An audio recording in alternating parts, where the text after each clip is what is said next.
salama rohoni mwangu. E Bwana, himiza siku ya kuja, Bwana itakapolia. Utakaposhuka sitaogopa, ni salama rohoni mwangu. Salama, salama rohoni, ni salama rohoni mwangu. Nimekombolewa na nimekombolewa, listen, nimekombolewa. Number 29. Nimekombolewa naye. 29 ndio hiyo bwana. Oh, 35. Sawa. 35. Nimekombolewa na Yesu. Twende.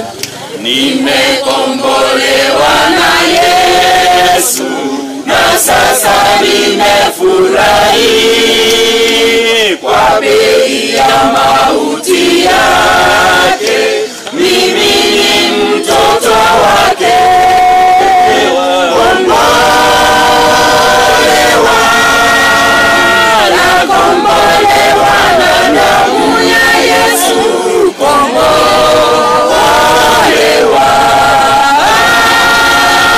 mimi mwana wake kweli. Kombolewa na furahi kupita lugha kutamka, ulionyesha pendo lake. Mimi ni mtoto wake. Kombolewa, nakombolewa na damu ya Yesu. Kombolewa,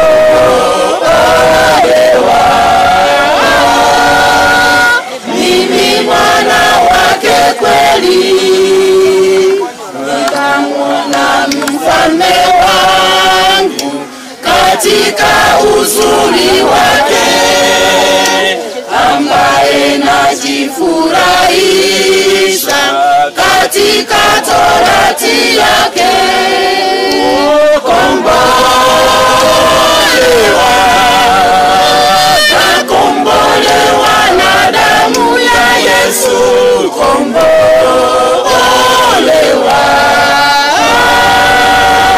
mimi mwana wake kweli. Najua taji imewekwa mbinguni tayari kwangu. Muda kitambo atakuja ili alipo niwepo. Kombolewa, nakombolewa na damu ya Yesu. Kombolewa,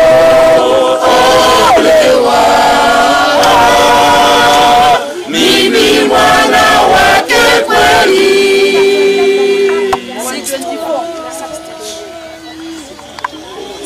Gani? 62.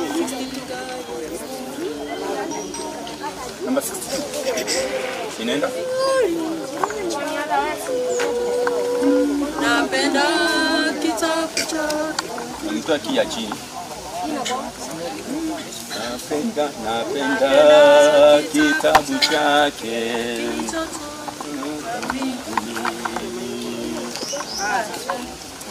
Napenda kitabu chake kilichotoka mbinguni. Barua kwangu ya Bwana, ujumbe wake wa pendo. Umo ndani ya kitabu, sura ya Yesu naona. Karatasi zimekuwa nyayo zake za mwongozi. Neno lake ni maonji, kuhasa litamu. Natamani kuonja ule mkate wa uzima. Umo ndani ya kitabu, sura ya Yesu naona. Karatasi zimekuwa nyayo zake Mwokozi. Mapenzi yake Muumbaji yanafunuliwa humo, hazina kubwa ya hekima, utajiri wa ajabu humo ndani ya kitabu. Sura ya Yesu naona, karatasi zimekuwa nyayo zake za Mwokozi. Mwangaza wa ulimwengu, angaza humo moyoni, uwe mwandamizi pote, taa hatua zangu. Humo ndani ya kitabu, sura ya Yesu naona, karatasi zimekuwa nyayo zake za Mwokozi.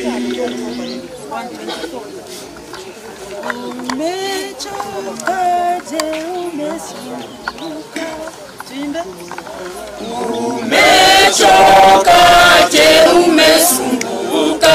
Mwambie Yesu sumbuko lako, unayalilia yapitayo. Mwambie Yesu pekee, mwambie Yesu sumbuko lako, yu rafiki amini. Hakuna rafiki kama yeye, mwambie Yesu pekee. Machozi ya kulengalenga, mwambie Yesu sumbuko lako. Walemewa na dhambi rohoni, mwambie Yesu pekee. Mwambie Yesu sumbuko lako, yu rafiki amini. Hakuna rafiki kama yeye, mwambie Yesu pekee. Waogopa shida na majonzi, mwambie Yesu sumbuko lako.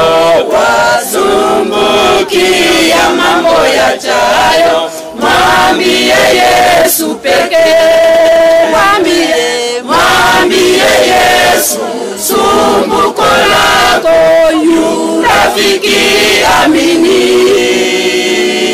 Hakuna rafiki kama yeye, mwambie Yesu pekee. Wazia kifo kukutisha, mwambie Yesu sumbuko lako. Watamani ya ufalme wake, mwambie Yesu pekee. Mwambie Yesu sumbuko lako, yu rafiki amini. Hakuna rafiki kama yeye, mwambie Yesu pekee. Mwambie Yesu sumbuko lako, yu rafiki amini. Hakuna rafiki kama yeye, mwambie Yesu pekee.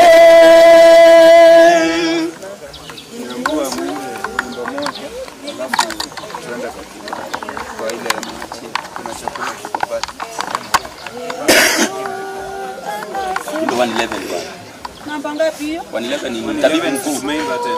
111. Anasema namba ngapi? Tumeimba tena. Namba ngapi? Rudia hiyo. Rudia hiyo 111.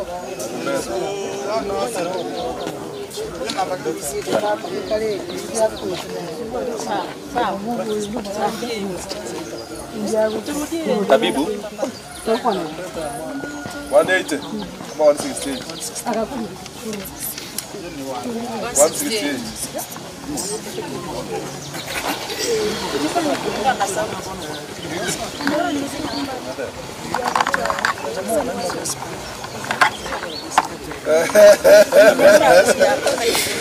Atidai mabezi hivi. Sifuri hata kitaka karibu hizo. Shortcut hivi shortcut.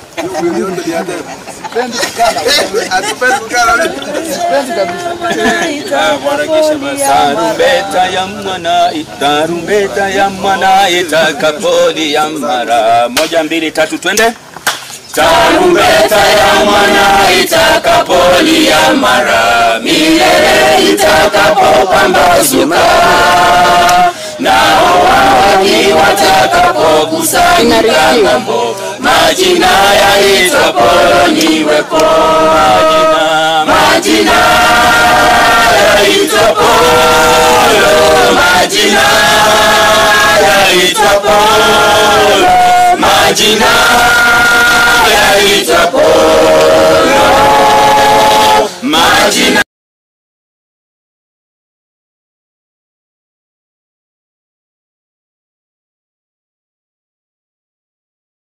ondoka huru kaburini, watakapokusanyika makaoni kule juu, majina yaitwapo niwepo.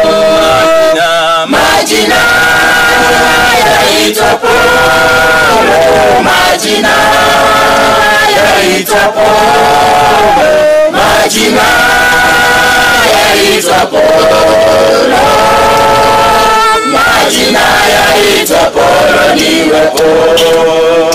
Tutende kazi kwa Yesu mchana kutwa kwa bidii, tutangaze kote pendo lake kuu, nayo kazi itakapotimika hapa chini, majina yaitwapo niwepo. Majina yaitwapo, majina yaitwapo, majina yaitwapo, majina yaitwapo niwepo.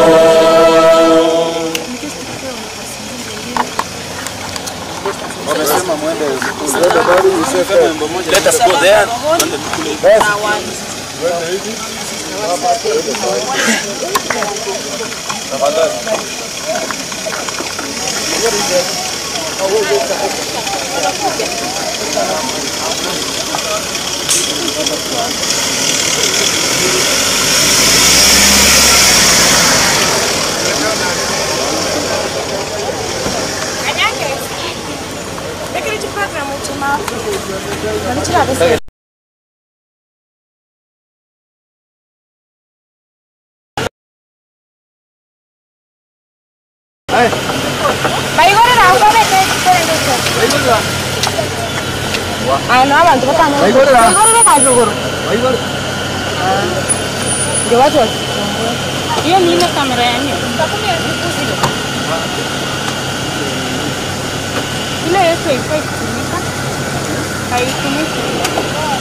Sasa usikira ni nyuma.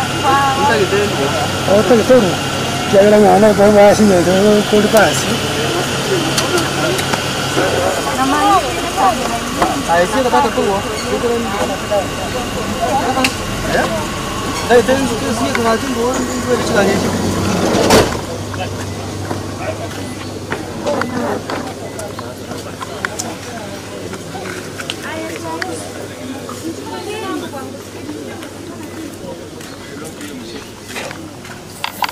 Levi?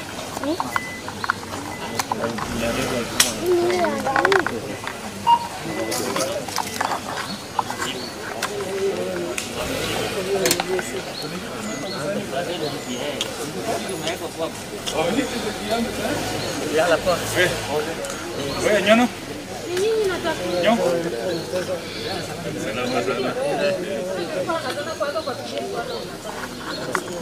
Nini haijatoka? Ama box iko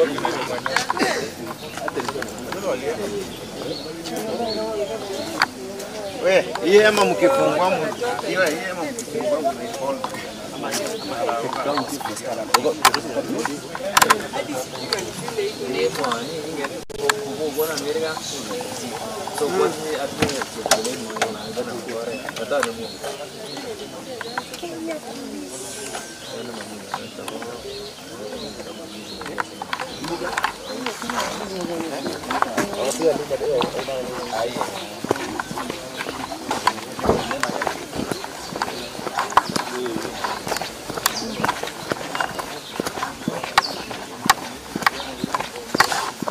Ha? Kwani?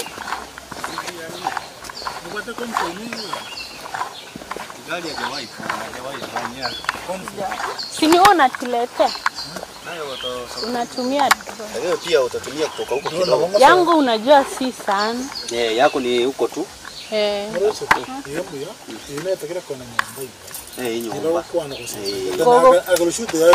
Yeah. Na pia utaipeleka tu. Mwili. Tali atambe mama.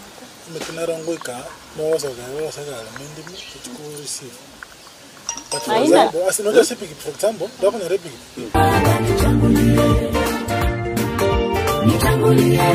Nitangulie Baba, nitangulie.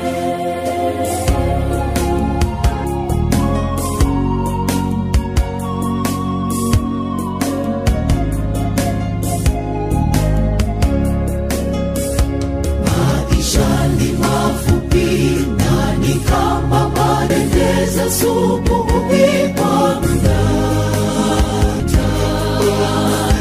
Utoke kwenye dhambi, kifo kinasogea.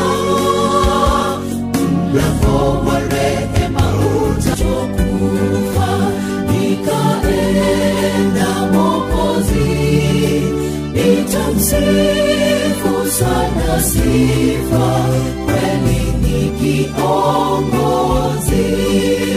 Nitamsifu sana sifa, kweli ni kiongozi.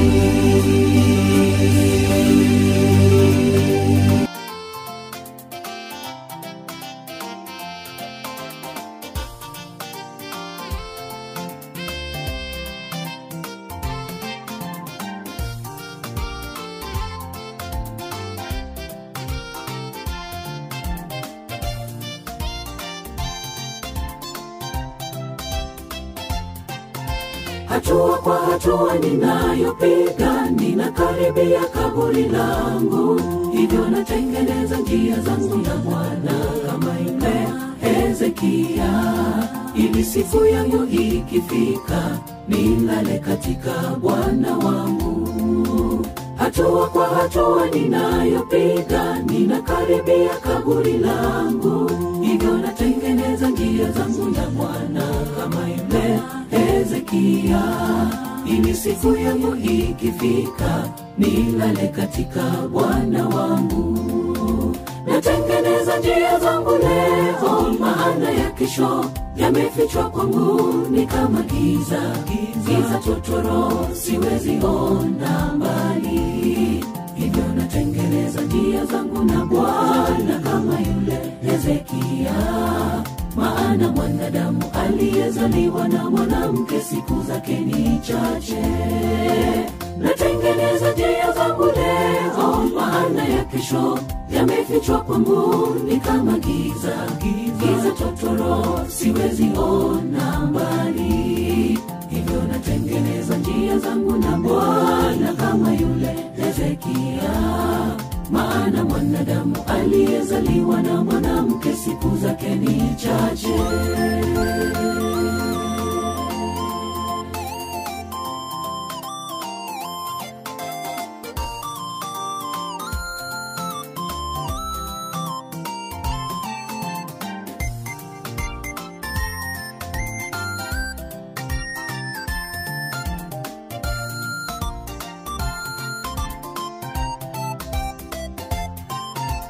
Mwanadamu aliyezaliwa na mwanamke siku zake ni chache. Dhambi ilikuja duniani, mshahara wake ni mauti. Hivyo natengeneza njia zangu na Bwana kama yule Hezekia, ili siku yangu ikifika nilale katika Bwana wangu. Mwanadamu aliyezaliwa na mwanamke siku zake ni chache. Dhambi ilikuja duniani, mshahara wake ni mauti. Hivyo natengeneza njia zangu na Bwana kama yule Hezekia, ili siku yangu ikifika nilale katika Bwana wangu. Natengeneza njia zangu leo, maana ya kesho yamefichwa kwangu ni kama giza. Giza totoro, siwezi ona mbali. Hivyo natengeneza njia zangu na Bwana kama yule Hezekia, maana mwanadamu aliyezaliwa na mwanamke siku zake ni chache.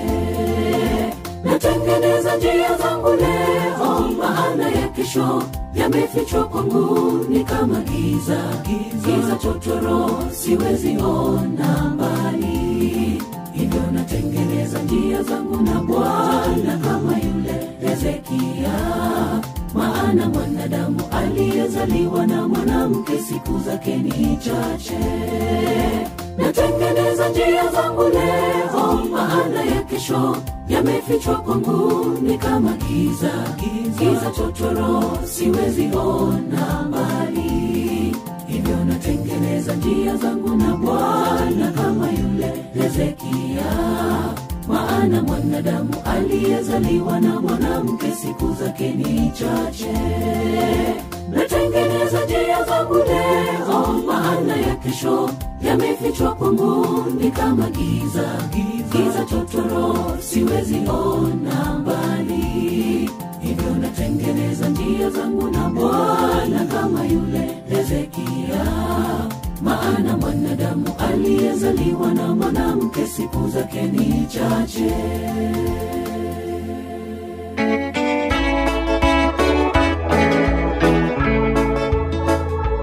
Namenyire se vive asense goeta akolire ebitagenda kwane kaboryo mo sabereria antebe asenda menye somogokono bwanchani wekene nyanja mbu oruruti voyo nyanja mbu tokorera obasono bare botambi nati toko irianye kanainde.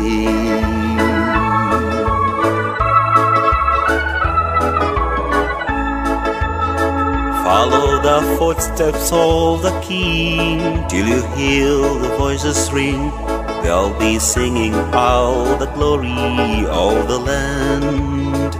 The river Jordan will be near, sounds of trumpet you will hear, and you behold the Lord, precious place ever known to man. Nyanja mbu, oruruti voyo, nyanja mbu, tokorera, moa sono, bare botambi, nati toko irianye kanaindi.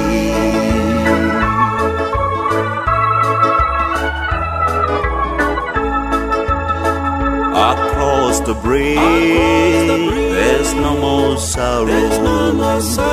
Across the bridge, there's no more pain. The sun will shine across the river, and you'll never be unhappy again.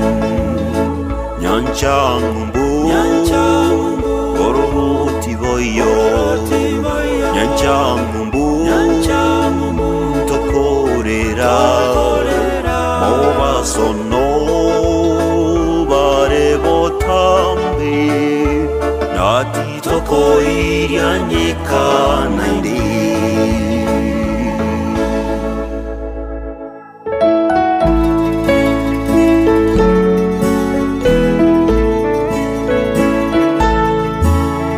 Aegu and say, Egoto Kare.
Totagote, and say I'll say Totagote.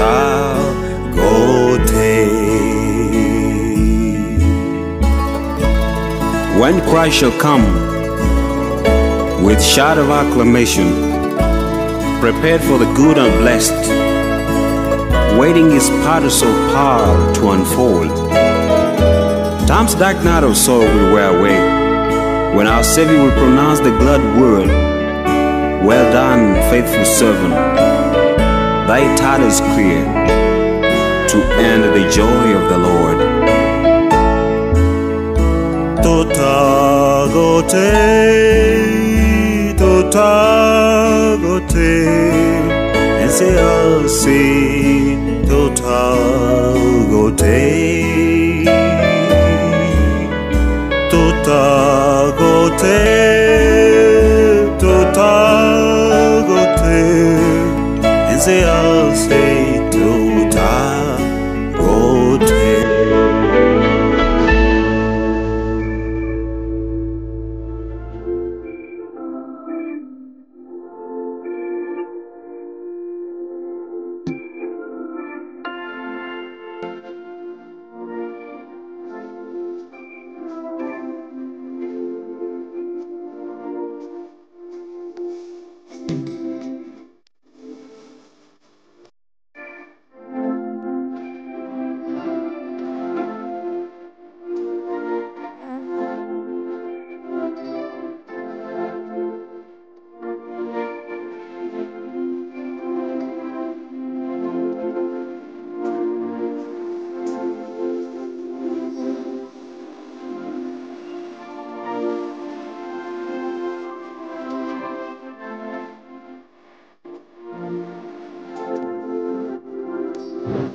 Maua nani anabeba? Jeshi yangu ingieni ndani. Matuku. Ingieni ndani. Kembato. Mjipange. Wakisha hiyo ndani. Ta.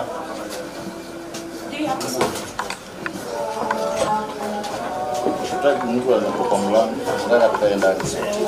You are either outside or inside.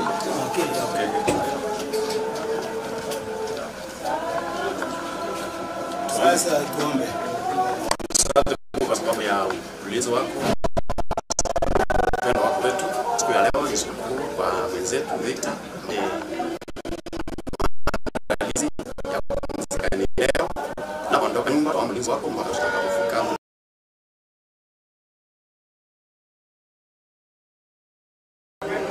Uwe nasi zote kwa sababu tumeomba na kuamini kupitia kwa jina la Yesu ndiye Mwokozi wetu. Kamo asante kabisa. Bwana Victor derogara ira igerio moelio. Bwana senso. Leo Victor amelala hapa siku ya mwisho katika nyumba yake. Tunamchukua kwa uwanja mahali ambapo mkutano utafanyika. Mwisho wa siku hii tulisifu na kulimiti jina lake. Sasa wazazi tunatangulia huko au wakitoka nyuma. Sote tunatangulia. Kuna watu wanakaa kwa house. So tutaweka mwenzetu kwa house na wale wanaingia kwa house waingie. Tuende polepole. But we are expecting the rest family members tuwapate huko. Sawa. Wakiwa kwa mahali tutaweka tumewekewa tent haya iko tuwapate ndani ya hiyo tent side by side, ndio tukiingia wawe wako ndani ya hiyo tent.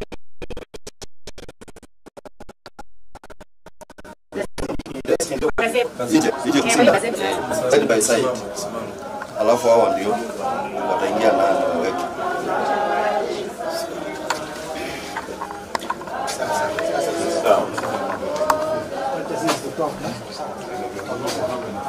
Unajua mwili pale kutoka na kichwa.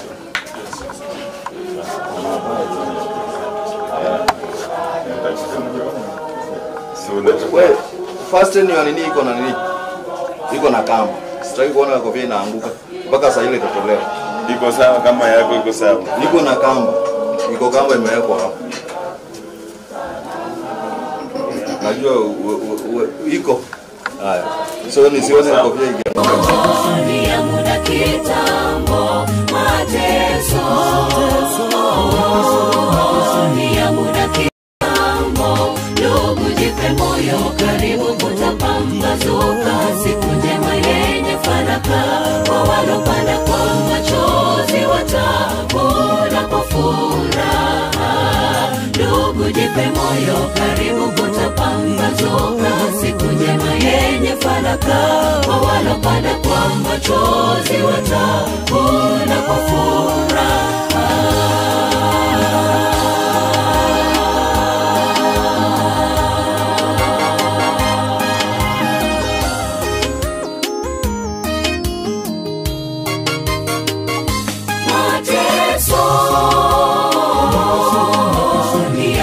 Kitambo mateso ni ya muda kitambo. Ndugu jipe moyo karibu kutapambazuka. Siku njema yenye fanaka. Kwa walopanda kwa machozi watavuna kwa furaha. Ndugu jipe moyo karibu kutapambazuka. Siku njema yenye fanaka. Kwa walopanda kwa machozi watavuna kwa furaha. Mateso ni ya muda kitambo. Mateso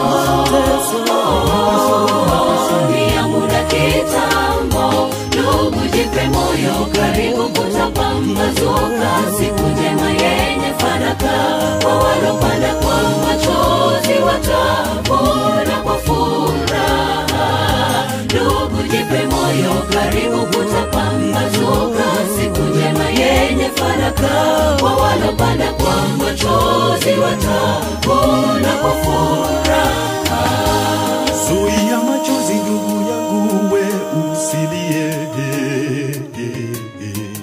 maana kulia kwako kumesikiwa na jibu la mashaka yako. Jipe moyo, kitambo tu utafarijika. Jipe moyo, kitambo tu utafarijika. Zuia machozi ndugu yangu, we usilie, maana kulia kwako kumesikiwa na jibu la mashaka yako. Jipe moyo, kitambo tu utafarijika. Jipe moyo, kitambo tu utafarijika. Mateso ni ya muda kitambo. Mateso ni ya muda kitambo. Ndugu jipe moyo, karibu kutapambazuka. Siku njema yenye fanaka, kwa walopanda kwa machozi watavuna kwa furaha. Ndugu jipe moyo, karibu kutapambazuka. Siku njema yenye fanaka, kwa walopanda kwa machozi watavuna kwa furaha. Mateso ni ya muda kitambo. Mateso ni ya muda kitambo. Ndugu jipe moyo, karibu kutapambazuka. Siku njema yenye fanaka, kwa walopanda kwa machozi watavuna kwa furaha.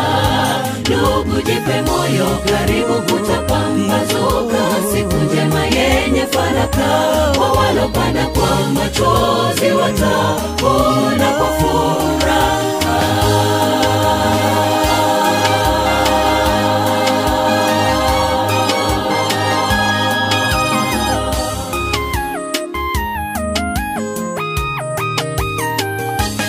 Machungu yote uyapitiayo yasikutie shaka.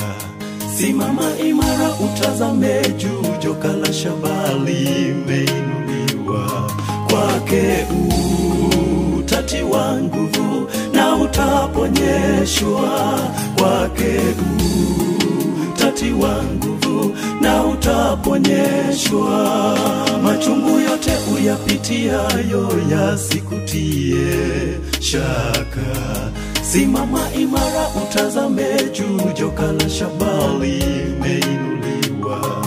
Kwake utatiwa nguvu na utaponyeshwa. Kwake utatiwa nguvu na utaponyeshwa. Mateso ni ya muda kitambo. Mateso ni ya muda kitambo. Ndugu jipe moyo, karibu kutapambazuka. Siku njema yenye fanaka, kwa walopanda kwa machozi watavuna kwa furaha. Ndugu jipe moyo, karibu kutapambazuka. Siku njema yenye fanaka, kwa walopanda kwa machozi watavuna kwa furaha. Mateso ni ya muda kitambo. Mateso ni ya muda kitambo.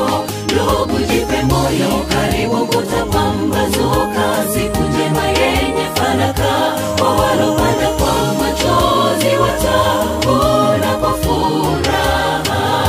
Ndugu jipe moyo, karibu kutapambazuka. Siku njema yenye fanaka, kwa walopanda kwa machozi watavuna kwa furaha. Mateso ni ya muda kitambo. Mateso ni ya muda kitambo. Ndugu jipe moyo, karibu kutapambazuka. Siku njema yenye fanaka, kwa walopanda kwa machozi watavuna kwa furaha. Ndugu jipe moyo, karibu kutapambazuka. Siku njema yenye fanaka, kwa walopanda kwa machozi watavuna kwa furaha.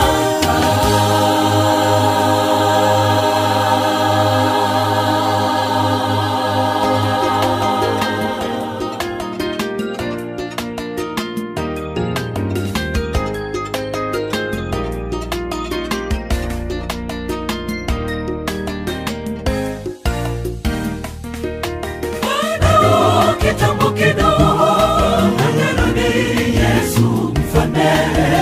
Shida tunazopitia karibu tutazisahau. Tuyaache matendo ya giza, tutende mema. Kwani mbinguni ni ya watakatifu. Je, uko tayari? Kitambo kidogo anarudi Yesu mfalme. Shida tunazopitia karibu tutazisahau. Tuyaache matendo ya giza, tutende mema. Kwani mbinguni ni ya watakatifu. Je, uko tayari? Ni kweli Yesu anarudi na ujira mkononi, kulipa kulingana na kazi ulotenda. Je, wewe umehesabiwa haki mpendwa? Ni kweli Yesu anarudi, kila jicho litamwona. Kitambo kidogo anarudi Yesu mfalme. Shida tunazopitia karibu tutazisahau. Tuyaache matendo ya giza, tutende mema. Kwani mbinguni ni ya watakatifu. Je, uko tayari? Kitambo kidogo anarudi Yesu mfalme. Shida tunazopitia karibu tutazisahau. Tuyaache matendo ya giza, tutende mema. Kwani mbinguni ni ya watakatifu. Je, uko tayari? Je, una nini mkononi mwako mwenzangu? Shikilia kwa imani, usijenyang'anywa, ili ukae tayari. Yesu yu karibu, akija kukuokoa, tayari kumlaki. Kitambo kidogo anarudi Yesu mfalme. Shida tunazopitia karibu tutazisahau. Tuyaache matendo ya giza, tutende mema. Kwani mbinguni ni ya watakatifu. Je, uko tayari?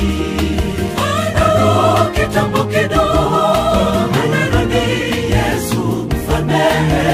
Shida tunazopitia karibu tutazisahau. Tuyaache matendo ya giza, tutende mema. Kwani mbinguni ni ya watakatifu. Je, uko tayari? Ni ombi langu ewe Baba, nifunze njia zako, nitende yaliyo mema, nisinaswe na yule mwovu. Kila nikijaribu kutenda mazuri, najikuta natenda tu mabaya. Naomba unirehemu Yesu, niwe wako. Kitambo kidogo anarudi Yesu mfalme. Shida tunazopitia karibu tutazisahau. Tuyaache matendo ya giza, tutende mema. Kwani mbinguni ni ya watakatifu. Je, uko tayari? Kitambo kidogo anarudi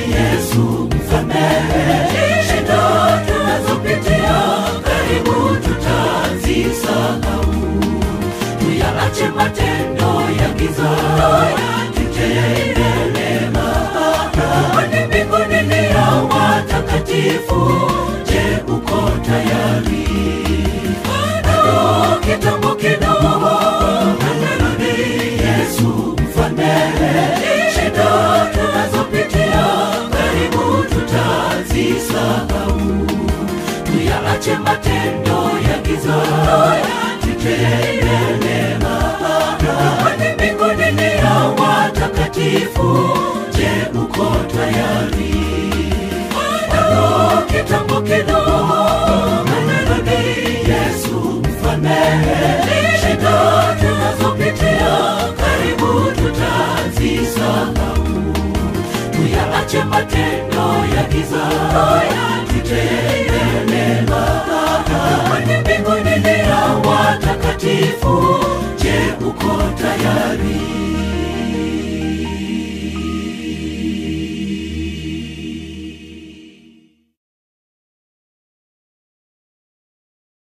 Hallelujah.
Ukiamua kufanya kama utakavyo, hakuna wa kupinga. Maamuzi yako ni sawa, maana akili zako hazichunguziki, tena haufananishi. Ewe Mungu, tangulia mbele yangu. Ewe Mungu, ukiamua kufanya kama utakavyo, hakuna wa kupinga. Maamuzi yako ni sawa, maana akili zako hazichunguziki, tena haufananishi. Ewe Mungu, tangulia mbele yangu. Mara nyingi tunapenda kuweka mipango yetu mbele, tunasahau ya kwamba Mungu naye ana mipango yake. Tupaswa tujiulize, ni kwa nini ametuweka duniani? Katika mipango yetu tumuache Yesu atangulie. Mwovu shetani anapotutesa kwa maisha haya, hata wakati wa majonzi sisi twalia tukilani. Je, ulikuwa wapi baba, baba, baba, baba? Atungepitia haya kama baba we ungetangulia. Ewe Mungu, ukiamua kufanya kama utakavyo, baba, maamuzi yako ni sawa sawa. Akili zako hazichunguziki, tena haufananishi. Ewe Mungu, tangulia mbele yangu. Ewe Mungu, ukiamua kufanya kama utakavyo, hakuna wa kupinga. Maamuzi yako ni sawa sawa. Akili zako hazichunguziki, tena haufananishi. Ewe Mungu, tangulia mbele yangu.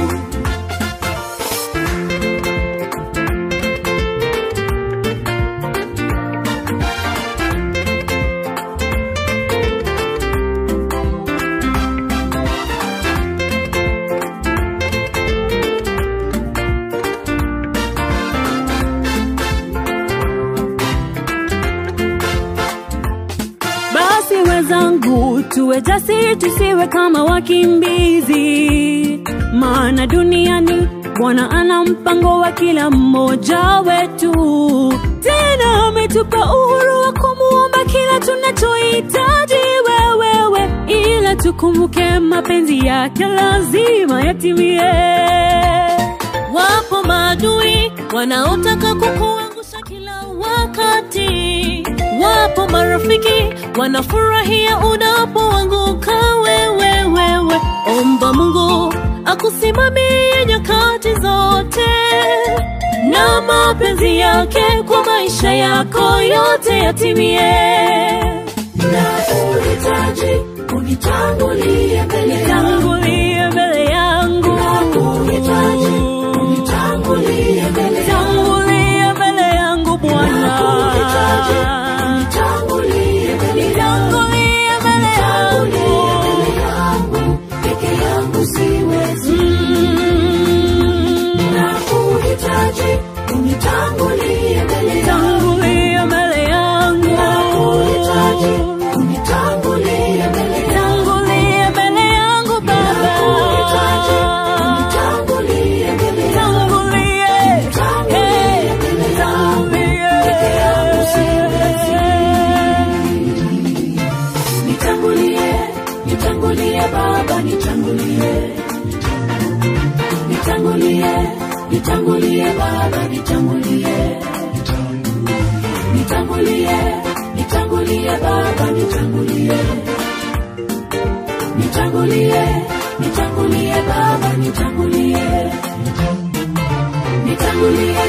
nitangulie Baba, nitangulie Baba,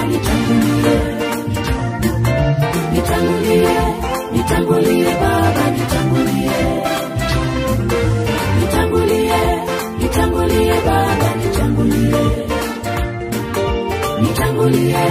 nitangulie Baba, nitangulie.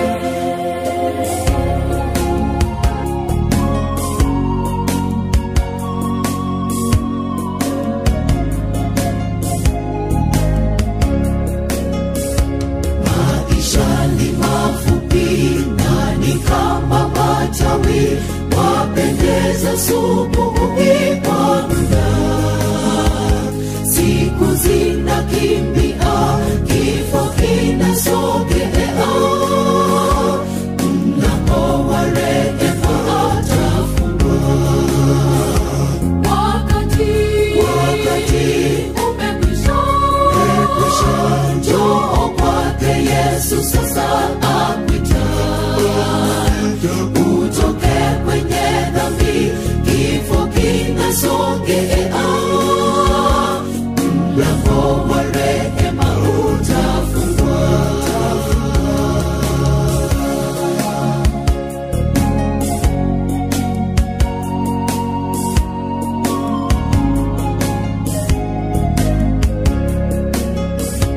Maua yanyauka, ujana unaisha, siku zetu ni chache kabisa. Roho anakusihi, njoo sitange popote, njoo kwake upate uzima. Wakati umekwisha, njoo kwake Yesu sasa akuita. Utoke kwenye dhambi, kifo kinasogea, mlango wa rehema utafungua.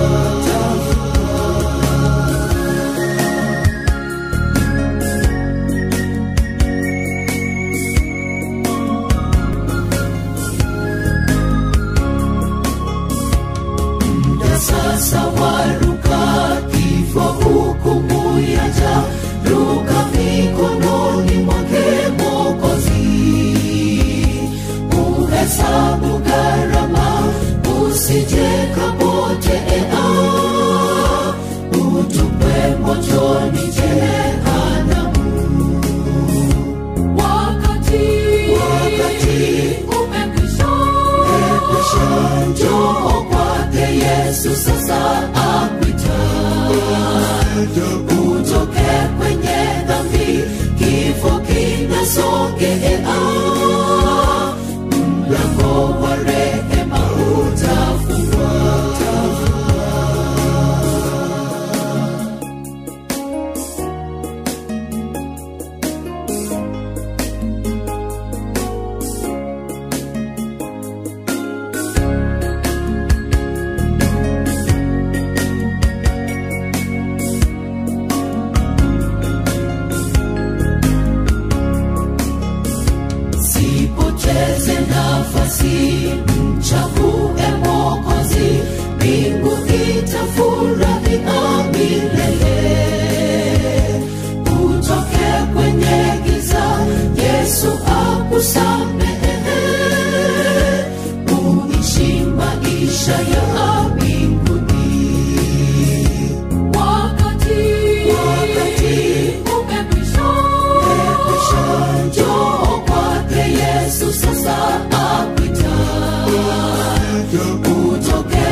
peke yake, ili tuweze kumaliza kwa wakati ambao unafaa. Karibu sana ndugu. The immediate family members, you can sit here, there. Na nimesema kwamba kibanda hiki kitakuwa, kwa hivyo kindly, this is meant for the disciplined forces, wanaskari wetu kwa watakaa hapa. Upande ule mwingine ni makundi kutoka Nairobi pamoja na Mombasa, na bila shaka tutakuwa na wanasiasa wakijumuika nao. Maganetawe karansabuika Mheshimiwa Maetawe karansa na tukuru Mombasa kwa nyakobatelia ankewa. Hapo nitakuwa mzuri. Upande ule wangu wa kulia bila shaka ni makwaya, na tutashukuru sana. Kwa hivyo wale wageni wengine, kuna kipanda pale chini na kingine pale juu.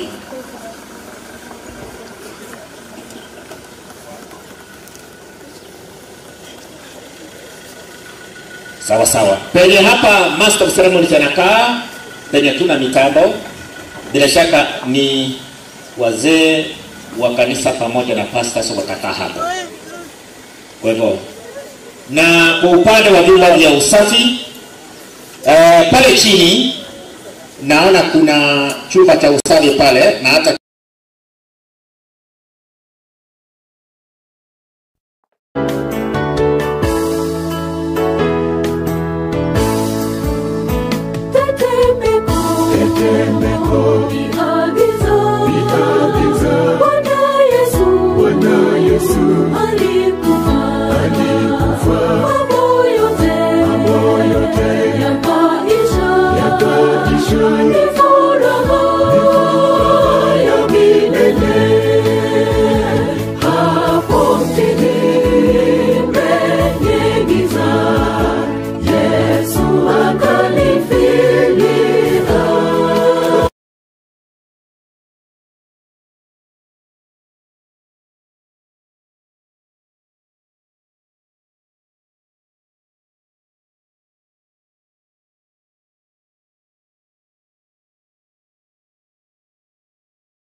tuandike jina lenu ili tuwaite.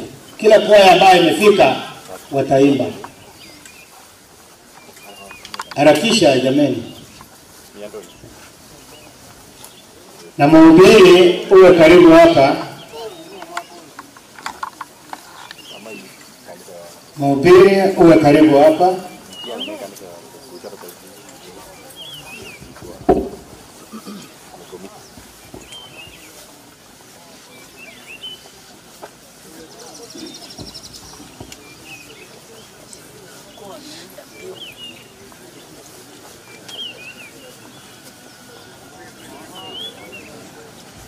Mwarakishe, tunataka kufunga.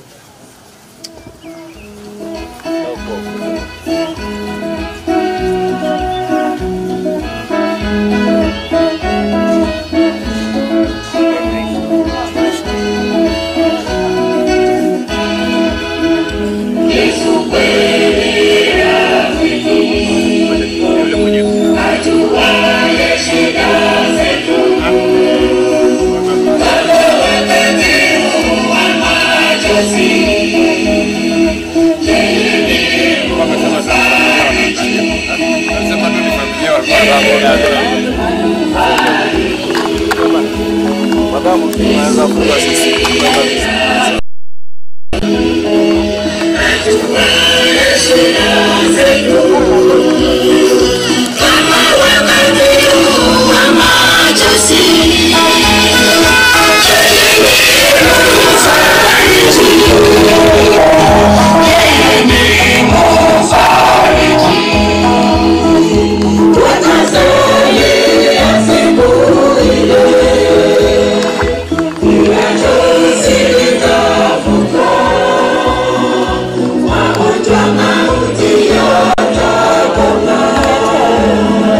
Kuishi kwa furaha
wanakwaya Oke. Wakati huu namuita mhubiri ili akuja tupatie neno.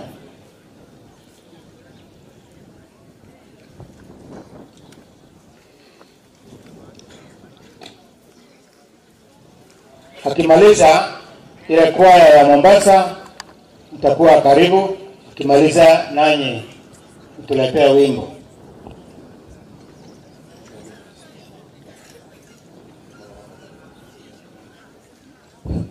Bwana Yesu asifiwe.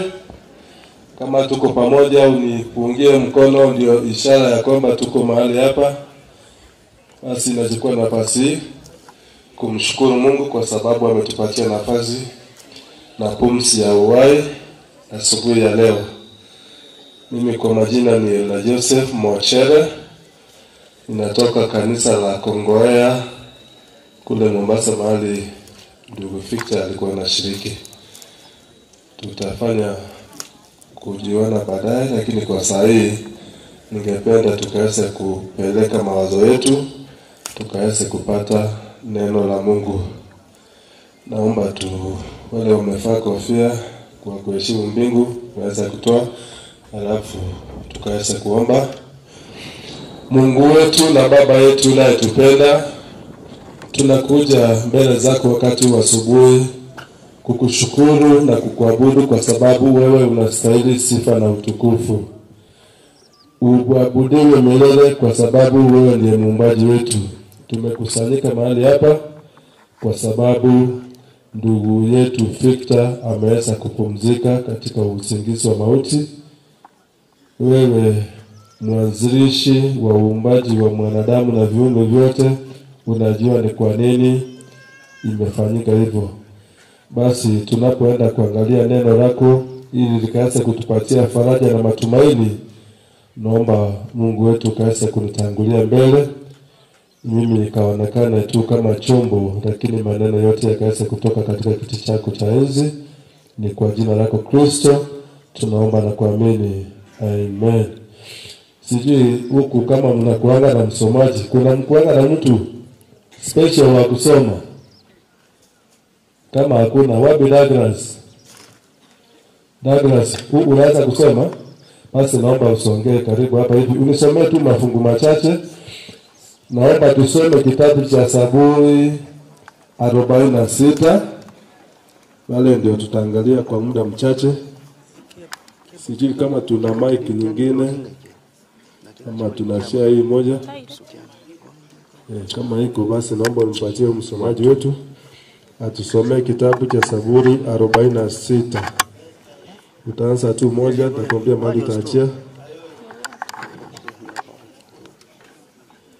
Naomba usome.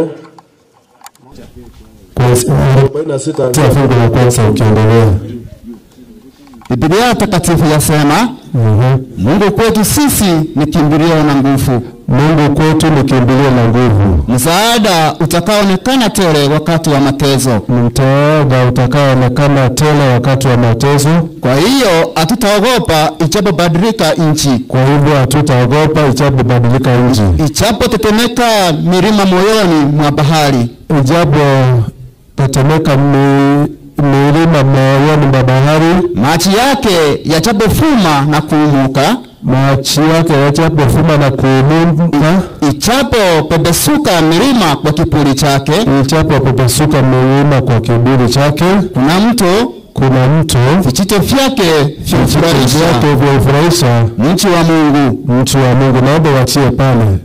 Ukipata muda utasoma haya mafungu yote, hiyo Zaburi 46.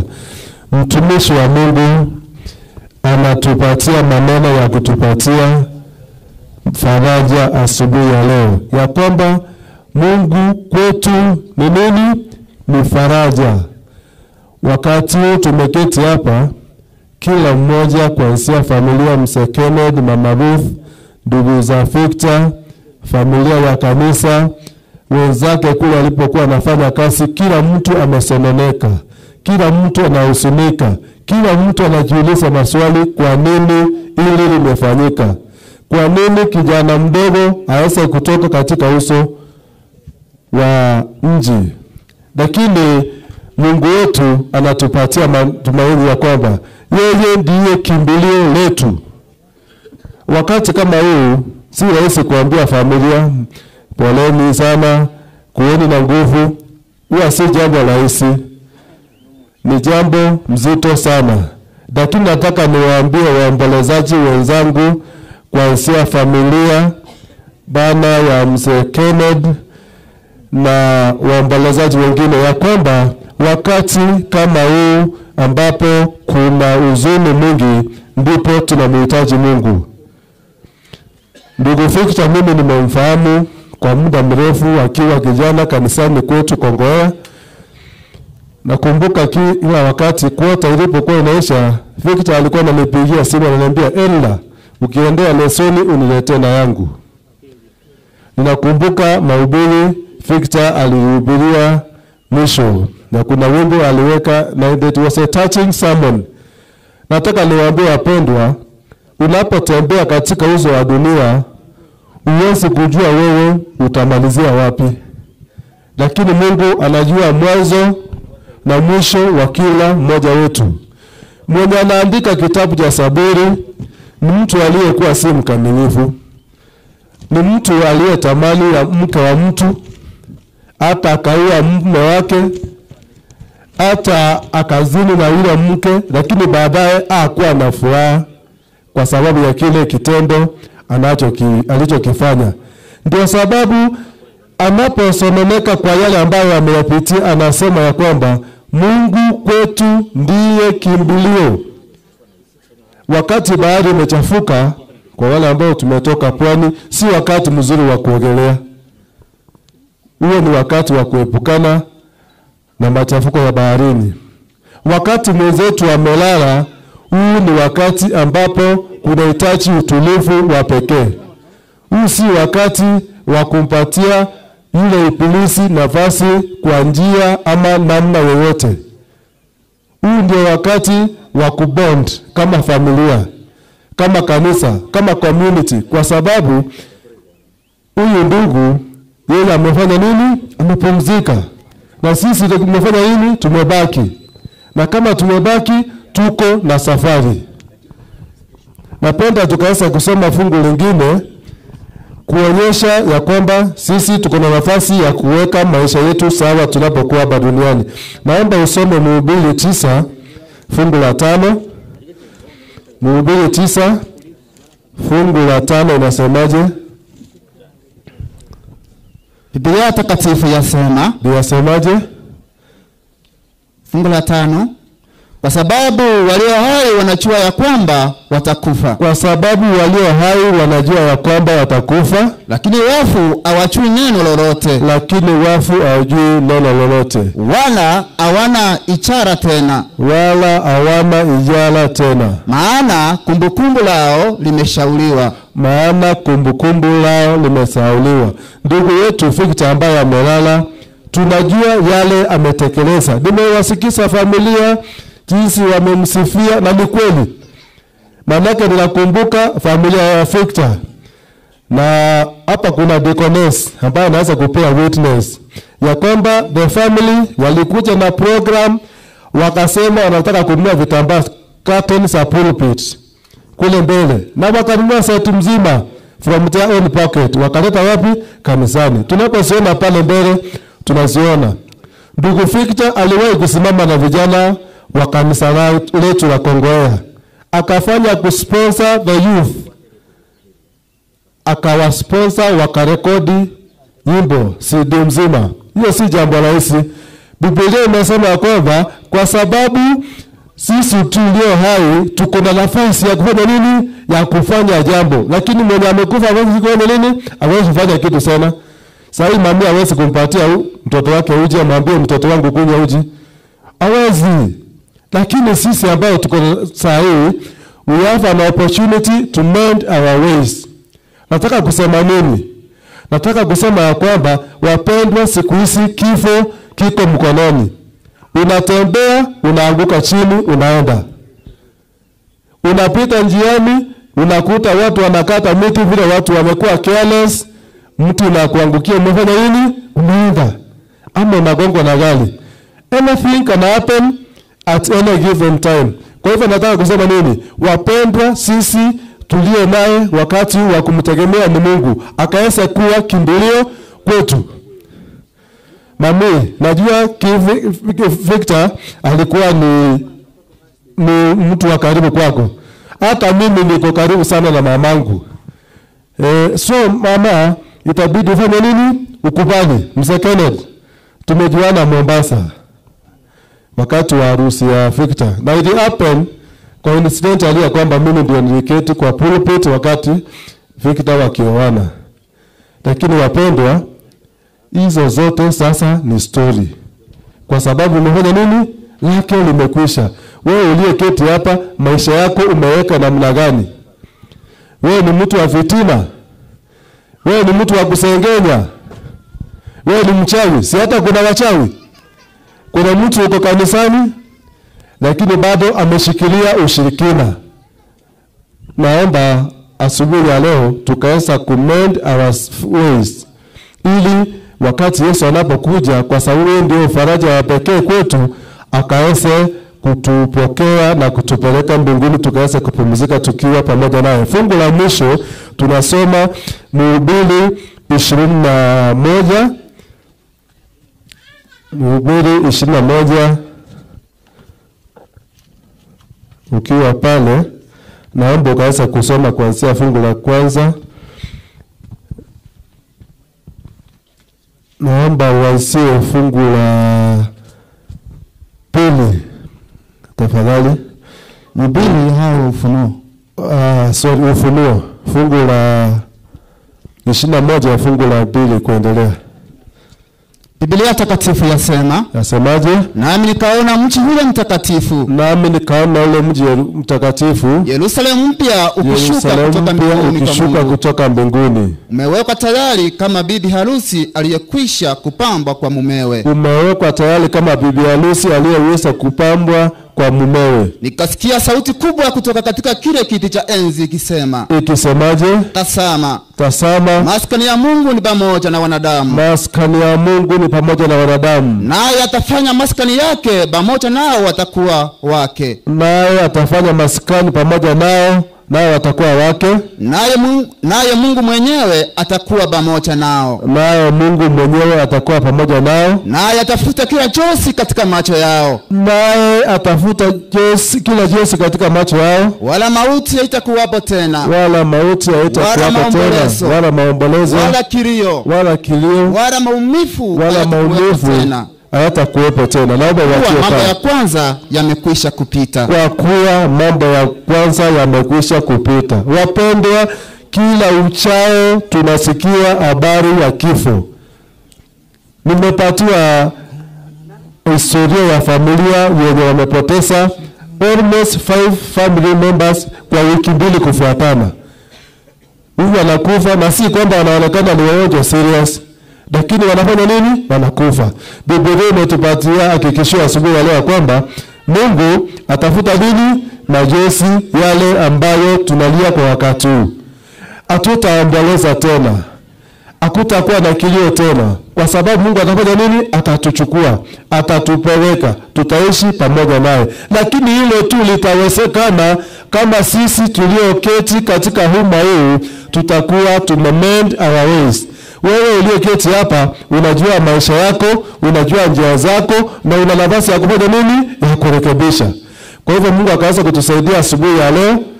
Mungu akaanza kufariji familia kwa njia ya pekee, akaanza kuwatia nguvu ili mkaanza kusimama. Tusilie kama watu ambao hatuna matumaini. Kwa sababu wakati mwingine pia kuna kulia watu wanalia, it is like they have come to their dead end. Hapana. Tujue kuna Mungu na kila jambo linafanyika na sababu, na kila jambo linafanyika kwa wakati wake, kwa sababu hivyo ndivyo Biblia inavyosema katika kitabu cha Mhubiri 3. Kwa hayo machache, naomba Mungu atubariki. Naomba Mungu atubariki. Amen. Naomba wale ndugu zangu ambao tumetoka kanisa la Kongoya, you come, you present one item, alafu tuombe tuketi.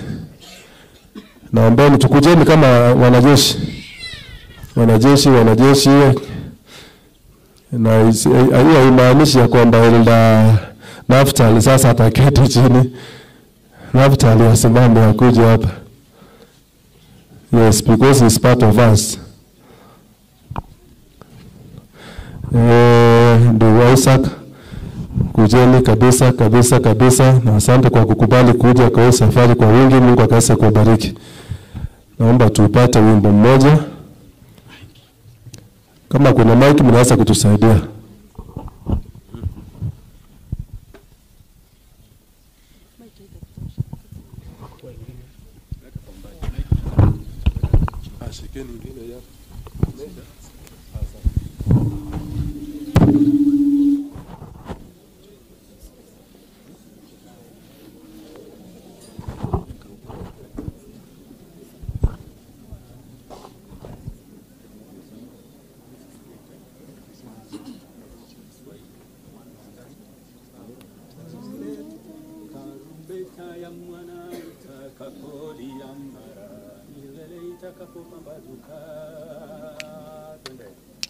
Tarumbeta ya mwana itakapolia mara, milele itakapopambazuka, nao wa haki watakapokusanyika ng'ambo, majina yaitwapo liwepo, majina yaitwapo leo, majina yaitwapo majina yaitwa Polo, majina yaitwa Polo niwepo. Siku ile watakatifu watakapoamka na kuondoka huru kaburini, watakapokusanyika makaoni kule juu, majina yaitwa Polo niwepo, majina yaitwa Polo, majina yaitwa Polo, majina yaitwa Polo, majina yaitwa Polo niwepo.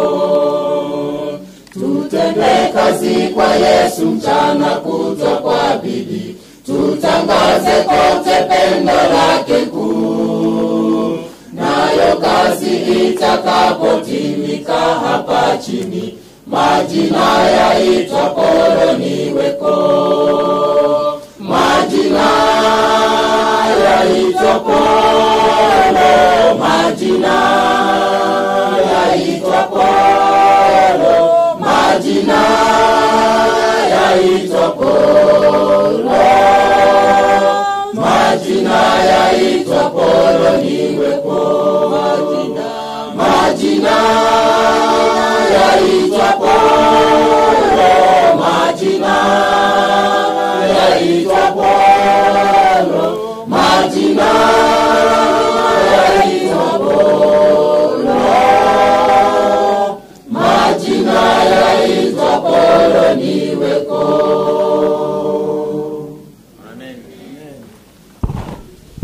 Naomba tukiwa tumesimama hapo tuombe tafadhali. Tunakushukuru Mungu wetu kwa sababu wewe ndiye mfariji wa pekee. Wakati huu tunaileta familia ya Msengeli ambayo mmoja wao ameweza kutoka katika uso wa dunia kupitia kwa kifo, ndugu Victor Mogere. Mungu wetu ulimpatia nafasi yake ya kuishi, na wakati huu amepumzika akingojea tarumbeta itakapokuja. Mungu wetu umetuhakikishia asubuhi ya leo kwamba wewe ndiye mfariji na kimbilio letu. Basi tunalokuomba wakati huu ukaweza kuishikilia familia, ukaipatie nguvu, ukaipatie matumaini, ili wakati utakapofika tarumbeta utakaporudi mara ya pili, tukaweza kuwa na nafasi ya kuweza kumuona ndugu yetu Victor. Naomba ukaweza kutamalaki katika mkutano huu unapoanza, wasulumizaji, wanenaji, waombolezaji wote walete maneno ya kupatia familia matumaini. Nguvu za yule mwovu zikashindwe, jina lako likainuliwe katika mkutano huu wa leo. Ni kwa jina lako Kristo tumeomba na hata kuamini. Amen.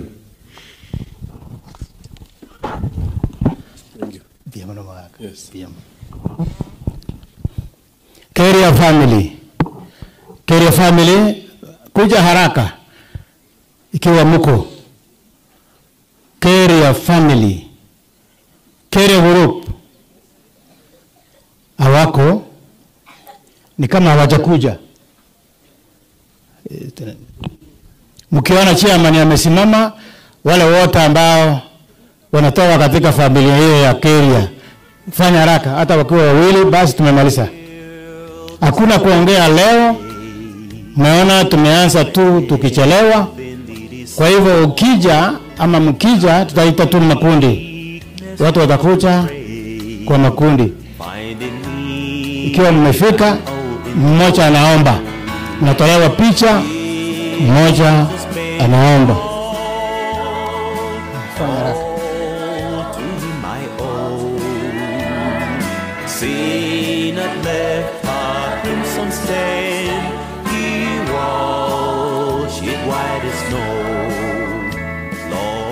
Aya,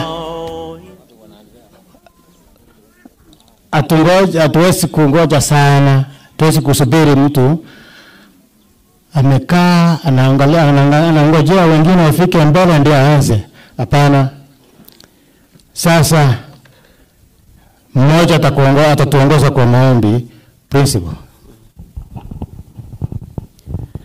Tuamini na tuombe. Baba Mwenyezi, tumekuja mbele zako asubuhi hii kwa wingi wa rehema, kwa sababu wewe ni baba wetu. Baba, tunajinyenyekesha mikononi mwako ambapo tumepatwa na shida. Baba, uweze kuwa nasi, utufariji, uwe mfariji wa pekee, ili tuweze kujua kwamba tegemeo letu sisi wote ni wewe. Mkutano unapoanza, wewe mwenyekiti, tangia vile tumeanza mpaka mwisho, tutashukuru jina lako. Ni katika jina la Yesu Kristo aliye mkombozi wetu. Amen. Asante sana. Shukran. Nenda mkae.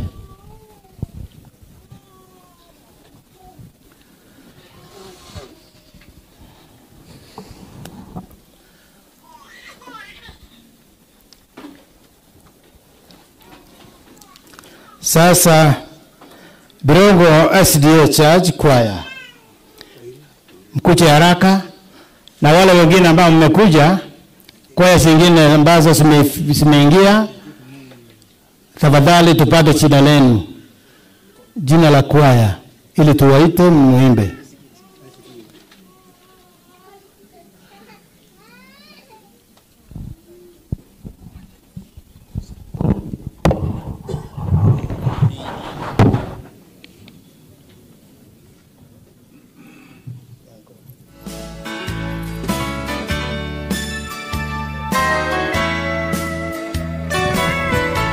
Vile niliwaambia, viti nyuma yetu hapa ni vya wazee wa makanisa, pastors, hata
kuharibika. Kumbe hekima na elimu za duniani ni upumbavu mbele za Mungu Muumbaji. Mwanadamu anavyozidi kujiamini, ndivyo dunia inazidi kuharibika. Kumbe hekima na elimu za duniani ni upumbavu mbele za Mungu Muumbaji. Yesu ndiye jawabu la maisha yetu, ndiye pekee atakaye iponya dunia yetu. Yesu ndiye jawabu la maisha yetu, ndiye pekee atakaye iponya dunia yetu.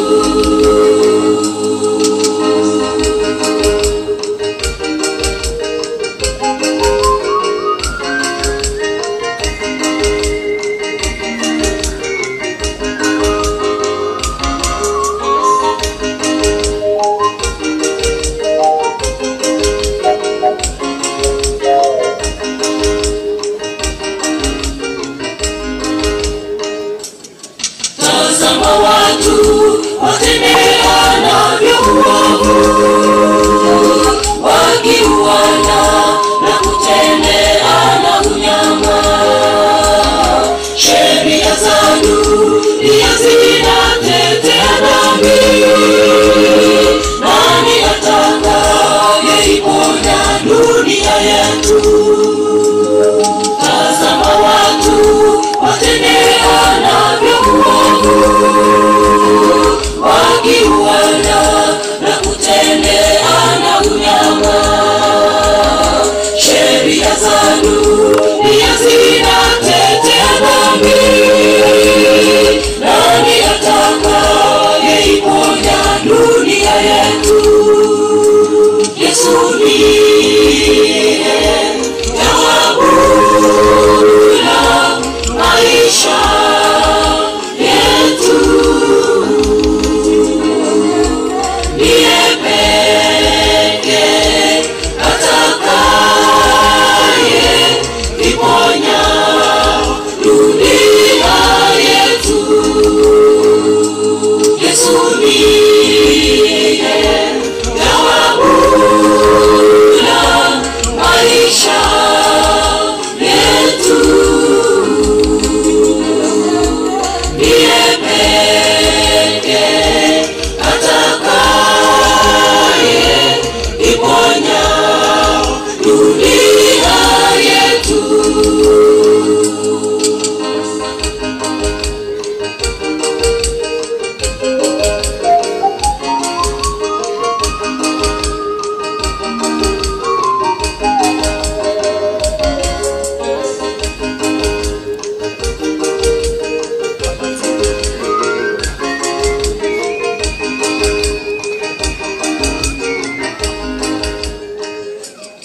Unaona napita nayo magonjwa, ni kwa sababu dunia imemuasi Mungu. Mitetemeko, ajali, majanga makubwa yanaonyesha dunia haiko salama. Unaona napita nayo magonjwa, ni kwa sababu dunia imemuasi Mungu. Mitetemeko, ajali, majanga makubwa yanaonyesha dunia haiko salama. Yesu ndiye Yawabula maisha yetu.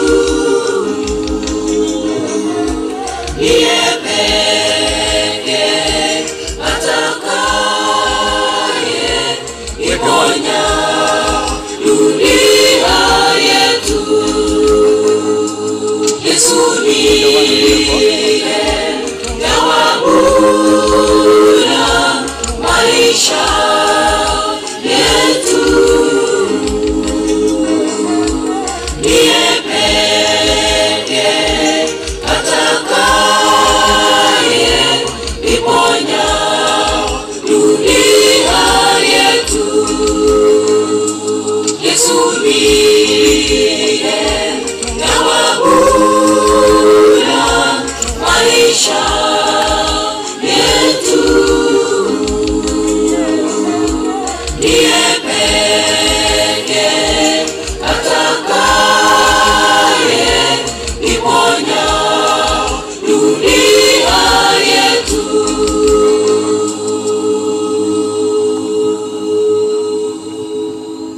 Amen. Yaman. Basi tunashukuru sana kwa wimbo mtamu Birongo Central SDA Church. Sasa tunataka tuone ni nani amefika kufariji familia. Naomba kwa hisani kubwa sana kwamba Kennedy na Ruth nataka muwekewe viti hapa, manake sasa wale ambao watajiumuka na nyinyi watachukuliwa picha waweze kukaa. Igo baretere kirogo gaiga bache mutu ayegera tu kuboni bicha na basani baitu. Please come. Asante sana. Na ni kwamba the family had requested kwamba tutakuwa na mazungumzo, na kwa hivyo nikasema tuheshimu hiyo. Kwa hivyo nataka Kennedy na Mama Ruth wese mkakaa hapa. After some consultations, unajua Kennedy na watabairi baye na Ruth boigo. Ono igonta ketego chakaiga. Igonta ketekororanga Ruth oyo kurwaria wareba mate. Utatiga abana bamwe abarwitende yemo. Igonta ketekorora abaisemoke n'abanyina moke bali akuruka aunties and uncles wote wengi hapa. Kurumate wareba kurugunya moyo wale wote ambao Ruth anaita auntie anaita uncle wote wengi hapa.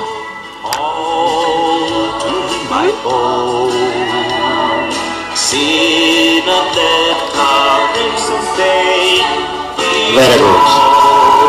So, you know, we run this program according to the wishes of the family. And I was invited here to do exactly that. Kovo hawa, vera angega basibarega. Babekere libirera.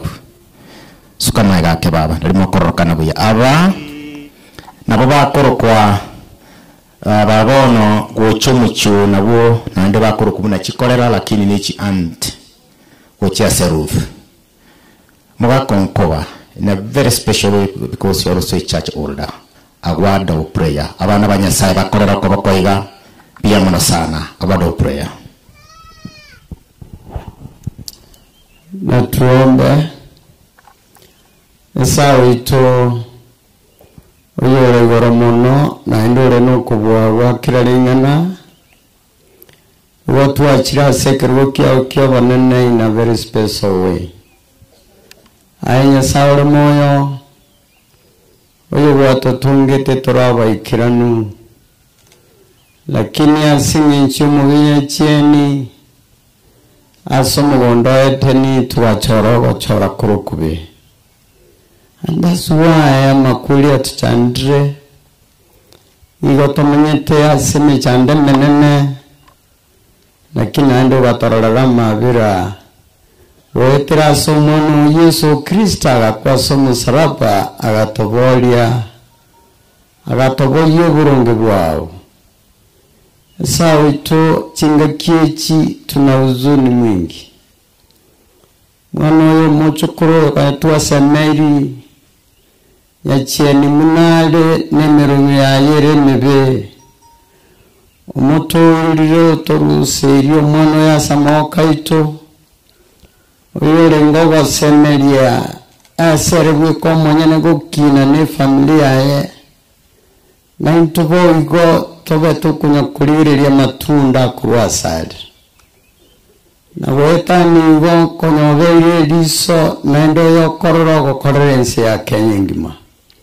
It is very unfortunate. Sawa itoto gorembia monasi nchukwa motohete. Naendi kwa rarembia chinga kishi otimukire. Abana abaikaranse kusia baremi. Amuna abana bamuabo bonsi. Sinye familia kwa njia ya kipekee. Domo sangerekano yugo. Pionsi bikore kaso kwa ewa konesiko. Igo tuwa sabira siritaria Yesu yoromo tuolio ito. Amen. Asante sana. Not everybody will be offering a prayer, but in a special way, asante mzee. Wana bantu mbara bakweba bontagete rutu na bwate mamu mwabo mamu ina bwata sarwete rutu akoroka nyina rome abantu nye barwa se babo mwabaje taiga. We want to appreciate them. Ngayo munno lya rwetiriri baba. Anybody? Is there anybody here? Where are they? Please come. Njoo hapa. Aba bakwebur sana. This is a special team. You know the river must follow the source. Lazima tufuatilie yule mama aliyemzaa Ruth alitoka wapi. Simama pale nyuma yao uweze kupigwa picha. Na boigo Kennedy. Na batema mumu abo mera sarwete bakuruga Kennedy mu na barubacha kutokubatyo muligo for a photo. Very good. Ndio abana rubaru bugirango na teri boigo. Bagirango abagirenko bantu bamwita bantabaya abana nosobo matiani wono toko bayira ngora ntoko manyilinga kiera chikoba musubukara be president ukatoba ire ngora nyasa wanje abana banyasaye korera bagirango ko baruri mati. May God bless you. Mwari wanje baikaranze. Amen. Thank you very much. Hebu nione sasa Kennedy. Yule mamake Kennedy niwa kaba nyokorome asibabu mina wete muntu. Very good. Please come. Abana bakuruka Kennedy mwigobo. Ntuko beba. This is a very important people. Please come. Chua. Kennedy mina muntu ya wete. Nwa ba wete. Meri goma. Inda yen chogu. No twelve twins. Bage tutu abantabaya. Very good. Please come. This is great.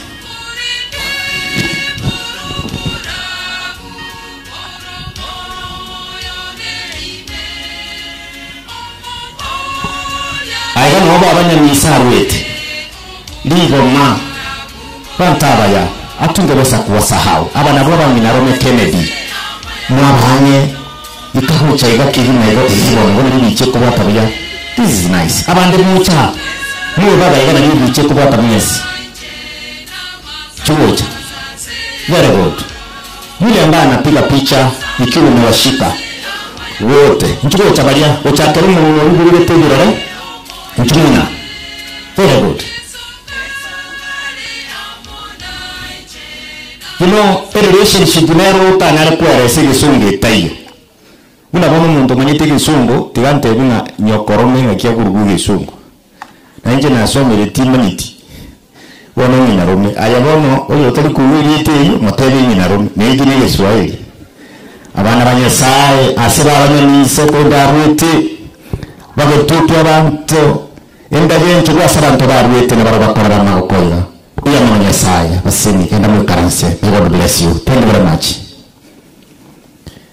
Next ibonta katakoroba ekora ndakinchilo ire mu gurumari asambirega ibonta katakoroba abasubatu bano abo Ruth baichaira.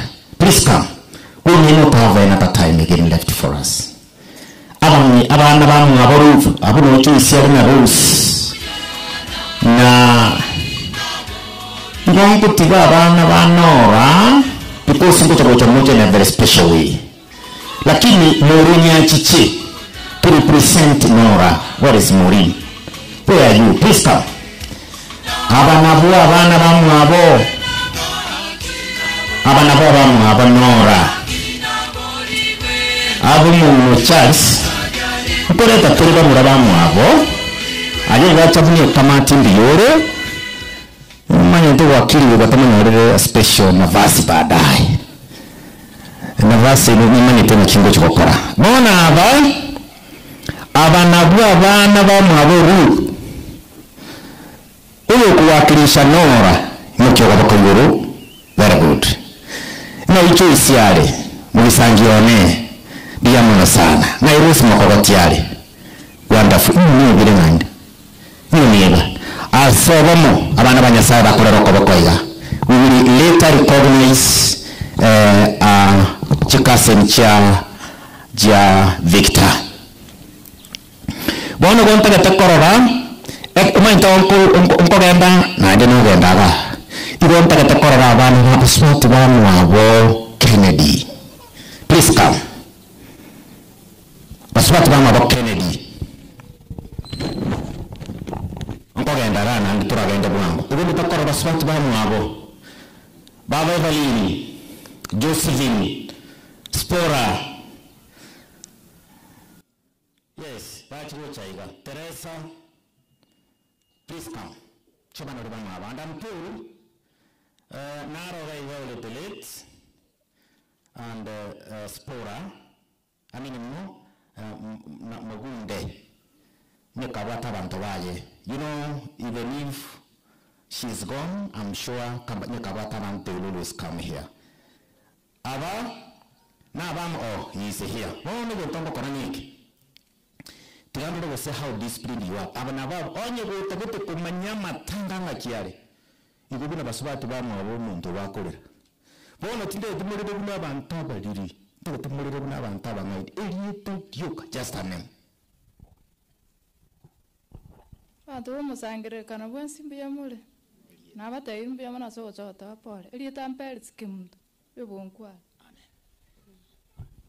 Musainumia Singakitiosi Marieta Robert Nyangomba Josephine Wasweti Omokogoti Mwa Kennedy. Thank you. Jason Charan Nyansera Alice Mora Onkware Edwin Ombaye Omwenga Efarin Nyanduko Onkware Sister to Kennedy na ande inche tu amenyete na bosi asenga kientambe ne chikase nitiaye wono inche na asili yomosani na ande umono omosani wenkoro tindo sie kinda akwani Samuel Tanguru ku Danford Mugaka Sibora Victor Boss nje tu akina nere nko basaba omorembe mbia mona asimwa chire goto apore asinke yo mwaka onkware mbia mona umanye tena etira matemu aba subati kubali so bakorera obari byo kole nonyine master busera munyorengo tatu etino nilibaga bona aba bagende bakorera buja amen nabuka nalibaga igonte gatakora bamuraba mwabo aba brother Kennedy, please come. Brothers back. Chukocha. Umanye tumuntu banyete turanye program nere yeko yokora tule. Meanwhile, ibonta gatakorwa dia macharia na nyanyeni baberega. Nalitoko genda bwangu. Mwase kwebanga. Dia macharia na nyanyeni. Nalitoko genda bya. Mugenda ali kwa fundi wa mitambo anse kobeko gotera mapema. Please come. Abana bamu abo Kennedy, bamu abo Kennedy, please come. Brothers. Please come.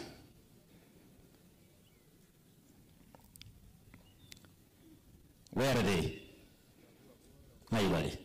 Please come. Maana ya mchira na royo. Pamroho hapo Kennedy. Wapi mwingine?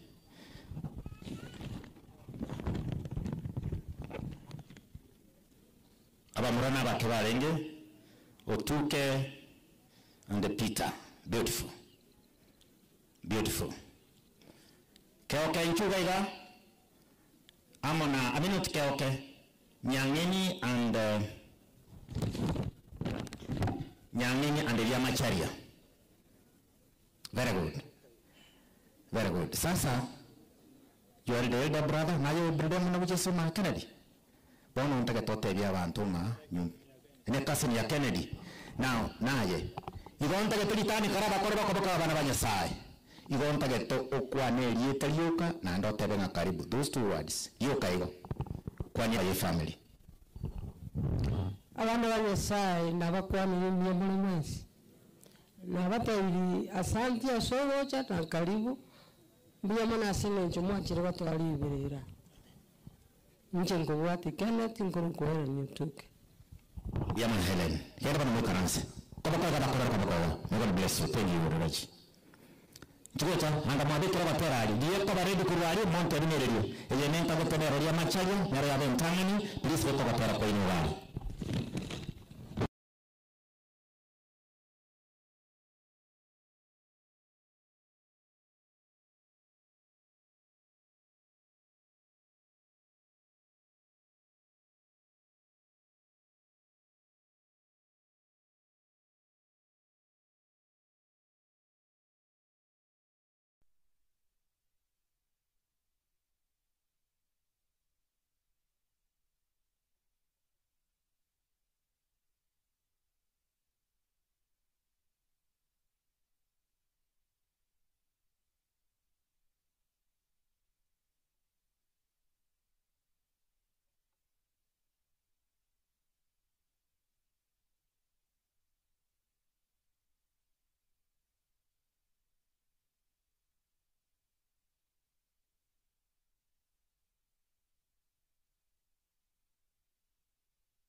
I'm also joining that club very soon. This is great. Because for the purpose of Chibicha, you want to get any time Kennedy, Supermagaka to Bariba Rose, please, Supermagak, so child. Very good. You go. Taturanyora Bariba Rose, Bamini Ruth, very good. Very good. Bariba Ruth, Litani. This is very good. A program number 2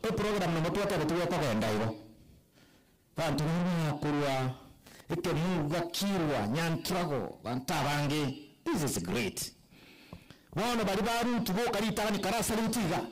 Asoma Baru Mongana Inuba Salutia Banavanyasai. May God bless you. Can Karanse? May God bless you. One of Bariba Kennedy Batiga. Naona Kennedy Nchiri bakutugaraga senior principal muto twanje tebya sana.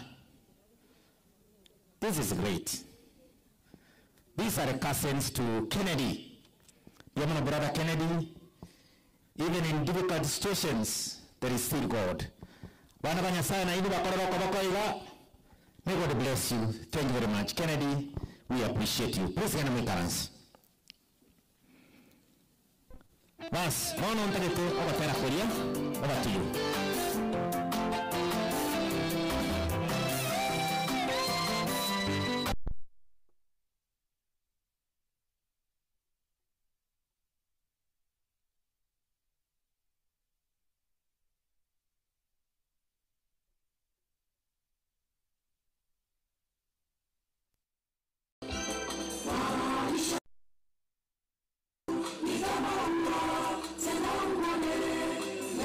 Pita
safi.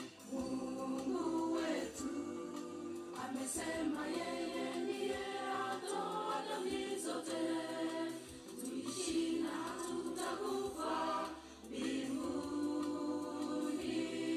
Nchi mpya tutubu dhambi zote, jambo nyekundu hata si safi.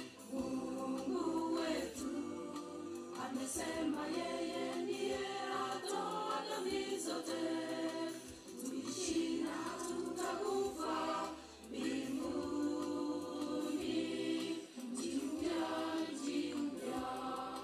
siku hiyo yaja upesi, hakuna anayefahamu kuja kwake, na tufanye matengenezo kabla ya siku hiyo. Siku Yesu atakuja, tutaonana na wapendwa walotuacha, walolala katika Bwana. Siku hiyo yaja upesi, hakuna anayefahamu kuja kwake, na tufanye matengenezo kabla ya siku hiyo. Siku Yesu atakuja, tutaonana na wapendwa walotuacha, walolala katika Bwana.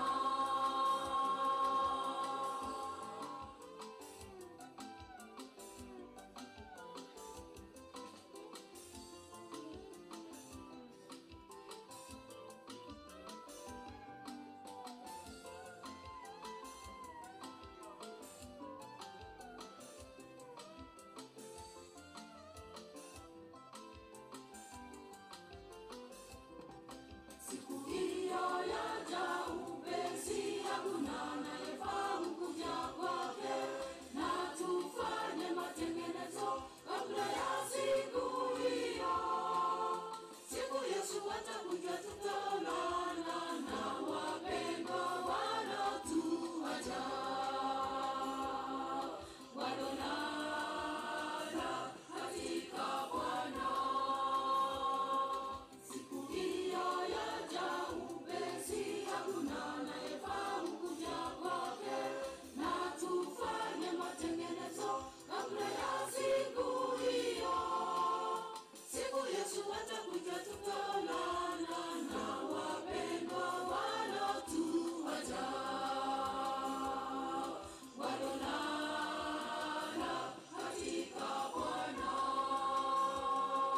Siku hiyo yaja upesi, hakuna anayefahamu kuja kwake, na tufanye matengenezo kabla ya siku hiyo. Siku Yesu atakuja, tutaonana na wapendwa walotuacha, walolala katika Bwana. Siku hiyo yaja upesi, hakuna anayefahamu kuja kwake, na tufanye matengenezo kabla ya siku hiyo. Siku Yesu atakuja, tutaonana na wapendwa walotuacha, walolala katika Bwana. Amen. Over to you sasa, asante sana. Hebu tuone Nyang'eni, please come. Hatuna muda, tunashukuru sana kwa wimbo.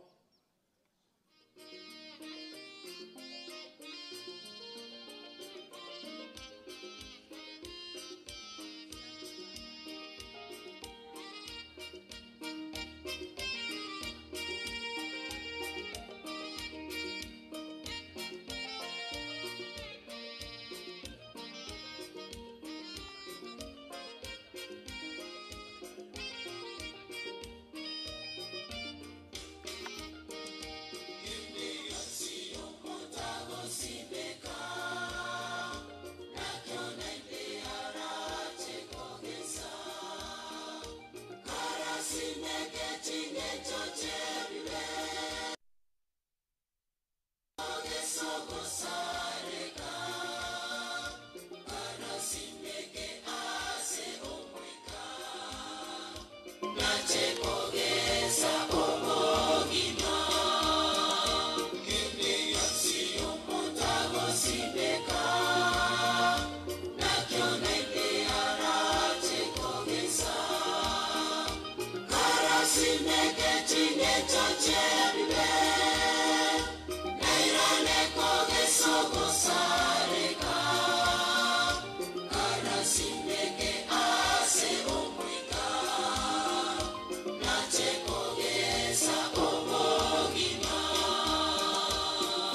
originally ni watu basi ba minto banga bwana. Please come. Bantu bali ba minto wale wote ambao wamekuja kwa sababu ya huyu. Tunaanza kutoka Nyacheki. I'm totally from Nyacheki. Both teams wale ambao kwa sababu ya huyu mtoto wetu hapa waingie. Please come. Wale ambao wametoka Nyamataro na wametoka because it's the same family.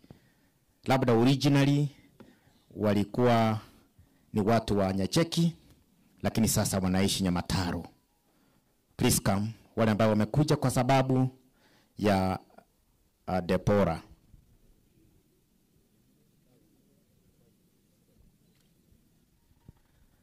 Na baada ya hawa tukimaliza na kundi hili, nimeona kati yao kuna wale ambao wamevaa sare ya kwaya. Bila shaka tutapatia nafasi muweze kuimba.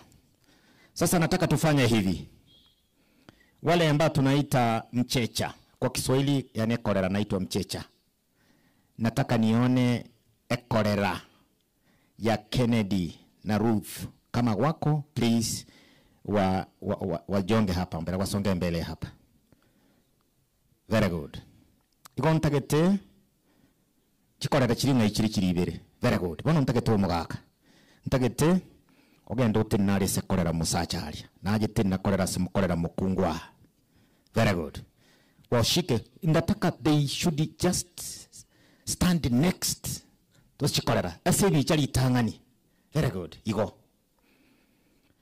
Na kwa sababu hili kundi ni kubwa na inde tunataka watakuwa wanasimama na Depora. Ninataka kuona sasa kiongozi wao mmoja, kiongozi wao mwaka naje bona chikocha umanyete tutakete gusangirira runguri na inde tote program ya gende bia bona gontakata kwa ali bageri. You introduce yourself. O introduce timu ya Nyamataro ikaranse etike kwaya kune moko ba introduced moko cha theater side, and then you introduce the Nyacheki team and then you finish. Over to you. Karibu sana. Master of Ceremony, asante sana kwa nafasi hii. Kwa majina naitwa Samson Mamboreo. Kolera pole na mwenzako. Nyumbani ni Bobasi, sehemu ambayo inajulikana Sameta. Sameta ndio ukoo halisi, mahali ambapo Depora mamaka alitoka. So tunasema pole. Nyamataro tuine mkono. Kwa Nyamataro tusonga pande hii. Please come this side. Nyamataro.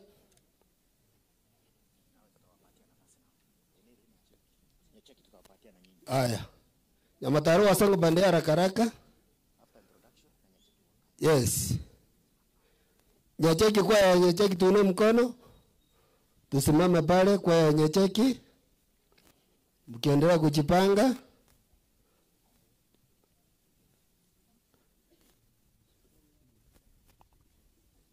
Yes. Bas, cousins wa Depora. Cousins wa Depora wote wasimama hapa. Cousins wote wa Depora kuanzia chini. Mamboreo family wote ni familia kubwa sana. Cousins, tusalute cousins wote hivi. Good. Tusonge pande ile tukae. Cousins wakae kwaya tu ibaki. Auntie wote wa Depora. Auntie wote wa Depora wasonge huku. Auntie wote wa Depora. Na marehemu ambaye ameaga Victor ndio hao.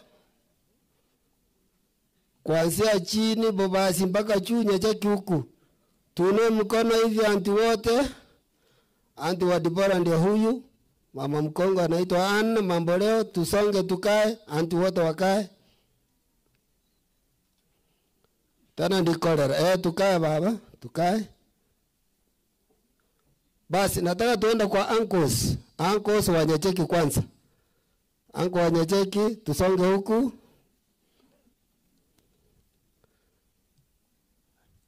Babake Depora yuko wako ng'ambo.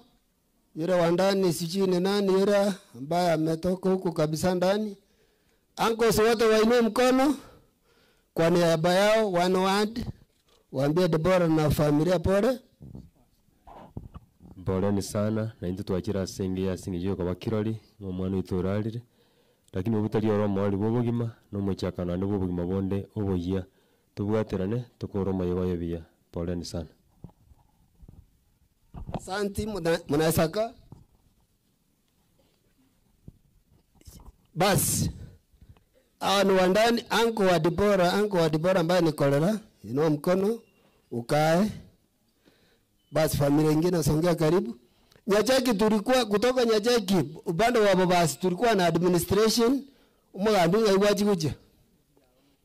Ingakia bagambingo kera nimefahamishwa asante. Basi hawa ndio uko wa ndani kabisa, sisters na brothers na mama wa Debora. Nataka kuanza na sisters wa Debora wainue mkono. Biche imeshikwa na itaenda mpaka ng'ambo mahali ambapo babake Debora hako. Tunasema pole. Tuwasalimie. Sisters tukae. Aya, Debora ako na ndugu yake ambaye anakaa Nairobi. Ndugu ya Debora ndio huyu. Aya, inua mkono, ndugu ya Debora ndio huyu. Aya, asante ndugu na saka umuione. Basi, this is my sister. Ambaye amezaa huyu msichana wetu mrembo ambaye ni daktari. Basi kolero naweza ongea tu jambo moja, waambie kolero wako pole, ubate pole. Sina jambo la kuongea, kolera yangu pole. Ile naomba friends and relatives wa Victor and Debora mtuombee akituko gisani.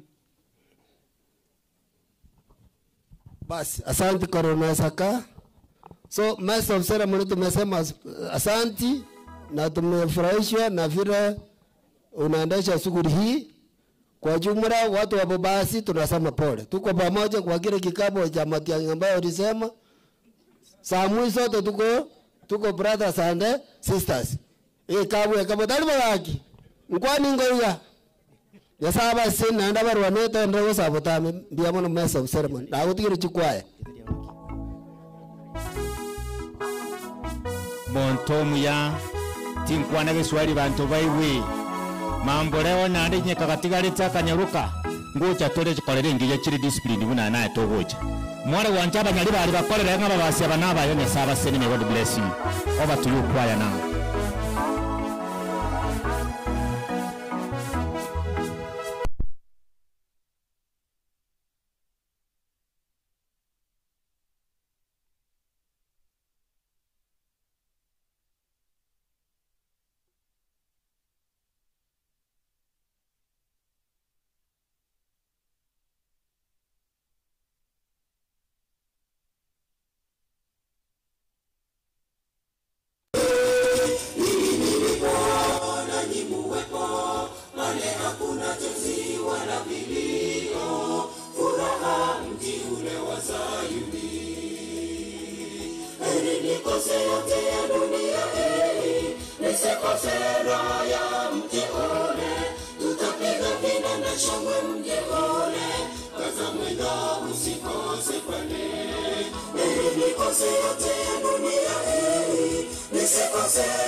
Kana mji ule mtakatifu andaliwa kama biharusi aliyepambwa tayari kwa mumewe, tatupeleka makaoni pake, furaha mji ule wa Zayuni. Kana mji ule mtakatifu andaliwa kama biharusi aliyepambwa tayari kwa mumewe, tatupeleka makaoni pake, furaha mji ule wa Zayuni. Heri nikose yote ya dunia hii Msikose raha ya mji ule, tutapiga vinanda shangwe mji ule. Kaza mwendo usikose pale. Nikose yote dunia hii, nisikose raha ya mji ule. Tutapiga vinanda shangwe mji ule. Kaza mwendo usikose pale.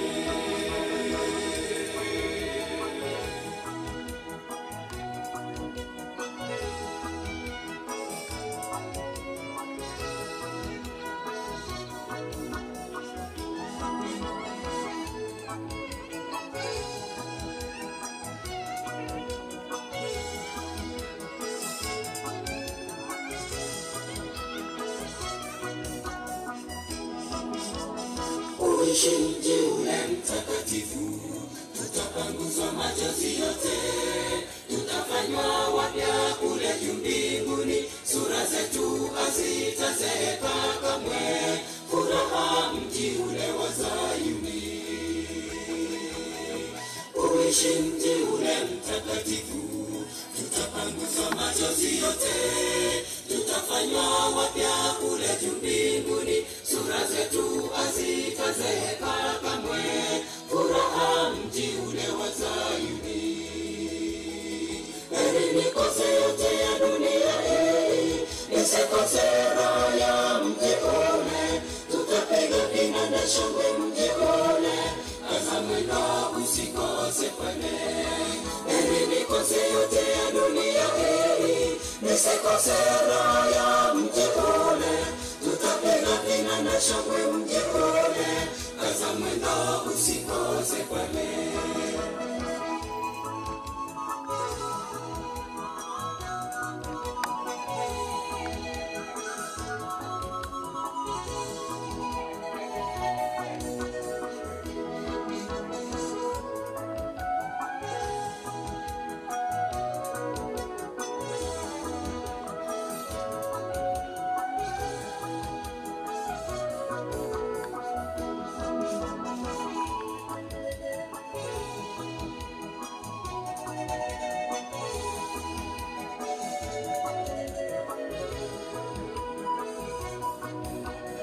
Heri nikose yote ya dunia hii, nisikose raha ya mji ule, tutapiga vinanda shangwe mji ule.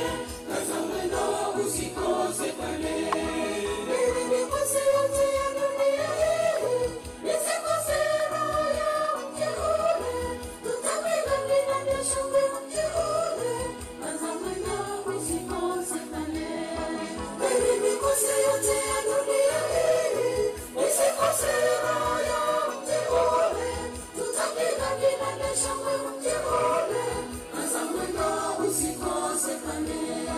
Heri nikose yote ya dunia hii, nisikose raha ya mji ule, tutapiga vinanda shangwe mji ule.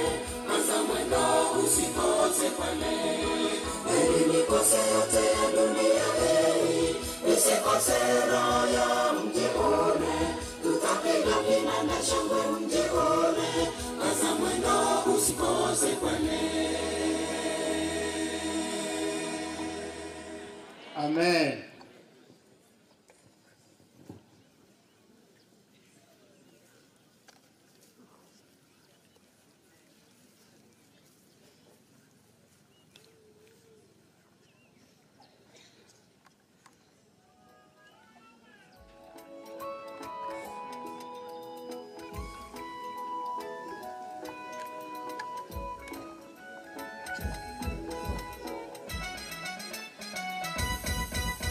Muchinore korai goro Yerusalemu tuyoganyete. Muchumuya ochabere amagacho ayena yechilulu chichera chaye nechidhahabu nganete soaroro. Muchumuya ochabere amagacho ayena yechilulu chichera chaye nechidhahabu nganete soaroro. Muchinore korai goro Yerusalemu tuyoganyete. Muchumuya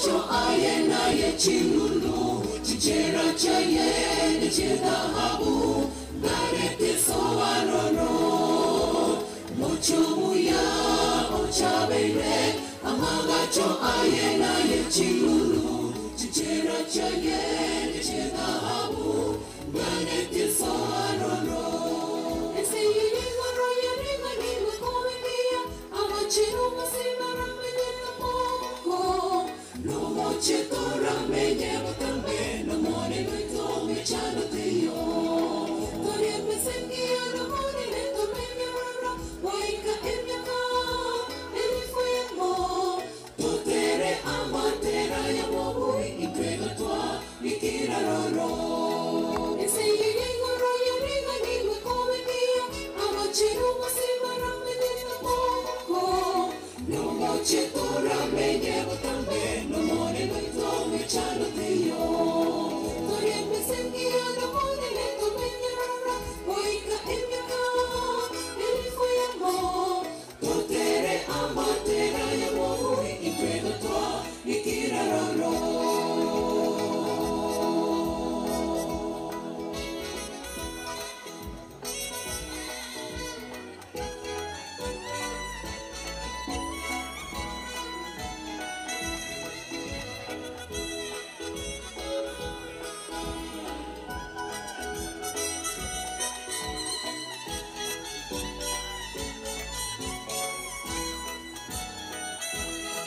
Quiero toa ikiro mochito merana mona bachenu amana kabo kwegena Elia eno kutobarore Abrahamu tuchingena mo sokobu amatemwa amana kabo kwegena Elia eno kutobarore Abrahamu tuchingena mo sokobu amatemwa Quiero toa ikiro mochito merana mona bachenu amana kabo kwegena Elia eno kutobarore Abrahamu tuchingena mo sokobu amatemwa amana kabo kwegena Elia eno kutobarore Abrahamu tuchingena mo sokobu amatemwa ese yini ngoro yeringa ni mkowinia amachinu masimara menye moko no moche tora menye mutambe no mone nuito mechano teyo tore pesengia no mone neto menye rara waika emyaka elifuyemo totere amatera ya mobui ikwega twa ikira roro ese yini ngoro yeringa ni mkowinia amachinu masimara menye moko no moche tora menye mutambe no mone nuito mechano teyo tore pesengia no mone neto menye rara waika emyaka elifuyemo totere amatera ya mobui ikwega twa ikira roro ese yini ngoro yeringa ni mkowinia amachinu masimara menye moko no moche tora menye mutambe no mone nuito mechano teyo tore pesengia no mone neto menye rara waika emyaka elifuyemo totere amatera ya mobui ikwega twa ikira roro Amen. Asante sana. Ndugu Atingaki, allow me appreciate the presence of the Assistant Chief Nyabiosi, Nyamweya, where are you? We welcome you, great man. Karibu to the service. At some point, tutawaleta. Uwele, mtambulikini. Masese ngajari. Duga takalera mata mwichivuli. It was, we want now to recognize the presence of government. At some point, tutawaleta. Hebu mfanye saluti hivi.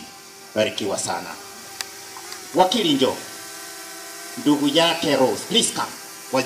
Wakili njoo na wale ambao unaita ndugu zako. Hebu njoo hapa. Halafu I'll call the Later after that, I'll call cousins to boss. That's why Morini falls. Ili tuweza kumaliza. Tenaiga, hawana mapika mukigima ali umwana umino kigima. Ile kera no ne kirugo.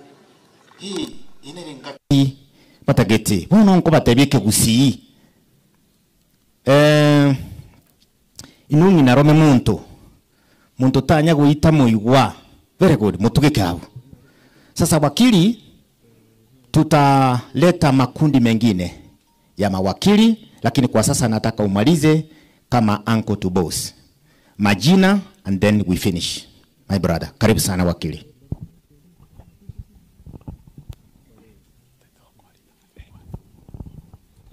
Abantu baminto mwachira samatanga boirire. Samariete ngoro kwa Evan Sombati. Semeji ya Rutu. Kennedy Semoyane. Abagwani bamusanga mwensipi. Nasiri Yesucha. Pose Yesucha. Timbati gene kugwana lero. Umwana one. Fira Tom. Yasana akobogima. Nchali singorogwa inchareba. Marita nzini komenta. Abaminto mwachire goto pole amaiga yo. Biamana sogocha ni kwaneleita. Well done. Ntakata korora chisemo cha Kennedy. Wale ambao anaita bado katika Kiswahili sanifu tunasema mwanyumba. Wale ambao wameoa katika boma moja. Chisemo cha Kennedy, mwanyumba kwa Kiswahili. Wameoa dada zake Rose. Where are they? In case of an around, wapi tumalize kundi hilo? Oyo bwate bunabono kurubobasi yadia bobasi kuno alinya libali mwako Joyce kusabanto bamwabo bali akuruka chise mwaibara. Good. Oyo monacha. Please come. Once please come. No. Kuja tu. Tumalize because karwa cha go cha katabe to chaite. Se moyo muntu yaliete yindi. Tenaiga bana banyasaye korere se muiganero. May God bless you. Thank you very much. Sasa nataka kuita makundi mbali hapa. Kabla ya hapo, I want to see all the cousins to Boss, to Victor. Cousins to Victor. Aba chukuru bareba. Ngaibale kurumata ali na ongo chake. Chugo chaga. Cousins to Victor. That's where Nancy, Maureen and the group, that's why you fall.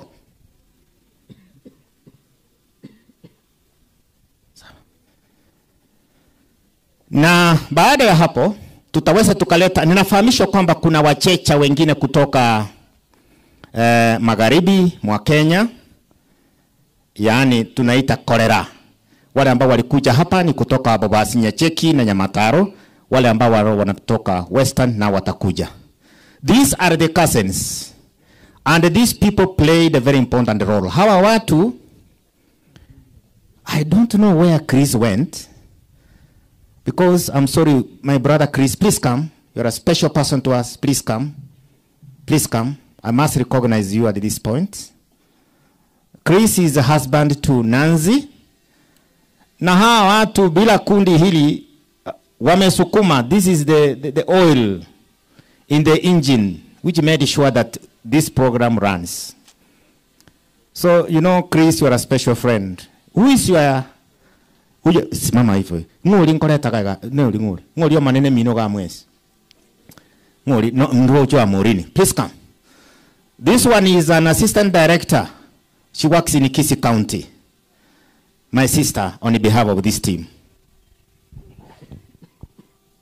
Wageni ambao wametoka Mombasa, familia, marafiki wa ndugu yetu Boss, jamaa ambao wanatuzunguka hapa na waombolezaji wote, na wasalimu hamjambo. Boss ni ndugu yetu. Sisi hatukuwa tunajua kwamba yeye ni cousin. Tumepoteza mmoja wetu ambaye alikuwa team player. Wakati tunafanya jambo lolote kwa familia. Tumelelewa kama familia ambayo hatujui kubaguana, na hivyo ndio tumeishi. Tumepoteza a big time. Tunawashukuru nyinyi wote kwa kuja na kusimama pamoja nasi. Kwa auntie na cousins wetu Bismarck, Griffin pamoja na Byron, tunaomba Mungu aweze kuwafariji kwa njia ya pekee. Always count on us because tutarudi hapa na tutaishi hapa. Kwa wale ambao mko hapa kwa hii village, mmeona tumeishi hapa tangu Victor alipolala, na tutaendelea kuishi hapa. Sisi ndio wasichana wa Auntie Ruth. Kwa wale ambao mmetusupport, Mungu awabariki kwa njia ya pekee. Na tutakapoondoka hapa, mwende salama na Mungu awe nanyi kila wakati. Mbarikiwe kabisa. Wana wa Nyasaye, this is a special team. Mungu asidi kuwabariki. Na ndirigiri bya onye nakaruga tigiritinga aje kabekorerari familia ingija bana ba Nyasaye bakorera koboko iga bya mono gena mwikaranse. May God bless you. Chris, we appreciate your presence. May God bless you. Sasa nataka kuona wale ambao wametoka Western, wale ambao tunaita wachecha, yani kolera wa Kennedy kutoka Western. Please come, join hapa. You know, wale ambao wanatoka magharibi ni watu, we following the same, we are all Bantus. Where are they? Nafahamishwa kwamba kutoka Western. Please come, join hapa Waingo. These are our people. Only during migration, we parted into various areas where we finally settled. Karibu sana. Nainda bamura babu tundu. Nade mwaigure nga bakungu nonye Western imbaro. Mwagenda mwanyu maria bakungu. Wasaba numbo benakwanire. Yes. Let us discover Kenya. Watu kutoka Western nimesungumuza vizuri sana kuwahusu. Kwamba vijana wetu wakitaka kuoa waende pale. Sijui kama tumefanya makosa. Hebu wapungie mkono hivi. Kwa sababu ya umbali, wacha tusikie majina tu, just jina tu peke yake. Habari zenu. Kwa majina naitwa Caroline na Machanja. Mimi ndio mama ya msichana ameoleka hapa kwa hii boma ya mwenda zake. Kolera, mpaka niongee kidogo. Hii ni mara ya kwanza kuonana na kolera wangu wao. Tunakutana kwa matanga pole. Hayo yote imepangwa na Mwenyezi Mungu. Hata kama ni hivyo, kolera wamepoteza mtoto wao wa kwanza. That is a big loss. Lakini walimpenda na Mungu alimpenda zaidi. Sasa kolera, tumuombee mtoto wetu pali penye anaenda, Mungu amlase pali pema mbinguni. Asanteni. Sasa sikiza. This is a class. Kolera ni asakwa kwa Kiluya. Hata kama utasahau, wewe chukua tu asakwa. Huyu ni asakwa wetu. Basakwa. Kwa niaba ya Abasakwa, hebu tuweke hapo, tuweke hivyo, tuweke maua hivyo. Asante sana. Please, you can now go on the seat because of time. May God bless you. Mbarikiwa sana. Haya, sasa nataka kuona wale cousins to Victor at home here. Hao ndio tunamaliza. Please come. Please come. Njoo haraka. Cousins to Victor. Lile kurumata ali nchuba ngogaiga. Tokore. Please come. Please come. These are the cousins to Victor back home here. A big team, a great team. We thank you for your support and standing with your uncle and your aunt. And that's fine. Oh, very good. Pamio. I think if I'm not wrong, that's the name. Pamio. Abana banyasai. Korera ango Pamio ni timu ya chikase ni china baroba korera iga abana banyasai. May God bless you. Thank you very much. Sasa mtaweza mkaka. Sasa nataka kuona makundi mbalimbali. na kundi la kwanza, manake kundi la muhimu sana ni kikosi chetu cha polisi, lakini nataka kuona makundi yafuatayo. Hebu nianze na Tengeja Boys. Please come for a photo.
Wasco where Ruth works. The Wasco team please mkae nyuma ya hapa. Nataka kuona at some point, you know, are you aware that at least in our lifetime kila mtu ni mwalimu? So Victor started as a teacher and he once taught at Grievins Academy in Eldoret. And where is that the former principal of Grievance Academy? Where are you? Please come and tell these people that it's me who employed you there. You kijana nilimpatia kazi huko Grievance Academy. And you rose to become a principal. Can take you ko ngira biasa kwa ngakanire kwende transport kwera niyo kwa bako yao boko sunerwa. Very good. This is Wasco. Wasco is a big team. Sasa kabla ya Wasco, wacha nilete hao ndio sababu ni wachache. Where Nani worked as a team, please, as a teacher. On behalf of Grievance Academy, Eldoret. Thank you. Mimi kwa majina ni Jared Nyakundi, kwetu ni hapa tu. Before Victor aende kuwa askari, he was a teacher at Grievance Academy Nandi Hills, shule ambayo pia alifunza inaitwa Greenfield West Academy, na alifanya kazi nzuri sana akiwa huko. In fact, he led, akaongoza miaka miwili akifunza hesabu, and we were very proud of his work. Besides that, ni rafiki yangu wa karibu na ni mtoto wangu.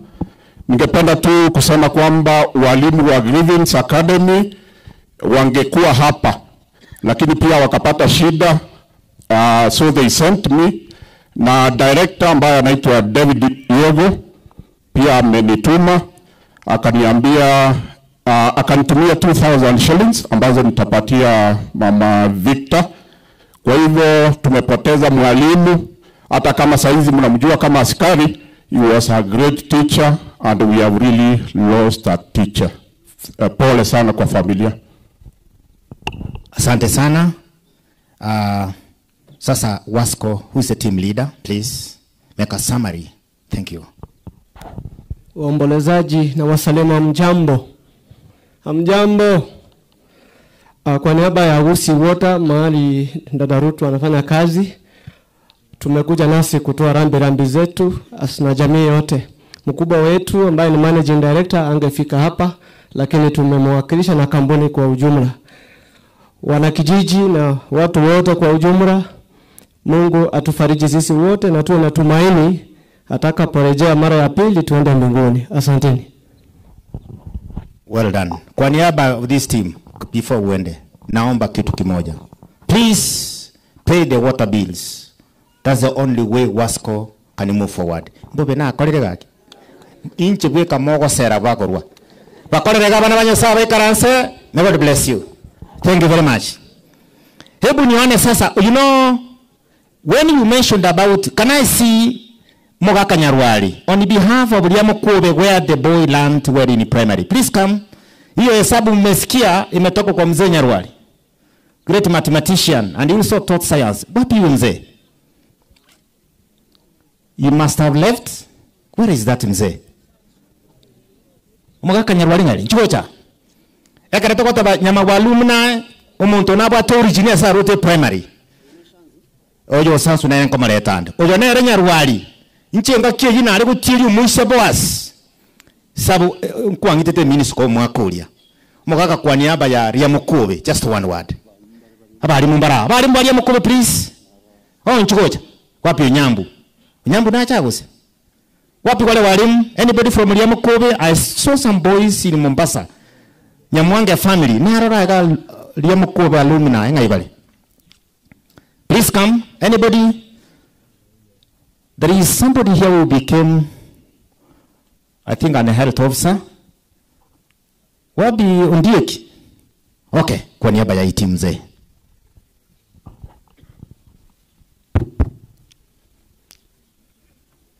Mwaka Kennedy, Mama Rutu, na watoto wenu, iliyotaria na njengoro Kunyarwali. Victor was my head boy. School was arenge Liamukobe. He was the head boy. Even if there was no any teacher in that school, he got to control the school. Wakaganga no mwalimu ororo. Whenever to go to a staff meeting, never to go to in charge of the school or control all the classes. Ube kabari abana barimu krese class. Galengo Manumia was a good boy and disciplined. Pole sana, wano awaibuli pole sana na ni familia yenu. Nyasaye nabalenda wa chinguru na inde na aba batietu samoka ino Nyasaye nabakini mbiyamo. As a senior teacher in that school, who later became a deputy, who later became a head teacher, who later became direct education ECD Kisi County, who's before you, I approve that message 100% that the boss was a great boy, great head teacher. May God bless you. Shansu, where are you? Please come here. Please come here. Shansu. Kwa familia ya mwenda zake marehemu Victor Ongeri Mogere, haswa bibi yake na wazazi wake, waombolezaji ambao mmefika kuthibitisha kwamba kweli Victor amelala. Bwana Yesu asifiwe. Tumsifu Yesu Kristo. Tumsifu Yesu Kristo tena. Kwa majina naitwa Dominic Ogongo. Victor Ongeri tulisoma naye katika chuo cha walimu huko Shanzu na tulikuwa marafiki, na alipojiunga na kikosi cha polisi cha Kenya alinielezea mimi kama rafiki yake, na mimi nikamtakia kila laheri na tukawa tunazungumza. Na baadaye nilipopata habari za tanzia kumhusu Victor, kweli zilihuzunisha sana, kwa kuwa Victor alikuwa mtu muungwana sana na alikuwa kijana mdogo ambaye tumeweza kumpoteza. Kwa hivyo kwa niaba ya chuo kikuu cha Shanzu, kwa sababu mimi natoka Nyamira North, nimekuja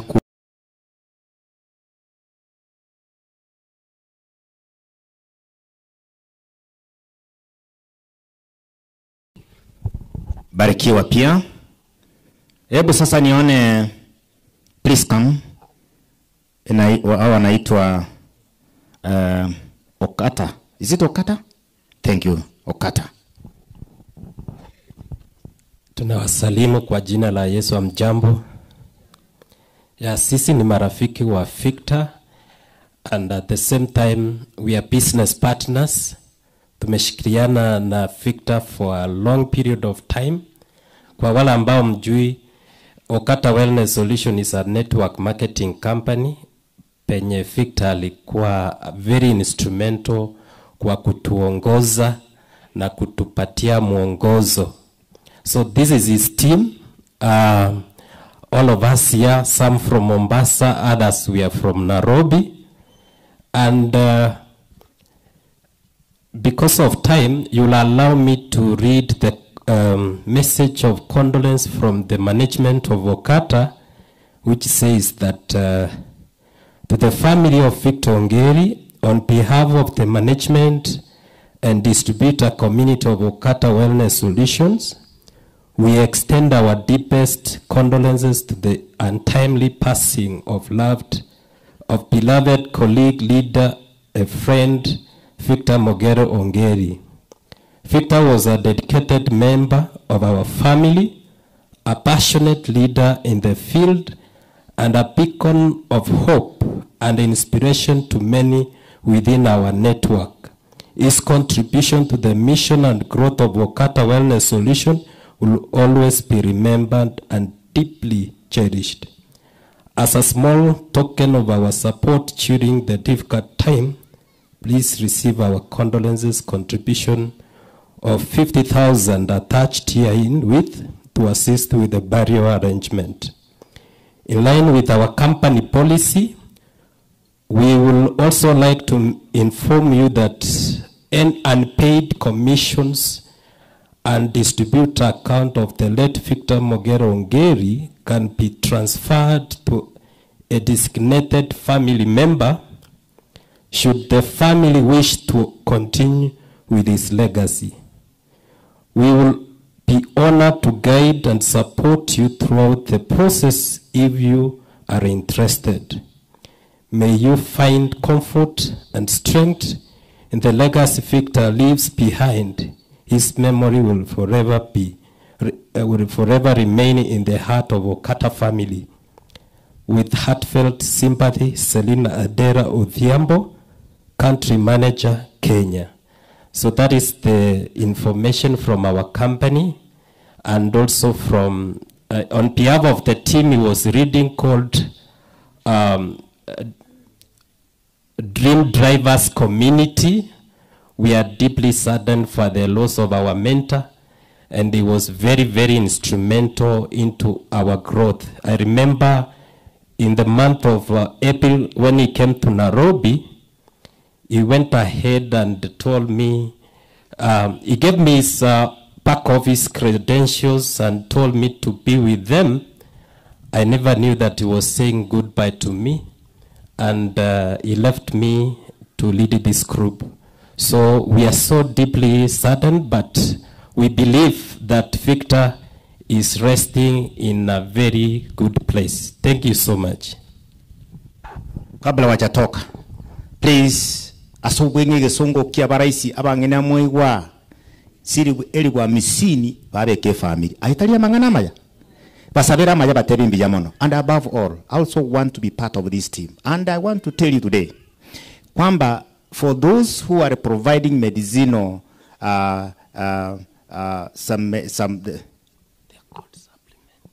they provide supplements. Look at their skin. Look at these people. That's the first marketing strategy.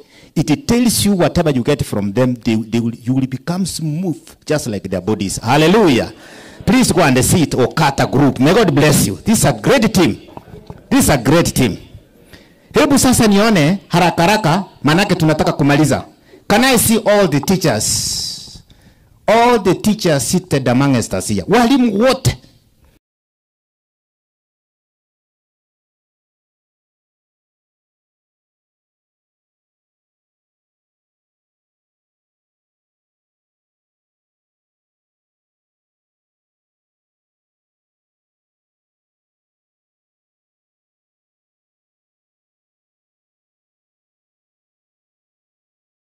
Barnabas na arore Nyagaka na arore Sini Nyamoita na bamura bantu bakira na arore Sini Onkoba bantu bagure gaiga.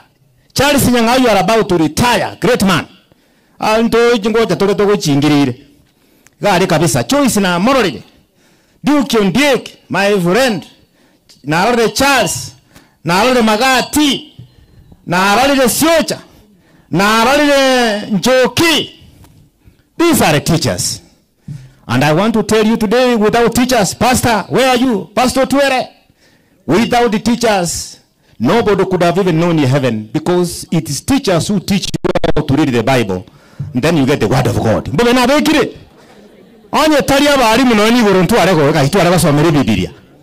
Yes, these are the teachers. Igonda tekora chaka na senior citizens bali ba rudi na babo nkoba sukamutuga na babanyarwali. Senior citizens babo redempta Miss Nyarwali na Karolile Nyamoita njikuta. I think you are about kasingati kwa very good. These are great teachers. Bakabikeri no ara abana banyasai mugaka Nyarwali nato kwanira kobakoiga bali mu baito biyamana sana. Abantu barabunda gatebatwara ibatoka ikikamiti cy'isukuru boturete imo baburabo yenda bana ibiturete baje ko barigiye bitina tigandoranga abarimu those ones in the service batali deputy teachers, the principals, the deputy principals baratika, lakini abarimu bali bande tokatabanga abarimu bale assistant teachers. Please nchuko cha mutwe chi principal chitikale maga na deputies and all those and the principals batikale maga. Very good. Maiga moteba nga magutu igarweto bwari mwakacha kudutika mana bari kona isya na inu mukine mobe muno modara kitabuna nyasaba sene baro bakine iga bwango iga nto jotorore jotara nyara mataraka tomoe.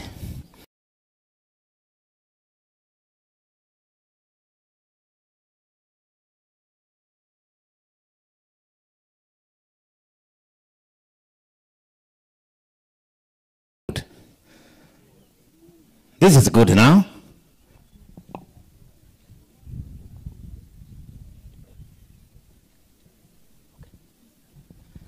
Sawa sawa.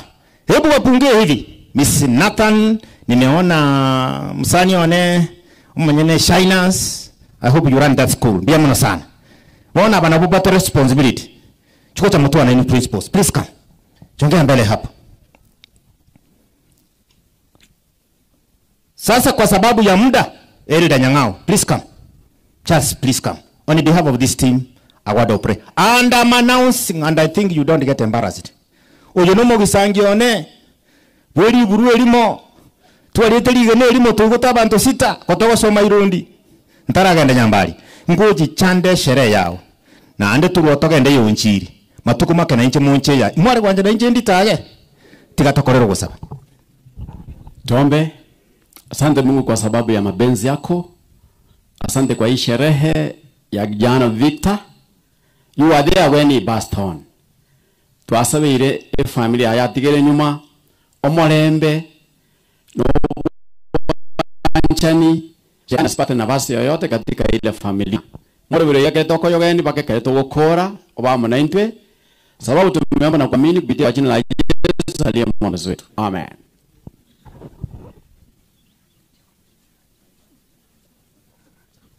Haya, hebu sasa nione kulikuwa kuna Sasa nataka kuona kulikuwa kuna makundi mbalimbali ambayo yalitusaidia kuhakikisha kwamba sherehe inafanyika siku ya leo. Kulikuwa na there was a group back home here. Nataka kuona ile kundi la nyumbani. Nataka kuona the online group, the Mombasa team, please come. Those groups, we have Mombasa team, online team na wale wa nyumbani. Wakuja wote. Hao ni makundi ambayo yalihakikisha kwamba tunafanya harusi ya leo ya kijana wetu. Hao makundi yote waingie hapa. Nataka kuanza na lile la nyumbani. Chairman ndio yule, ndio tuanze na la nyumbani. Na bako bera magari mu bikwibi icharia. Singing Chiyogo Travel na bonda basa recognize for one word from Mombasa and those ones online. Very good. Wa nyumbani ndio hao wakiongozwa na huyu Herbert Onchiri. Can we have a distinct nini here so that we see wale wa nyumbani kwanza waingie hapa, wale wengine mjonge kidogo. Mjonge kidogo hapa so that we have that distinct group ionekane. Thank you very much. Tunashukuru sana. Tukimaliza hapa tunaleta kikosi cha polisi ili tuweze kumaliza. Hapa ndio wa nyumbani walikuwa na kundi la nyumbani na tunashukuru kazi mmefanya. I'm sure the tents, the chairs and everything and our visitors ate. I'm sure you are part of that team. Manyete ni tutokora orokia nge chairman yenu. Mr. Chairman Inchwa, on behalf of this team and mami liora kolebia. Biyamono sokonyo liwaga timu ya kolero basingi ya tiganya saba sesen thank you.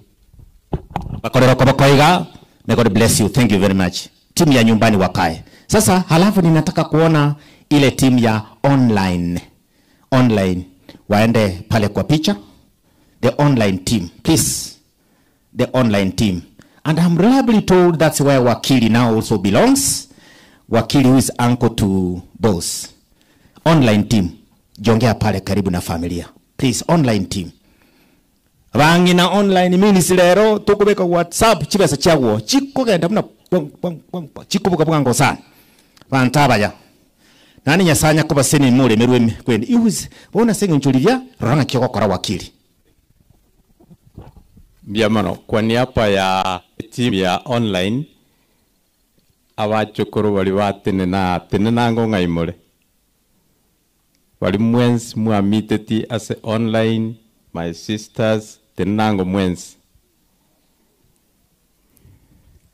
Wose njumo tuaiga kiagara this was a big team.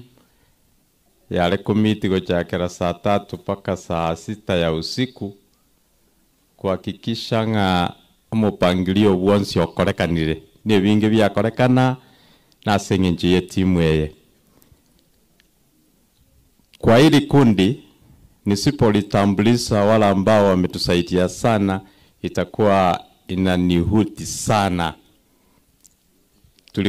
Mimi ndio nilikuwa chairman, tulikuwa na assistant chairman ndio huyo anakuja, ndiye mjukuu mkubwa wa Reba. Where I was not available, she was chairing. Tulikuwa na treasurer, very able treasurer, Nyamwita Songa Mbele. Huyu ndiye alikuwa anahakikisha kila pesa imeingia, imefanya kazi. Hata kundi hili la Mombasa tulishirikiana na wao, pesa zao zote tulizituma kwa huyu treasurer kuhakikisha kila kitu kimefanyika. Pili, nataka kumshukuru huyu treasurer na huyu vice chairman pamoja na sister yake Emily. Hawa ndio walifanya kambi katika ule mchi. The first day Victor alifariki, walikuja wakakambu pale, wakaanza kila shughuli na wamekaa huku mpaka wakati wa leo. Tutawaambiaje? Wameacha nyumba zao mpaka wahakikishe kila kitu kimeisha. Nataka kumleta sister yangu anaitwa Joyce.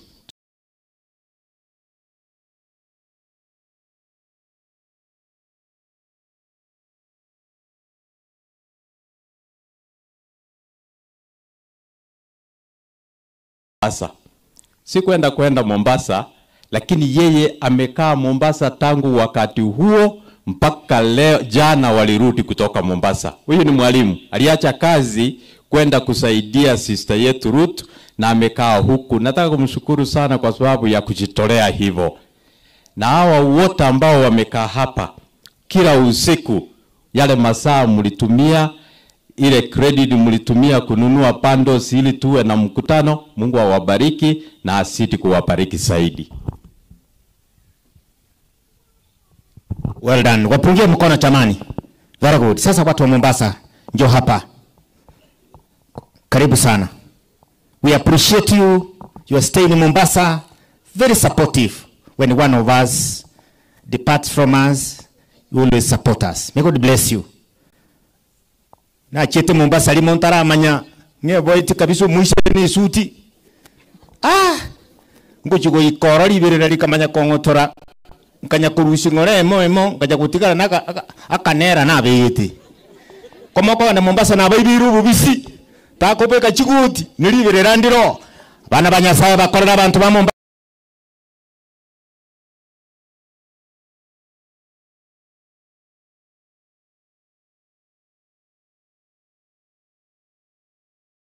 Ni kupea familia pole zangu na entire family kutoka nyumbani.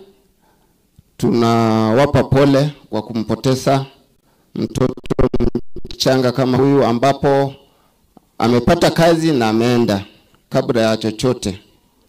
Hii ndio timu ya kutoka Mombasa ambayo imefanya kazi juu chini mpaka huu mwili ukafika hapa.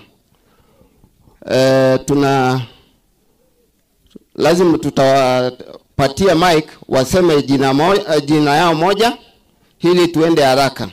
But tutapakia na wenzetu Isaac, Naftar na Madam Elda. Tutaongea neno moja, Mochele utamalizia. Kwangu kwa majina ni Daniel Misati, nilikuwa chairman wa hiyo group kutoka Mombasa. Tuwape mic tafadhali MC waseme jina tu. Tafadhali na kuomba. Sasa Bwana Yesu asifiwe. Bwana Yesu asifiwe tena. Ni Douglas Obae, alikuwa ni chairman wangu, mimi ni vice wake, na nawashukuru sana. Mungu awabariki sana. Habari zenu na wasalimu mjambo. Kwa majina ni Isaac Ogechi, rafiki wa karibu sana wa yule ndugu. Habari zenu. Kwa majina ni Eric Iteba. Hapa ni nyumbani. Hapa nyumbani babangu anaitwa John Majari. Huyu Kennedy ni kazini yangu. Na wazalimu nyote mjambo. Kwa majina ni Onkendi Sharon. Victor was my closest friend. In fact, we talked on April on 28. We were supposed to do a certain meeting na yeye about business. Nahuzunika sana. hiyo business tulikuwa tufanye on this May.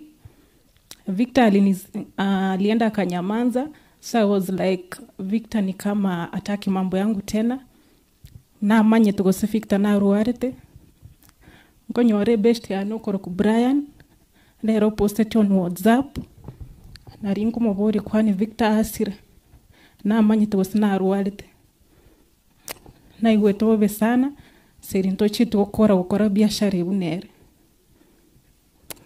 oteba poleni sana. Bwana Yesu asifiwe. Patrick Mesa, rafiki wa karibu wake Victor. Bwana Yesu asifiwe. Kwa majina naitwa Kefa Moro. Bwana Yesu asifiwe. Naitwa Job Mose, a friend to Victor. Bwana Yesu asifiwe. Mimi ni Joseph Mose, kutoka hapa Chirichiri hapa. Bwana Yesu asifiwe. Kwa majina ni Philip Basweti kutoka hapa chini. Hamjambo. Kwa majina naitwa Mildred Nyaboke. Bwana asifiwe. Umwana wakwe Samaritan David Evans uyo machadi kuruchirichiri.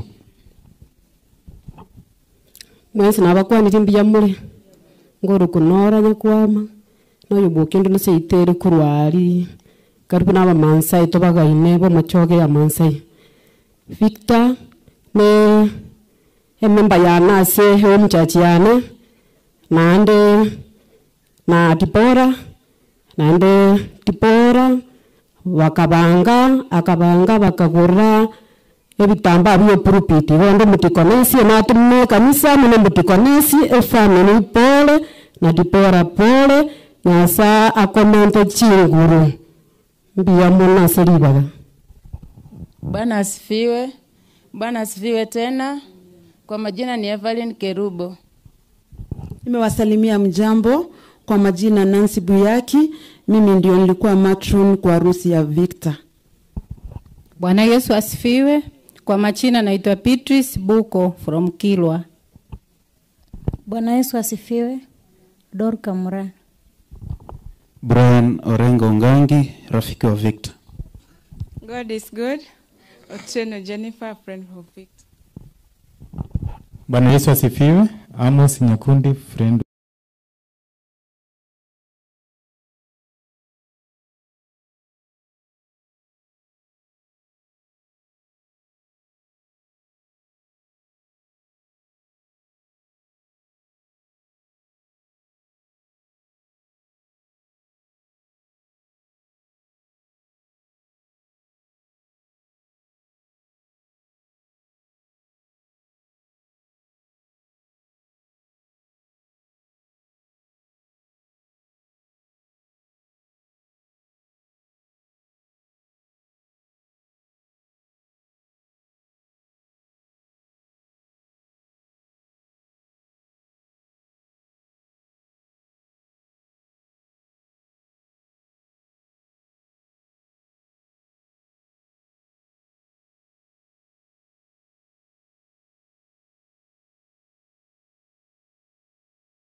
Victor Agaiga.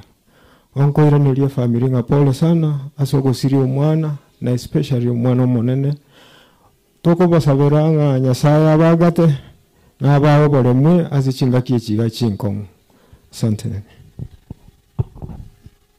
Kabla hawajakaa kuna mmoja hapa anasema neno moja.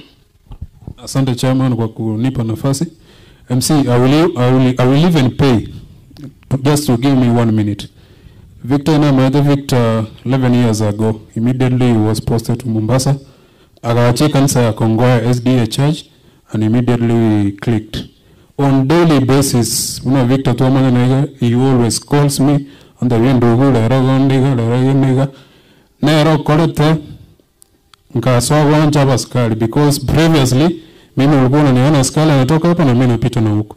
But immediately I can introduce Ngorangora, paka nkawa friends to police fraternity, paka to some extent whereby ako alimete, he used to be a farmer, ngo chabu ya gali dog section na swama gondana karaki, na chingine ndoto yukumboli, na agenda buone. He gone out to the officer in charge, the one who brought us from Mombasa, kindly, if you can stand. Na Brian and Bismarck, if you can stand. Bwana officer, Victor was like a breadwinner to this family. With all respect, kindly, tukirudi tu pale Mombasa, these young men were Musa Shule, so there's nothing, there's no one they are looking onto. So kupitia with your power, if only you can even pick just one, aende pale, ili at least alilishe mama. We will really be very grateful. Thank you, sir. Ine nonyena bali bagana korabia paka basabire meremo. Sasa nataka kuona wale ambao wote wanashiriki kanisa ambapo Victor alikuwa anaenda, nao wasimame nyuma yao, kusimama tu alafu wakae. Please come.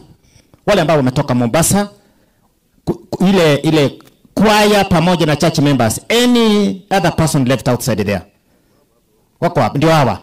Sasa kwa sababu mmezungumza na but God works in a miraculous way. Victor trained as a teacher, he became a police officer. And I have learned something through you. Let us always look at our police officers as friends. Unajua kuna mtu hakushika hiyo. Ni kwamba zamani alikuwa akiangalia askari walikuwa kama maji na mafuta, hata bila sababu. So let us also know these are our brothers and sisters and they're assisting us to have security in our country. How many people appreciate the police force? Maiga. Na inchi nare kobo moke, nare kobo musigari. Hena mwikaransa bo. Hena mwikaransa. Nashukuru sana. So as we wind up now, hii sherehe, nataka nione ujule wapi wale chiefs wawili ambao niliona hapa. Please come. Nyamweya ngajale. Chikocha Nyamweya.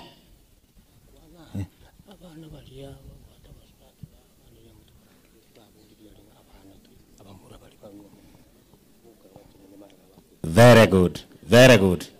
Sasa mnaposimama hivi,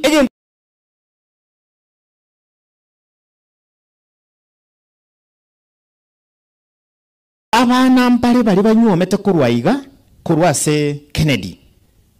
Abana balia. Na barangiritira kinya koroka ni chentabe gete buja. Please come. Wale ambao wameoa watoto wa Kennedy. Nuri whatever. Aba dadake. Aye, basubati bamu aba Kennedy. Basubati bamu abo. Chi.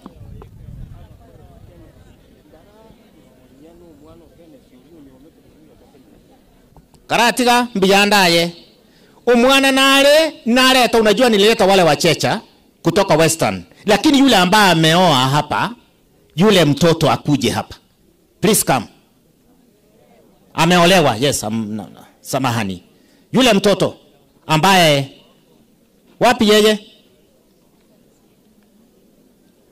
Please come. Yule mtoto kutoka Western ako wapi? Ngayale. Wama. Na morangeria bono ni chisa cha babu na chaba. So finally Bwana Nyamweya jongea hapa. Where is the other chief yako wapi? That I introduced two of them. Please come. Hatuna muda sasa.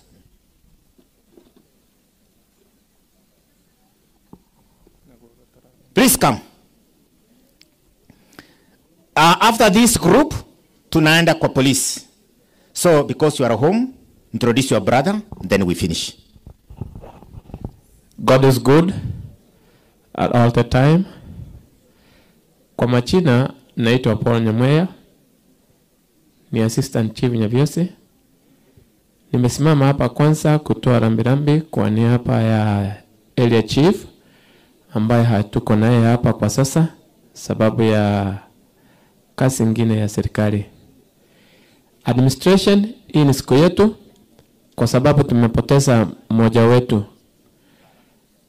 Nimeona mwenyekiti ameshughulikia pakubwa. But ningependa kuuliza wale retirees, chiefs wale wako hapa, wale wameretire, waweze kusimama kidogo. Kama wako retirees wasimame. Na kama wapo, ningependa kumuomba mwenyekiti nafasi kidogo. Ningependa kuidentify administrator wengine kidogo. Kama kuna area MCA, sijui kama yuko pamoja na sisi. Na ningependa kuita wote mjumbe wetu LMP kama kuna mwakilishi wake akuja hapa mbele tafadhali, nafasi ndio hii. Alafu nitaongelesha pia, naomba wasimame. Kuna competitors MCA wale wako hapa ndani, nimeona kama kulikuwa na mwalimu hapa. Wapi kwawa? It was with us. Na wengine wale wako hapa wachapata nafasi wakati ndio huu. Tafadhali kujeni mbele kama mko muongene na mmoja, alafu tuendelee tumalize kipindi. Asante kwa nafasi. Tigangu aneke kusikia era aninka.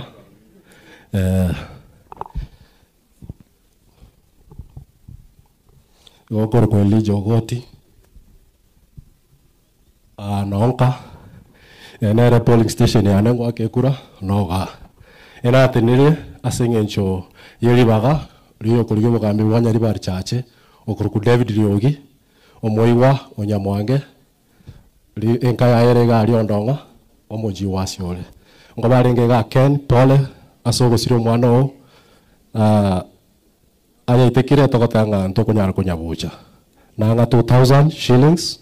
Igongo chiana gochia se Ken banya osokera. Mbia mono. Tatokoregae. Yenda kucharibu na wateba kuchia Kennedy ali. Kiro muntu buna arwe kwende yaye. Ojo ako wakilisha. Oyo kurukwa wateba. Oyo minto Peter Moranga Kinara na bakuania na dote ya policy family. Iga toma 1000 shillings iga. Tianda family immediately. Mbia mono sana. Well done. Mbia mono master of ceremony. Abantu baminto mwaras chinsa moine chinsa na yotora sama webu wairire buyaiga. Wairire na ende. Litangani tigandu ngora ya nebo jase family ya Kenneth na Ruth asenye nchogo siria omwana Victor na rorenge tumaini ase family kolende ochire. Nyasa agarote abakuru tabukyanya ki tigato twakeri nyasa ngambu ya mono asikera yendo keke asikera lingana. Asoko yanda bwango lituko mochango lenga iga umugambishe munacho takarole family nonyerero na babange tebunako bayirango berarenge gaiga lakini cheba chinsa inisano umugava numurangeri kisi for a meeting yobona bunto nine gaiga igantire ne kwani abayo mweshime wito shemnya moya bwe wodi ya birungu ndata bata baiga abantu baminto bakyoke tari bayiringo kwara na barabo moroche gasinege endelete ikirasingira alinko yarakere kelnekia abana babekerwa ECD igongo gukora turubwango before the month ends ngende matebinga abantu baminte gasiero kegendelete rende no yokonya komnyoka motebiara irangora gekogera embule ne nyinge play kitakora tigendo kieke play kiteyo igombu yamono nende nangete 2000 ngalento mochango nende nanga siringi 1000 nkwaga edi Kennedy edi anya ko sukari abere chinguru amagoja kwenda sega sia yao kora ya gutambenya sati aba siringi yamono. God is good and all the time. Mimi kwa majina naitwa Richard Masese. No mwasisa nchivunde asitokoro kabiticha. Na inche na achira iga asenge ncho mose ibere. First, Kenneth ate gatu enge high school classmate kiana igabono na ikalanse tatu asomete class ya kama. Na raji arumu na chia Kenneth na achirora sichire na bochira atenene na onye time tero batenne sibariga. Bara bari tu asomete na Kenneth mwacha onde na rote ni nagos. Na rora bakega karabacha. Number 2 ekero naende ngonya gusuguma na kuri high school eke barua na nyoete kia mache na leko minyoka chiri chiraiga rutu nero renge posiana. She was in church ekero tara kora mache chiri chiru igo na chiri chigotibere Kenneth ne classmate na inde rutu nero renge posiana kana nga mache kentara chikobo mugambia sina chitu chimwina ndatebe omwana Victor ekera go kina chiri chiro tore chiri chiro wiso imugiro munako ende sukuru na onekera go igenda Mombasa mna mwate ba intu tu musabirete. I was one of the bali ba musabirete akagenda Mombasa akachikogenda saa chite. Poleni sana bwana Kenneth. Omonena onena kwagerete ngakine kabo mugambi pole. Omosubati ogo turamweni kale chiokanga baba. Take heart, life is like that. Chukua legacy ya Victor vile umesikia wamesema kutoka Mombasa everywhere. Ekeranya sako ile ni obogima anyore family ya Victor nekorete ki amangana na abere nyasaka tutunga na otorense na ninga itogochia. Thank you so much. Deborah pora soko sire mwako lema singe nyasako kwete na ndoirire Kenneth na Ruth na ino pora soko siria umutangeino nato muno mo chief mbaye amagomba ya abene abana bamwe abo Victor kamona njina ino mwa le michinkoro abantu bwensi mwacha somusangira kanoiga tokwa nimbe yamana sana moko na kuruga mugenda bya sante tingo cha konyara bonsi abana mbale Victor akurukanere abara abacho kura suyu pate nase bali wale ambao wanaita Victor uncle from both sides liekuru kemuga na aga. Wherever you are, please stand up, because that was the family request. Wapi hao ebu kuja haraka. And after that sasa tutaita kundi la mwisho ambao sherehe ni yao watumalizie. We are very sorry, particularly to the church, Pastor Tuere, we are very sorry. We have taken longer than we thought. And to the police, we are very sorry for this. Hawa watoto sasa ndio Victor alikuwa anaita watoto wake. Chuko chakaya na inumwa kwa ibicha. Very good. Wana bake, wantabaya. Very good. Kima egantu wale kubeba. Wana banyasai. Igo. Babekere na barabu wako bako iga. Nyasaba seni. May God bless you. Be blessed. Sasa mtaweza mkaenda mkaka. Kaeni.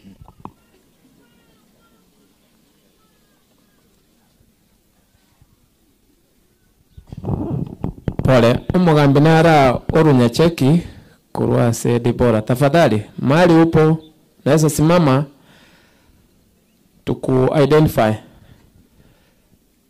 Karibu sana, asante. Ako wapi chief kutoka? Ni mama. Chocha. Na ile na ikuboka senge njumuntu mukungu obero muchibwe kerauni tali amachieso. Nyasanya komoseni. Mwere kwanjira boygo. We also want women to succeed in various careers. We appreciate you, my sister. Kuja ujitambulishe kwa jina and then we finish it. Karibu sana. Thank you, Master of Ceremony. My name is Kemudo Beatrice, Senior Chief wa Nyecheki location. Waja nirudi kwa lugha ya kimama. Tipola, mimi ni chifu wake. Babake ako ng'ambo, nikakuja hapa kwa niaba ya Dipola na anti wangu ambaye anaitwa Ann, ni mtoto wake. Na acha kwa niaba ya bandu ya Singinjo Evans Konyale maje Mungu na acha agatindeka mukamuro mwabwango iga na kirisa bantu banyecheki. Otherwise, thank you Madam Dipola, umwana witu no munyagitari baba no mwana wanjito mugakwa nande mongina no mugaka uno mwana omuya nando mwana ogwika bahikange. Otherwise, simbi amano sisemiwa. Thank you so much, Senior Chief. Sasa tunataka kumaliza.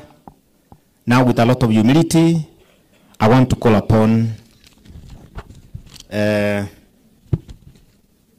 wanaitwa K9 unit team. Please come. yule ambaye anasimamia. Sasa kutoka hapa mkimaliza tu taenda kwa kanisa alafu tumalize. Please come.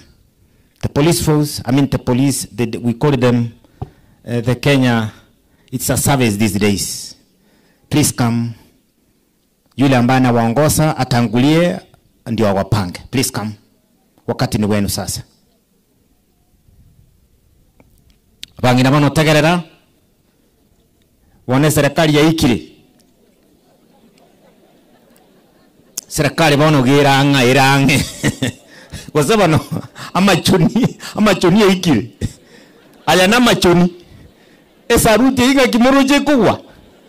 Tali kero monto wake saruti. May God bless you, my brother.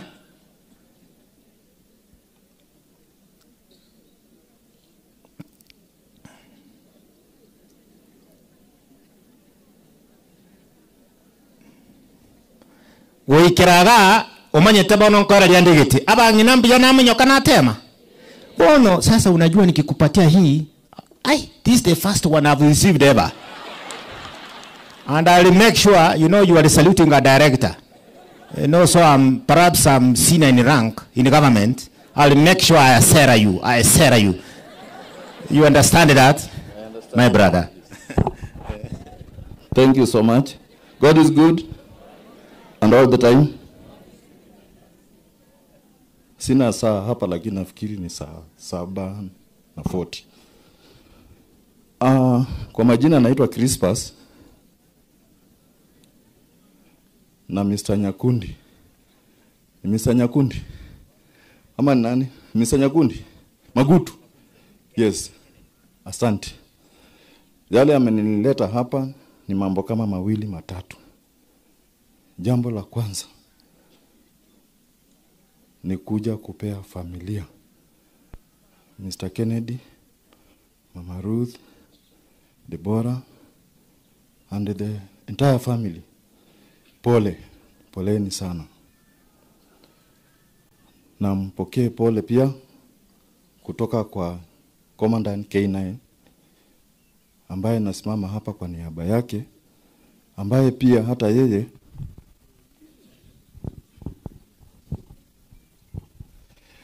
ambapo ndiye amenituma hapa nikuje nimwakilishe, ambapo hata yeye anawakilisha Inspector General, Deputy Inspector General na Inspector General kwenda juu. Hilo jambo la kwanza. La pili ni kuja kupumzisha mwenzetu ambaye ni ofisa wangu yule amelala pale, Victor. Victor ni askari wa kitengo kinaitwa K9. K9 ni wale polisi ambao wanafanya kazi wakiwa na support ya mnyama anaitwa dog. So nimesikia Mr. Magutu akiongelea walimu hongera. So nasema hivyo kwa sababu sisi tunafundisha wanyama wanaongea, wanafanya kazi. So tuko mbele one click juu. Animal psychology ndio tunadeal nayo, above human psychology. So simtupigie makofi hata sisi. Kabla sijaendelea, kwa sababu ya muda, ningependa kutambua mahali askari wote wako. Naanza na K9, mahali mko, msimame. Mtakuja hapa, msimame. K9 unit, mremain hivyo hivyo. Wajoiniwa na KPS. Naona tuendelea kuongezeka.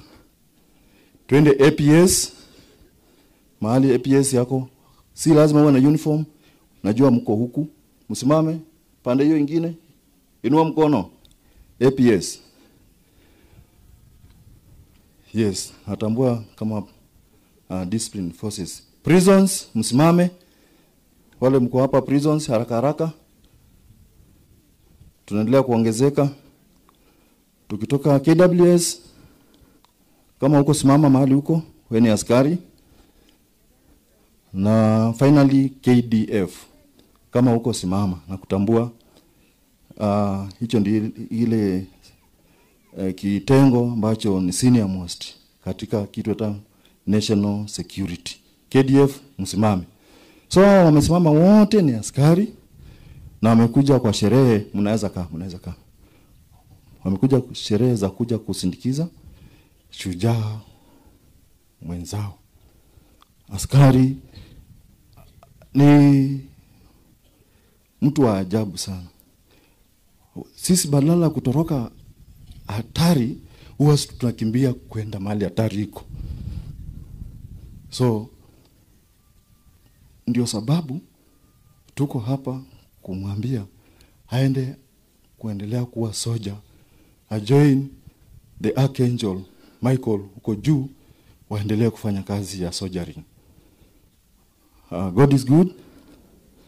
Now nataka kwenda haraka.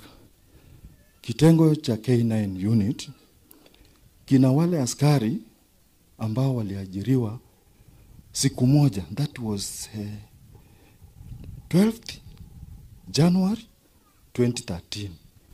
Kama uko hapa KPS, APS, KDF na uliandikwa hiyo Januari, kuja hapa. Hawa ndio natambua kwanza. APS, KPS nyote 2013 January. Haraka na mtambue mtu mmoja ambaye ataongea kwa niaba wengine dakika moja. Faster. Kujeni pande hii. Kuja pande hii. Hata kama uko kwa APS kuja. Ni detail moja tu. Sawa. Hawa waliajiriwa siku moja na Victor. Wakaenda college the same time, wakagraduate the same time. Na wamekuwa na yeye kwa kazi. Hawa ambao wamevaa ceremonial ni wenzake kutoka K9 Mombasa. So sijua mmechagua nani. Muongee kwa niaba ya detail yenu nationwide. Dakika moja tu. Asante kwa nafasi. Kwa majina naitwa Wesley Omari. Tuliweza kutrain na Victor pamoja mwaka wa 2013 for 15 months, tukamaliza 2014 mwezi wa 4. Mimi kwetu nyumbani ni maeneo ya Gesusu na nilikuwa mwalimu wa kwaya wa Victor wakati alikuwa anasoma pale Kiganjo. Kazi ninafanya pale Kiganjo bado, aliniacha huko na mpaka sasa niko huko. Asante, mbarikiwe. Thank you so much. Mrudi mkae. Ama uko na chochote? Okay. Now mimi nikiwa nimesimama hapa, kuna mwakilishi wa commandant kutoka Nairobi. Anaitwa Chief Inspector Onala, ambaye pia ni coordinator wetu kwa maslahi ya welfare. Chief Onala, kuja usalimie. Salimiana haraka. Sisi tunaenda speed. Tumaliza. Bwana asifiwe. Asifiwe Mwokozi. Langu jina jinsi ambavyo mmearifiwa, Daniel Onyango Onala. Zaidi yote nimeokoka, Kristo ni Bwana. Bwana asifiwe. Na mjinzi amesema huyu mkubwa wangu. Nimetoka kule Nairobi, K9 headquarters. Nikiwakilisha Bwana Commandant, tunashirikiana na yeye, lakini yeye ni mkubwa wangu. Hata tukiwa hapa ametuma rambi zake. Bwana asifiwe. Amesema mjitie moyo. Amekuwa shughuli nje pia. Amekuwa ile sherehe ya jana na leo hii ndiye alikuwa anarejea kwa sababu ya majukumu ya kazi. Mimi nimesimama hapa pia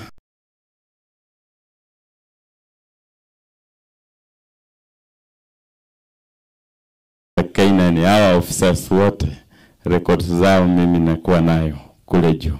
Bwana asifiwe. Maslahi yao yote ninashughulikia tukishirikiana na mkubwa wangu hapa. Jambo lingine la kuwatia moyo. Kuna kikundi kimekuwa hapa. Na kuna mmoja akasema jambo la maana sana. Najua leo tuwaomboleza. Akauliza, je, kuna yule atashikwa mkono akaweza kuelekeza familia? Turejelee kwa Biblia. Yoshua 1. Mungu mwenyewe akamwelezea Yoshua, tazama mtumishi wangu Musa amekufa. Jiandae ukaweze kuongoza wana wa Israeli hadi wafike Kanaani. Bwana asifiwe. Tukiteremka pale 5 anasema kwamba uwe jasiri. Kwa sababu gani? Kule Kanaani kuna majitu. Na mnakumbuka Mungu alisema kwamba Kanaani kuna maziwa na nini? Lakini watu wanasahau kwamba kwa asali kuna nyuki. Na nyuki ana nini? Si ana mishale. Kwa hivyo kuwa tayari. Lakini kile ambacho ningependa kushauri familia.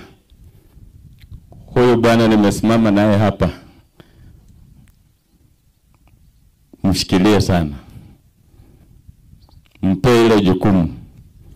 Nataka nione Yoshua akitoka kwa hii familia. Bwana asifiwe. Na Yoshua uwe tayari kuwa jasiri. Vita ni vingi. Wazazi pia ningeweza kuwaarifu hivi. Lindeni nyota ya watoto wenu kupitia magoti kwa Mwenyezi Mungu. Walipokuwa wanaenda kumsalimia mtoto Yesu, wale mamajuzi walikuwa wanaongozwa na nyota. Bwana asifiwe. Wakaelezewa na adui kwamba nendeni mkamsujudu kisha mrudi mnitaarifu. Badilisha njia. Bwana asifiwe. Ezekieli 37 1-7.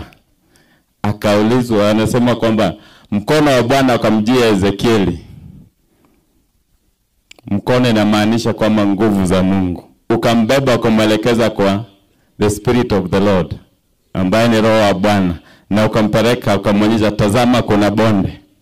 Lile bonde lilikuwa na mifupa mikavu. Na neno la Bwana linasema kwamba mifupa kwa hakika ilikuwa nini? Mikavu tena zaidi. Na akamuuliza, son of man, can this bone live? Mungu anakuuliza swali. Yeye ndiye aliumba hata ile mifupa. Na ndio kuwa na mifupa kuna maanisha kulikuwa na nyama. Kumaanisha hili lilikuwa jeshi. Lakini akamuelezea, Bwana wewe wajua. Kwa hivyo wazazi, kumbuka kwamba Bwana anajua kwa nini unapitia haya. Yule mwanamke mjane ambaye mmewe alikufa, akamwelezea Elisha. Yeye inapatikana kwa Wafalme wa Pili. Kwamba tazama mtumishi wako ameaga. Ameniachia madeni. Najua Victor ameacha deni kubwa sana kwa wazazi na wapendwa wake, familia, kwamba kuna mahali ambapo alikuwa afikishe. Amewacha ile deni. Akamuuliza Elisha. Na alipoenda kwa Elisha akasema, na huyu mtumishi wako alikuwa ni mcha Mungu. Bwana asifiwe. Nimesikia wasifu, yani ile character, positive characters ya Victor. Kila mtu amenena hapa. Alikuwa mcha Mungu. Je, akauliza na Elisha maswali mawili. Je, nikutendee nini? Na swali la pili akamuuliza, una nini? Mama hakujibu atendewe nini, lakini alisema ako na jar of oil. Bwana asifiwe. Kwa hivyo ndani mwenu there is a jar of oil. Praise the Lord. Seek that jar of oil. Lakini zaidi ya yote nataka nione Yoshua. Ikaulizwa, je, mtu ukikatwa utaweza kuchipuka tena? Ayubu alipitia mambo makubwa, mengi magumu sana. Lakini wakasema, licha ya kwamba mtu umekatwa, leo hii mtu umekatwa, lakini Biblia inasema kwamba kwa harufu ya maji, tazama, mizizi yake itamea tena, majani yatachipuka pamoja na matawi, na utakuwa mti mkubwa ambao utaweza kuzaa matunda. Bwana asifiwe. Zaburi inasema kwamba amebarikiwa anayemtegemea Bwana, kwa sababu ni sawa na mtu uliopandwa kando kando ya maji. Hata wakati wa kiangazi, tazama, utaweza kuzaa matunda. Jizike kwa Mwenyezi Mungu na kwa hakika mtaaibika. Nawaelezea leo hii mmehuzunika, lakini kesho mtacheka kama mtaishi na kudumu kwa Kristo. Usiku unaweza kuwa wagiza totoro, lakini tazama asubuhi. Utalia usiku wote, asubuhi yako yaja. Muulize Mwenyezi Mungu. Kila wakati egemea kwa Mwenyezi Mungu. Mengi atasema, lakini msaada wako uko wapi? Kwa Bwana. Pale jangwani nyoka waliwauma sana wana wa Israeli, lakini Musa akaambiwa tengeneza nini? Nyoka ya shaba. Yeyote aliyetazama nyoka ya shaba alipona. Mimi naweza ongea hadi kesho. Nilibarikiwa sana. Amen. God is good. Daniel, hata ukiongea mpaka kesho, mimi siwezi kufukuza hapa. Kwa sababu neno la Mungu tumeambiwa na Nyakundi lilipitishwa na walimu. So wewe kama ni mwalimu wa neno la Mungu, utapitisha neno leo, kesho na milele. So I appreciate that guy, na mheshimu sana, nampenda na ni rafiki wangu wa karibu. Na huwa tunashauriana, we are what we call prayer warriors. Do you have prayer warriors here? Huwa tunaomba. Hata wale tulikuwa nao kule Mombasa niliwaambia, mliniambia tikifikia saa 5 mvua inanyesha. Niliwaambia namna gani? Tunamaliza vizuri. God is good. Prayer warriors. Na Bwana Onala, watu wanafikiria maybe wajui, umemwambia wewe ni polisi kweli? Huyo jamaa ni chief inspector of police. So wale watu wanaogopa polisi. Polisi ni walimu zaidi ya walimu. Hata mimi nilikuwa mwalimu. Wenye wanajua mambo ya walimu, namba yangu ni 27 na kuendelea. Na nilikuwa hiyo college mahali Victor alikuwa. So my number inaanza na 27. Wale wanajua. So tuko walimu, tunaweza fundisha, tunaweza hubiri, tunaweza kufanya kila jambo. Now wacha tukuje kwa business. Mimi nilienda Mombasa just a month ago, na ningependa tu kutambua mkubwa ambaye alikuwa na Victor hiyo miaka yote, miaka 5, 6 nyuma, na ako hapa na ni mkubwa wangu. Kwa heshima na taadhima namuita Mr. Moses akuje aongee kuhusu Victor. Yeye ndiye anamjua zaidi. Afande, karibu.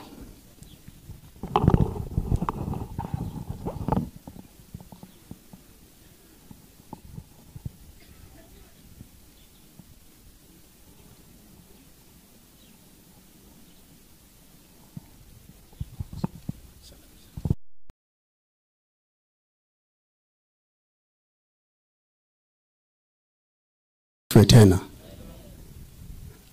nachukua nafasi hii kumshukuru Mungu kwa sababu yana kutupatia fursa hii kufika mahali hapa kuweza kutoa rambirambi zangu na za jamii yangu, hali kadhalika jamii ya polisi, kwa baba Kennedy, mama Ruth na madam Deborah na jamii yote.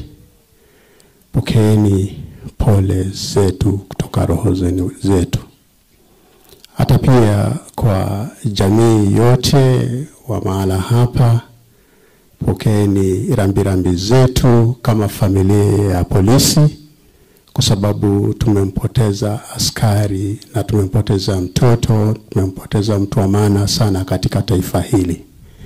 Hebu pokeeni rambirambi zetu kutoka kwa roho zetu.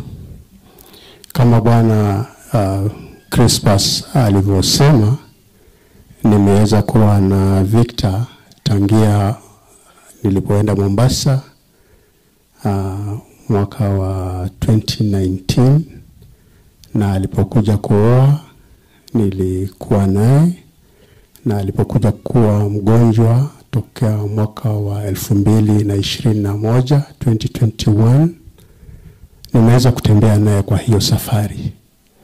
Nimesimama naye mpaka hivi juzi nilipata uhamisho mwezi wa 4, na nilipokuwa ninaondoka kidogo tuliweza kusemezana naye na kidogo moyo wake ukawa umedhoofika sana. Manake aliniuliza, afande, sijui kama nitatoboa. Lakini nikamuhimiza, nikamwambia Mungu yuko, vile tumekuwa kwa hiyo miaka 4 hata sasa utaweza kufaulu. Alikuja na ratiba ya kufundisha, manake ni mtu mzuri sana. Ni mtu mwenye ana msukumo wa kutoka ndani. Akaniambia niko radhi kuanza kufundisha. Nikamwambia subiri kidogo tu, alafu tuone kama ukipata nguvu za kutosha utaweza kuja na kuendelea kufundisha. Kwa hivyo nikamwacha na maneno hayo na nikamkabidhi kwa mikono ya Bwana Msomba. Nikamwambia amshikilie, manake alipitia magumu. Jambo la kunifurahisha moyo wangu ni kwamba alikuwa ni mtu ambaye hapotezi imani. Hata wakati kidogo anafinyika zaidi, anakuwa na ile imani kwamba Mungu yuko na bado atamuonekania. Kwa hivyo niliposikia kwamba ameaga, kidogo nikasikia moyo wangu umefinyika, kwa sababu ni mtu ambaye nilikuwa na matumaini naye sana. Nilimpenda, nikamchukua kama mtoto wangu. Manake mambo mengi alikuwa anakuja kwangu, tunashauriana naye, na niliona akianza kukua mpaka akafika mahali ambapo akaona kwamba ako tayari kufanya kazi tena.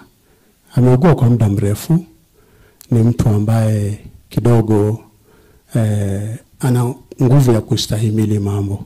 Manake mambo ni mengi yanamfinya kwa njia moja ama nyingine. Lakini namshukuru Mungu kwa sababu hatuwezi kumtoa Mungu makosa.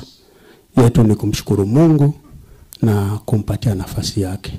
Kwa wazazi, Mungu awapatie neema, awapatie subra, na mtoto atatoka kati ya wale mko nao.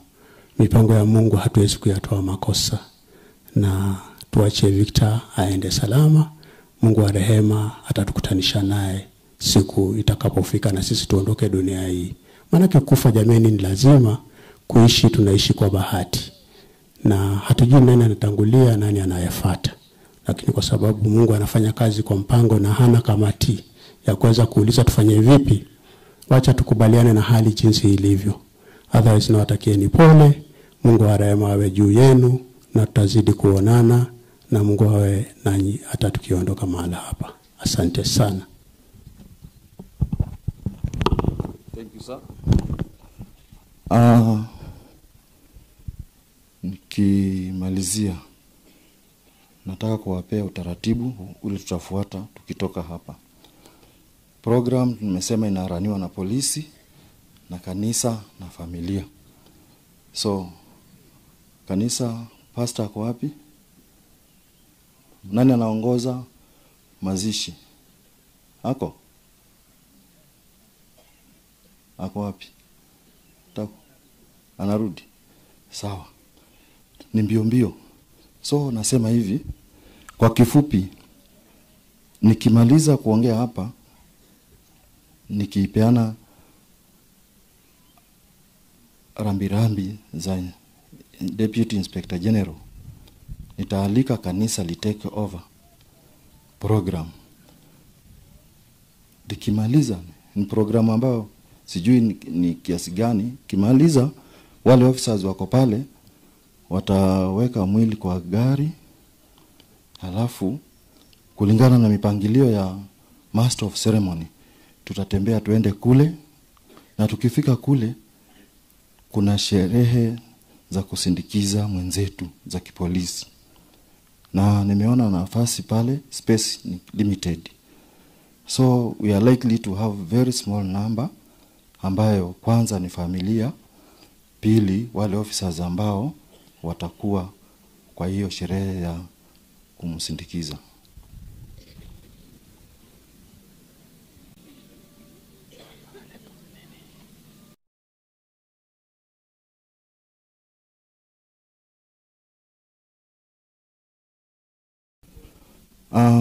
Kwa hivyo nikimaliza immediately pastor awe karibu atu take through mambo ya kiimani, tuweke mwili tuende kule. Na kwa saa hii firing party mko wapi? Mtangulie huko mkachunge boma. Firing party at your pace, mtangulie kule mtukaribishe huko. So niko na jambo la kusema kuhusu Victor kidogo. Nimesikia kuna senior chief madam mahali ulipo unanisikia. Assistant chief wako hapa. Mnajua mambo ya kiadministration. Maybe itakuwa ngumu maybe kuonana ana kwa ana. Niko namba yangu ya simu. I'm the in charge huko K9 Mombasa. Chief Inspector Onala is in charge of records. So anajua records zote kuhusu marehemu. So bwana chief, assistant chief na chief, msaidie hawa kuweza kupursue ile kitu ambayo inaweza patikana. Tumeelewa? Tumeelewana bwana chief? Tuko pamoja. Muandike kitu kinaeleweka tu ndio tuweze kuwasaidia. From here watakuja Nairobi wakimaliza. Waone Onala utawapokea. You take them through. So from here mtapatana na Onala. Kijana uko wapi? Kijana simama. Kwa imani, kwa maombi. Sisi tunadumu kwa imani na kwa maombi. Onala amekuhubiria mkubwa pale na mimi. Kisemekana kuna recruitment, tutaleta vichwa pamoja. Tujue tutafanya namna gani. Tutashauriana. Hatuwezi shindwa. Na huku kwa ground chief wako huku, senior chief wako huku. Tukifika kwa ndani mtasema hapana, mtatusupport. Alafu kila kitu kitaenda sawa. So nilikuwa najibu malilio ya yongea kutoka Mombasa, akaniambia niangalie hiyo kijana. Kijana hudumu kwa imani, hudumu kwa Mungu. Penda aliyo mema, endelea kuwa kwa kanisa. Kwa maombi hakuna ambalo haliwezekani. So kufikia hapo nataka kusema hivi. Nataka kusoma eulogy. Nikimaliza soma eulogy, pastor hawe karibu nimpokeze kipaza sauti. Sina mengi mimi ya kuongea kwa leo. Mko karibu?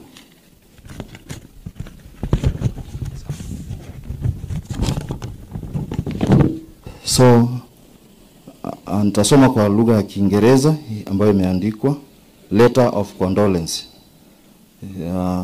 The late number 101369 PC Victor Mogere Ongeri, Dear Ruth Kemunto. Huyo ndio tulipata kwa faili yake ameandikwa, na tungaliweza badilisha anything. Ndio ameandikiwa na Inspector General. On behalf of entire National Police Service, K9 Unity Staff Fraternity, I wish to convey my deepest sympathy to you upon untimely death of your son, the late number 101369 PC Victor Ongeri, which occurred on 13th of May 2025 at Jocham Hospital due to gastritis and lung diseases. Hiyo ni ripoti imeandikwa na daktari, sio mimi nimeandika. which resulted into multiple body organ failure as per doctor's report. The late number 101369 PC Victor Mogere Ongeri was enlisted into the service on 12th of January 2013. After the initial training at the National Police College main campus Kiganjo, he was posted to K9 unit and was trained to be a police dog handler at National Police Service K9 Academy, and later posted to K9 unit Mombasa, where he worked until his demise. The late PC Mogere died when his service required in the police service. His untimely death has no doubt deprived the Kenya Police Service and in particular K9 unit the service of a mature, experienced and dedicated police officer. On behalf of the Inspector General National Police Service, Deputy Inspector General Kenya Police Service, the entire staff of K9 unit, I offer my deepest heartfelt condolences to you, your relatives, and friends during this time of bereavement. We pray that the Lord will give you strength and courage during this moment of grief. May Almighty God rest his soul in eternal peace.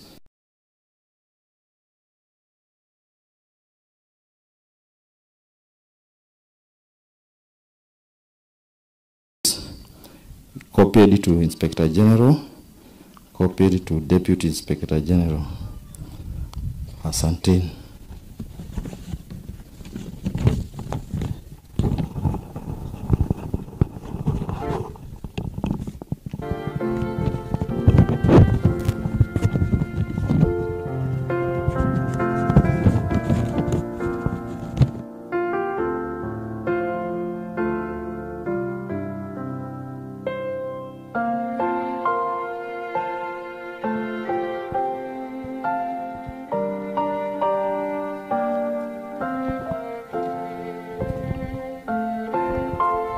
Birongo Township. Ekwaya Birongo Township. Mbaro. Angaba minyoka gocha. Genda buwango wangu. Ise chaeli genda buwango. Kwaya kimaliza tamwalika Elder Charles atuletee pasta.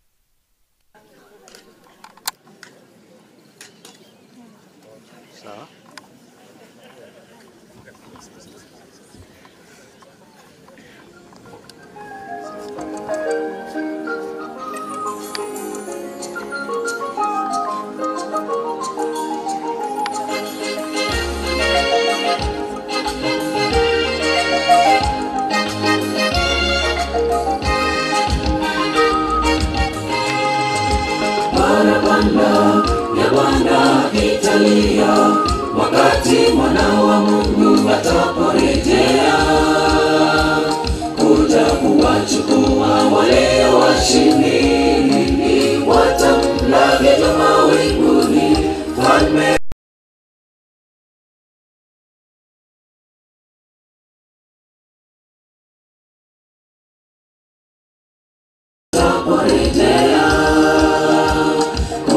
Kuwachukua wale washindi, watamlaki juma winguni falme wa wafalme.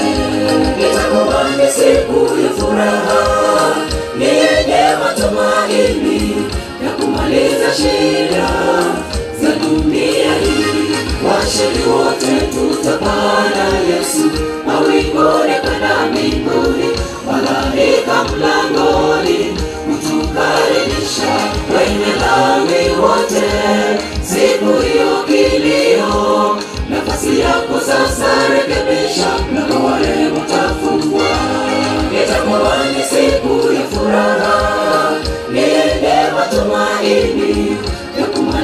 shida za dunia hii. Washindi wote tutapanda Yesu mawinguni kwenda mbinguni. Malaika mlangoni kutukaribisha wenye dhambi wote. Siku hiyo kilio, nafasi yako sasa rekebisha, mlango wa rehema utafungwa.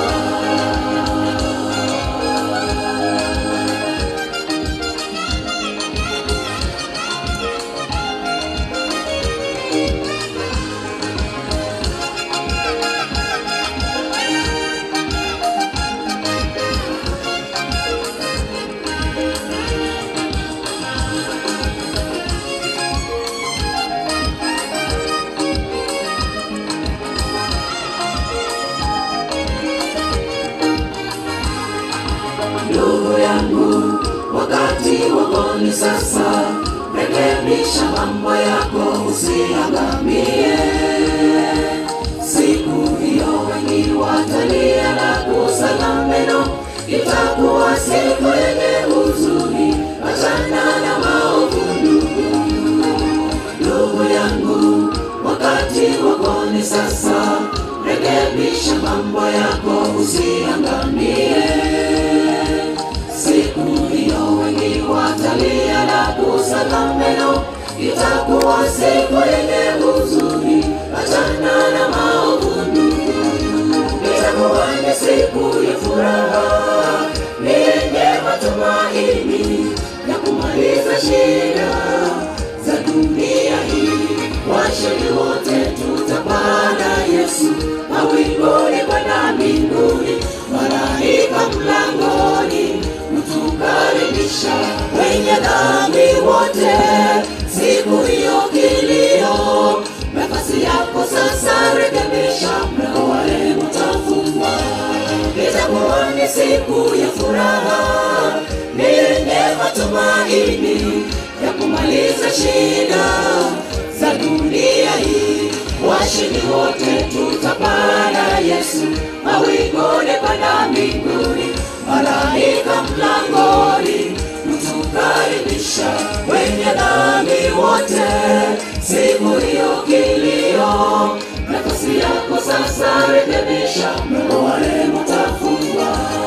Itakuwa ni siku ya furaha, ni yenye matumaini ya kumaliza shida za dunia hii. Washindi wote tutapanda Yesu mawinguni kwenda mbinguni. Malaika mlangoni kutukaribisha wenye dhambi wote. Siku hiyo kilio, nafasi yako sasa rekebisha, mlango wa rehema utafungwa.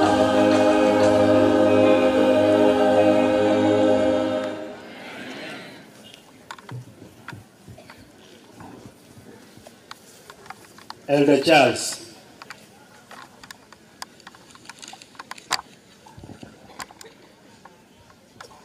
Asante sana kwaya kwa wimbo mzuri, na kwa sababu ya muda nachukua fursa hii kuweza kumleta mtumishi wa Bwana ambaye ataleta neno la Mungu, nani other than Pastor Otwere, na kuomba kwa unyenyekevu uweze kuja ili ulete ujumbe kutoka kwa Mungu.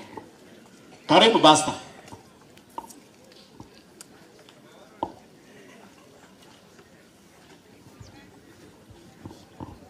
Basi na wasalimu kwa jina la Yesu. Hamjambo?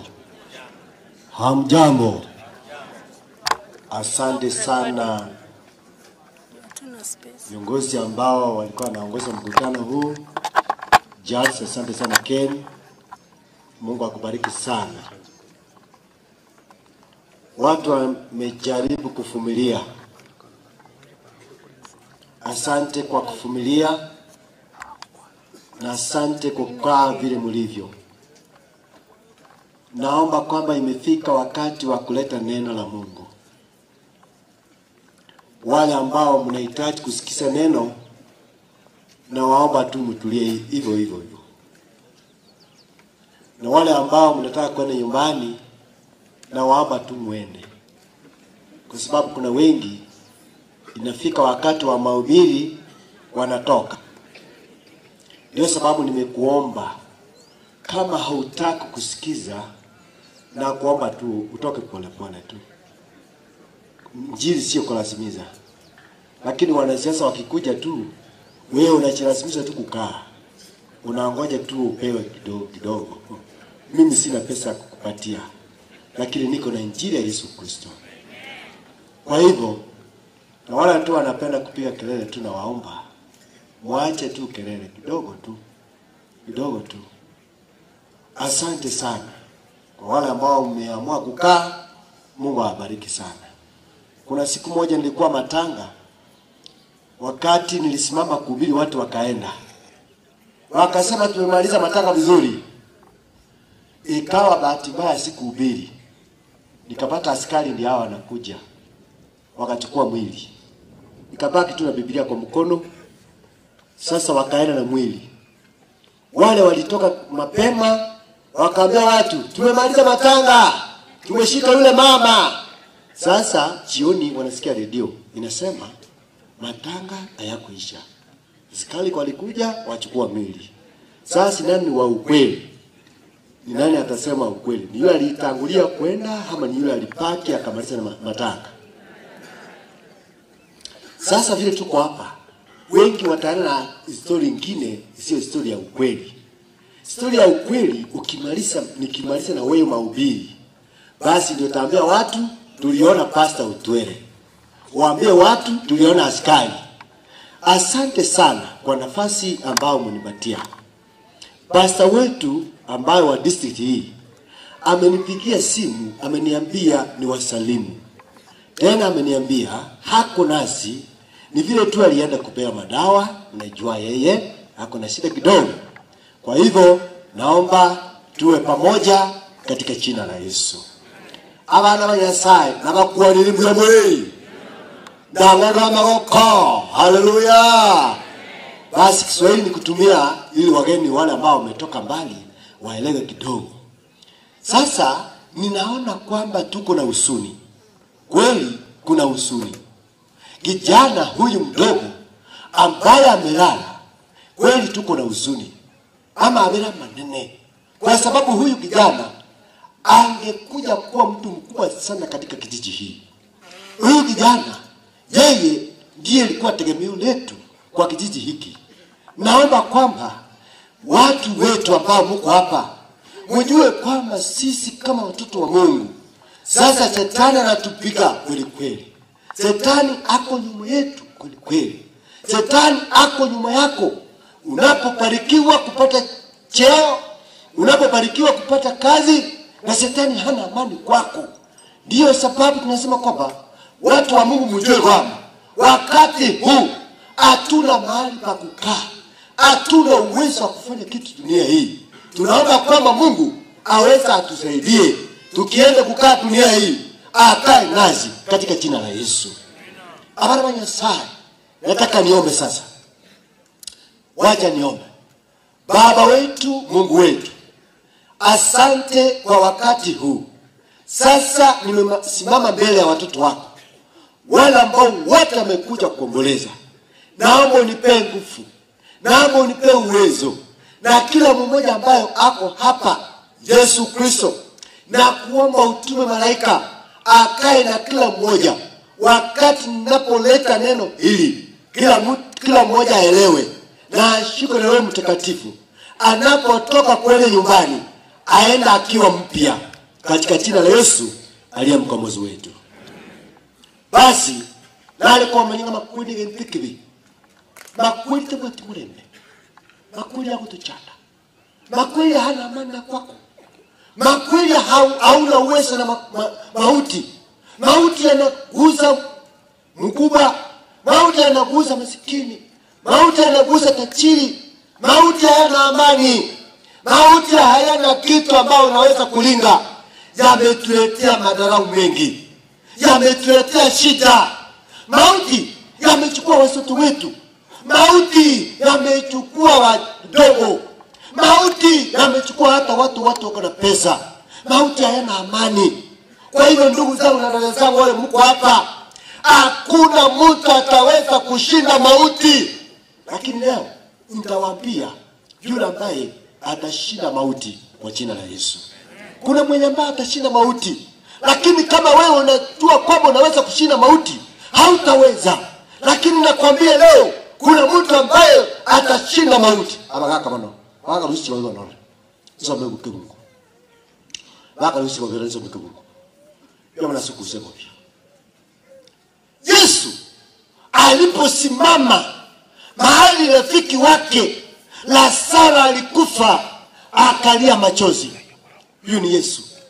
Yesu alipofika kwa mkutano, Yesu alipofika mahali walikuwa wanalia, na yeye akatoa machozi. Wale walikuwa huko wakasema huyu Yesu alikuwa anampenda.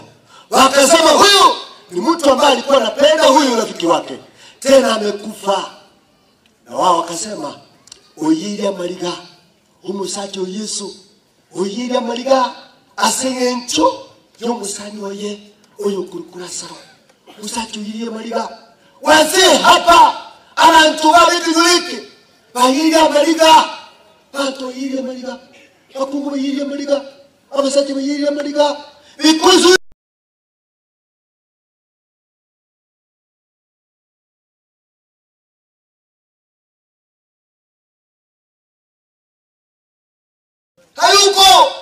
hayuko tena. Lakini watu wote ile mariga. Elisa akaile mariga, akasema rafiki wangu ambaye anaitwa Lazaro sasa hayuko, ambaye alikuwa anapendana sasa hayuko. Watu walikuwa wengi, watu walikuwa pamoja, watu wengine walikuwa wamelia, tena wameanza kukatika. Watu walili mono, walili na sasa kuhutiniki ukuli amatukane akanigeza buja akanora abantu bali barosire baso kubigisa ndabatenga baso kutenga bujuyu kero Yesu musaji ukuru unili pi. Hapa soma kitabu cha Yohana 11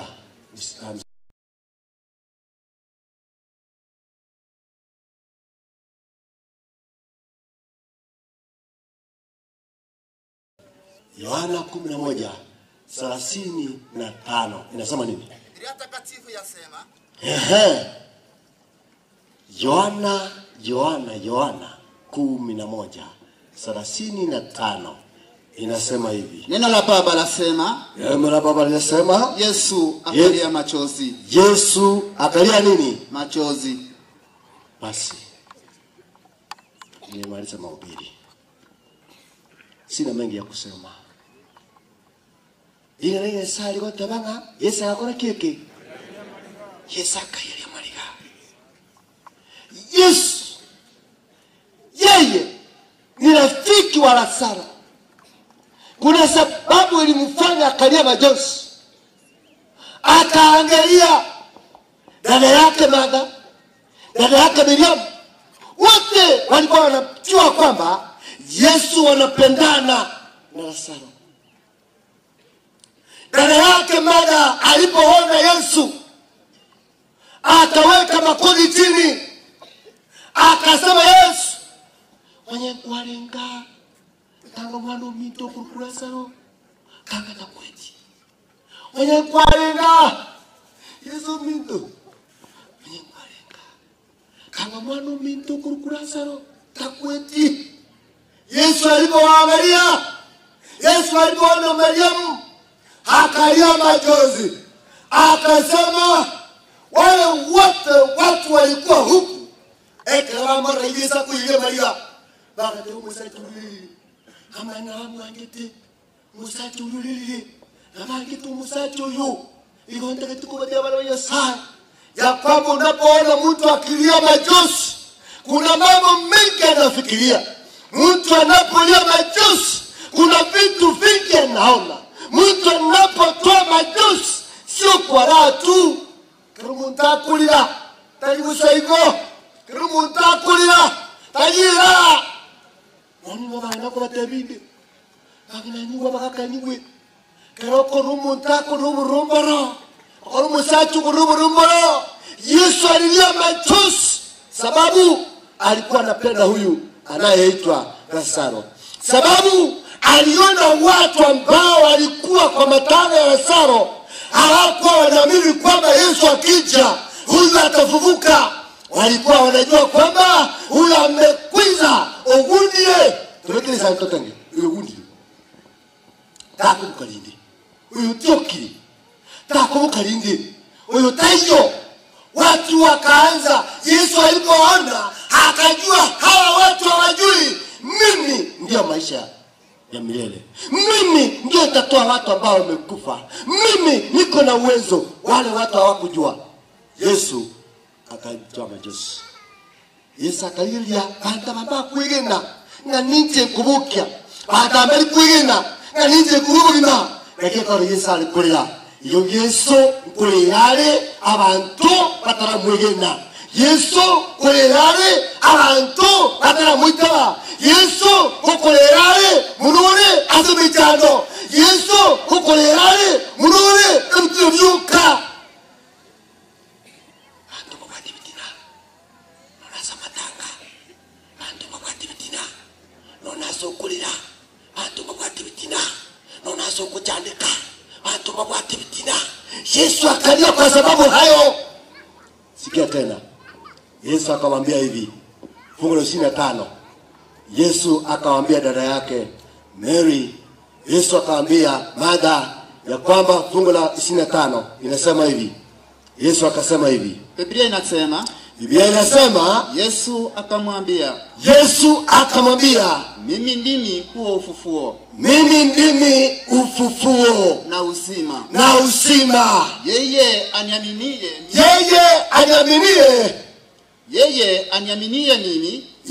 aniaminie mimi. Achapo kufa. Asante sana ka Bwana. Biblia inasema mtumishi. Wacha nisome Kikisi. Mwaka. Yamono. Sasa usini soto mwana temiri na mbona. Ngoli wate kusura kumuli baba. Yesu akamataja. Inte nincho kobokiwa nagetoki. Nagetoki mwaigwa. Ngoko bokiwa. Mwaigwa. Ngoko bokiwa. Ngobo gima. Wana kwa wadirikyo. Abayibuli wa Victor. Yesu ndiye uzima. Yesu ndiye anaweza kila kitu. Abana banyasaye obugimugo oyorobo gimugo Yesu. Oyorobo kubokiwa Yesu. Oyorobo terengu Yesu. Yule ambaye atafufua watu ni nani? Yesu. Kwa hivyo Ken, Yesu anajua. Mama wa Victor, Yesu anajua wakati Yesu atakaporudi wale ambao waliolala wakiwa waaminifu watafufuka katika jina la Yesu. Nawaambia watafufuka. Kweli. Eke munge kile konga chimbu ya kwamba abantu banyasaye kabu kubara begenwa. Ekerigisa kwirana mbabo kwese tubakubuka. Abantu banyasaye bara begenwa. No bachana, no baranga, no bagaita, no babekire musira, no bakenga, no baitara kwe. Amari babu kasete Yesu. Akaje sarate. Umwana Victor naboke. Ikiara Yesu anajua kwamba Victor. Mimi siwezi kujua Victor. Bibi ya Victor hawezi kujua Victor. Mwenye anajua Victor anaitwa Yesu Kristo. Lazaro, rafiki wa Yesu. Yesu wakati aliposikia kwamba Lazaro ni mgonjwa, Yesu hakuenda kwa Lazaro haraka. Yesu hakufika kwa Lazaro haraka, akasema kwamba mimi siwezi yule enda huko, ninataka watu wajue kwamba mimi ndio uzima wa milele. Ekarugisa Lazaro wara Yesu tacheta roro abera monere igatire tukogera sari akagenda ruhao. Wakati alipoenda nje nyingine Yesu Lazaro akaenda kuwa mgonjwa, akaenda kuwa murwaire, lakini kumanya ekara mwangu ngwatia ekere ndo kuruma ekere ngwati michandi milito takule kisa tara kira sinda konye takule kisa tara kira sinda konye engiro munya kalisoye ekiro murandi oye ekini yaseme mero ya Nyasaye takuligo Yesu anakuachia nafasi kidogo na wewe chieji kwanza anakuacha kidogo au tura tandika ala utura rumwa ala utura kone ili watu wakuje kujua kwamba huyu ni mtu wa Mungu. Haleluya. Kwa hivyo Yesu aliposikia kwamba Lazaro amekuwa mgonjwa hakwenda. Alienda kutembea.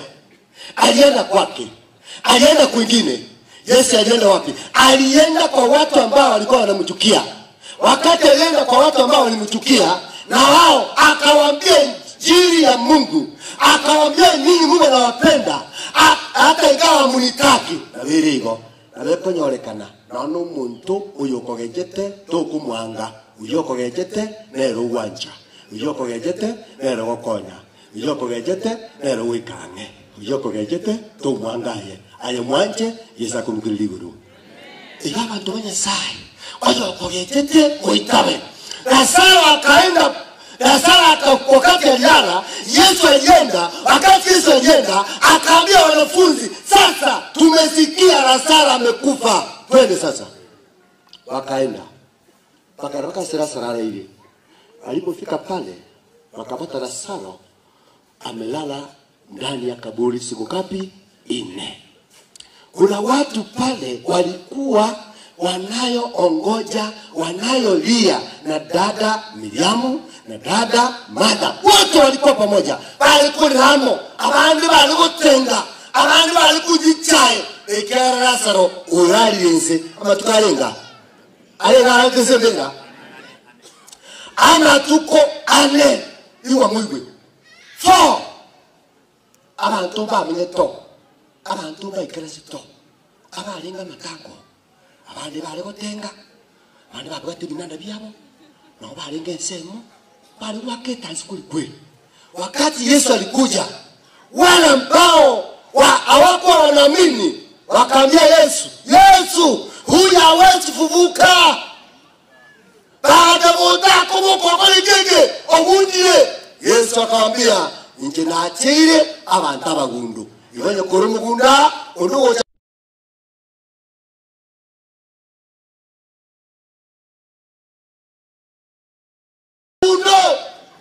Lazaro alikuwa wapi? Lazaro lingi. Kaya lingi.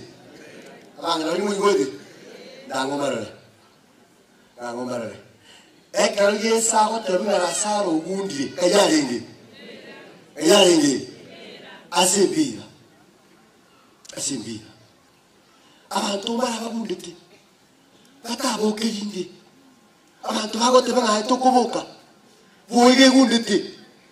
Kamera banyirita kama kajimbo tutakini zingolega mara maagundi bangina mara batandikite moza mokoboka yako manye Yesu wocha sore Yesu wikaanza sore noboka setere Yesu abantu mara barokani batabigento binadamu anasema kwamba wewe hutaweza kuwa kitu kweli wewe unasema sasa kuwa kitu lakini kwa Yesu itakuwa kitu katika jina la Yesu.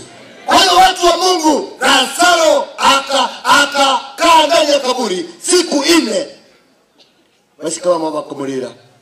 Mwanenye kwalenga. Kanga Lazaro takweti. Omwanenye nalenge. Nabera nyakana bayibuli bakolera. Nakuwa kolengo mumuro itokwa. Igare ngomo keiga. Atara kore kende. Ndege tukwa manya bayibuli aba. Inuga nyege songo chichale. Munegesa ngo chichese ngeino. Engeino nebyoke. Asitira Yesu. Enke inone goroke. Asitira Yesu. Wetani asimada moyo. Nyasaye kole bikone. Hallelujah. Nyasaye kole bikone. Enu mwesi na wabasabeire. Muna mwacha agaiga. Nyasaye kole bikone kare makogenda. Nenge na wabasabeire. Walimu alukuma machara. Walimu alukuma gundete. Walimu alukuma mutagwenere. Nyasaye itawa kole bikone. Nenge na wabasabeire. Wala ambao wanaonekana kwamba hamwezi, hamtaweza kuwa kitu, mtakuwa kitu in the name of Jesus. Karige sate rwaigo, abantu abati binanda. Bari kugisani. Bari ngensemo. Bagote bakini nkija. Bikisani ngorore. Tunagotenga. Abandi bari bagotera matera. Yesu musaraba one. twekire nyano monenane atigire Yesu inene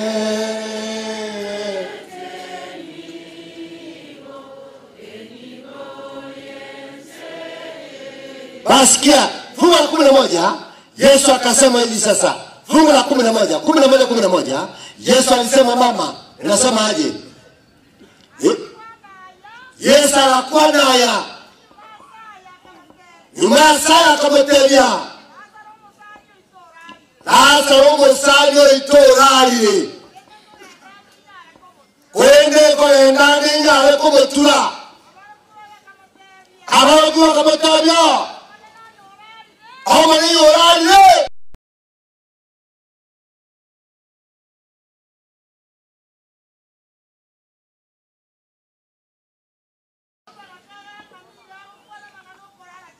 Awa akani akwa na magani ukora gitoro. Yes akala de mezo moe. Lazaro kule. Naingira okla se de ino. Ekyandale ngalo. Oya ekwirina. Wenda bono. Toenda sali. Iwa magana Yesu akweleza.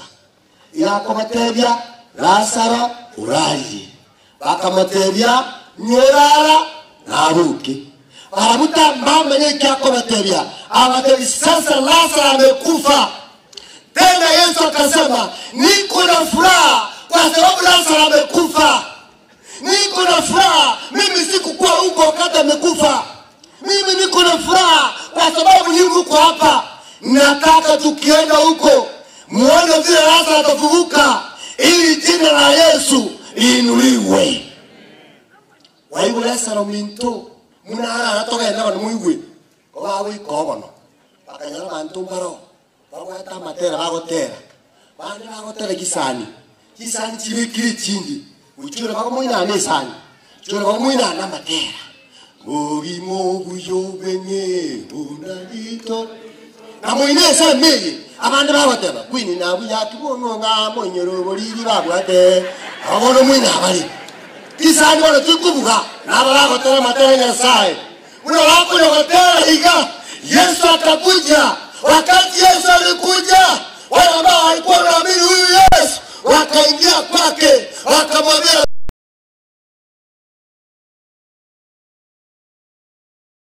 fanyaje Alikuwa ni baya kotenga mwina, baada leki. Hakunika, tutagandika le, abaseke maborete, ndio mao. Sasa hawa wengine hawajui kwamba Yesu anafanya maajabu. Nawaambia leo, Yesu atafanya maajabu katika jina la Yesu.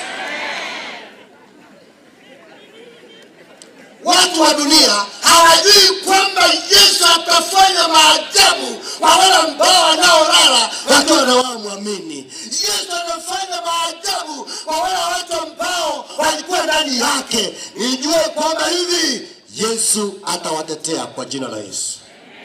Omonene na baimukiriburu. Omonene na babuki. Okoboki kwa hotonya makweli. Na bora arokane toisa inikindi. Nabora roka no wundete nabora roka no chahire nabora roka ne buhangire ayeta kuno gwechanda omone na kumanyete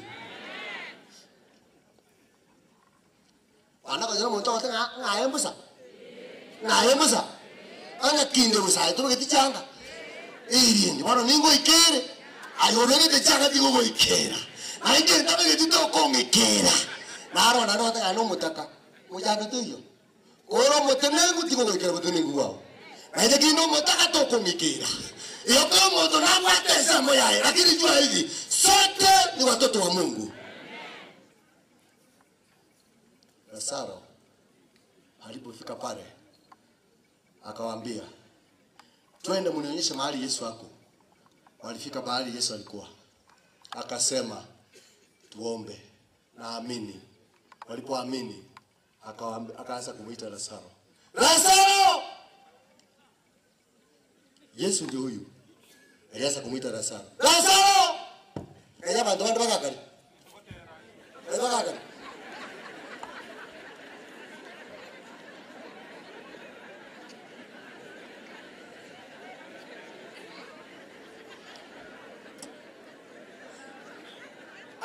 Naamini kwa Yesu. Mungu atafanya maajabu. Huyu Lazaro atoke. Lakini wao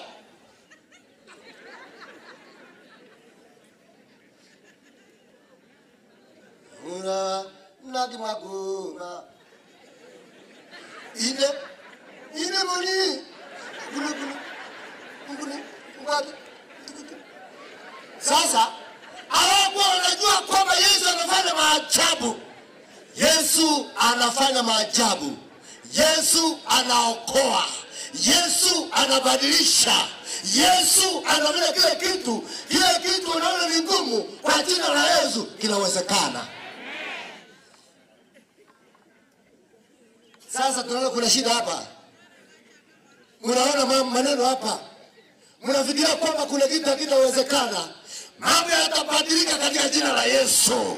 Na askari wanasema hivi, huyu atapata kazi in the name of Jesus. Kuna askari hapa. Mungu awabariki. Wakati mwingine nilikuwa naomba askari sana. Wakati nilikuwa primary, nilichukua kalamu ya marafiki wangu hapo. Walitokea wakakuja kwa assembly. Nilikuwa kwa assembly. Sikuwa na kufaa viatu. Niliona askari na bunduki. Alikuwa anaangalia na ile govia yao. Nikafikiria mimi ndiye ameniona. Nikatoka katikati ya watoto. Nikampelekea kalamu ndio hii.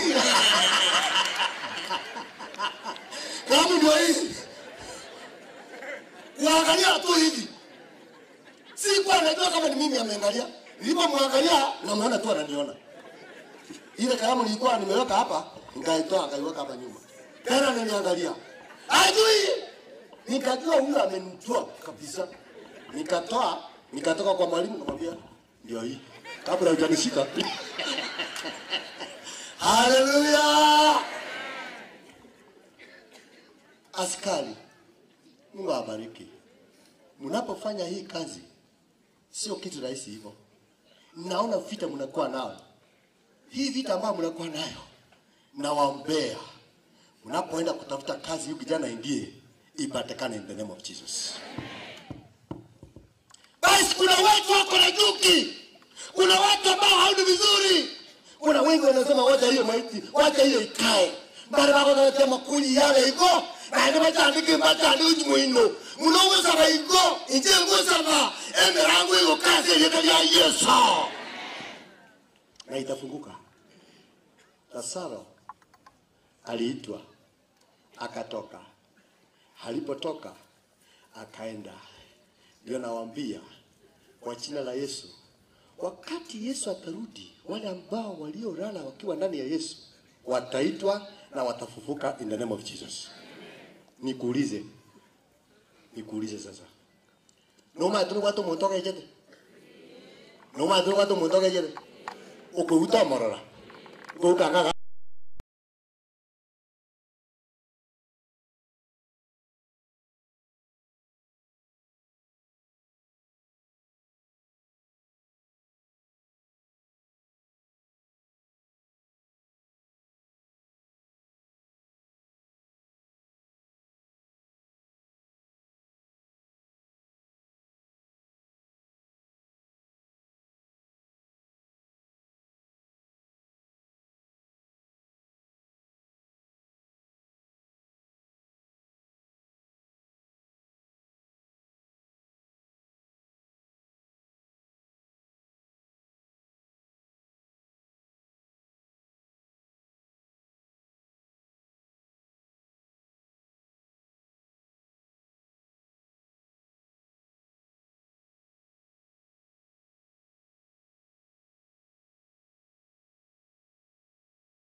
Mutasikia tu. Lakini nawaomba Nyasaye abakune mokora hiyo. Nyasaye abakune muri no mugaku. Nyasaye ukune mugaka na yuri no mungino. Abagaka barora rendo tatikolendeka. Ange mure nyerere. Oko na koma na nange ko mukungu akarange gengege. Aba kasa jaigwa. No mukungu na ro mubi ukuma nipake ngombe. Mukungu akulinga oize ko wale ngombe muta wale leti. Age ngombe aye.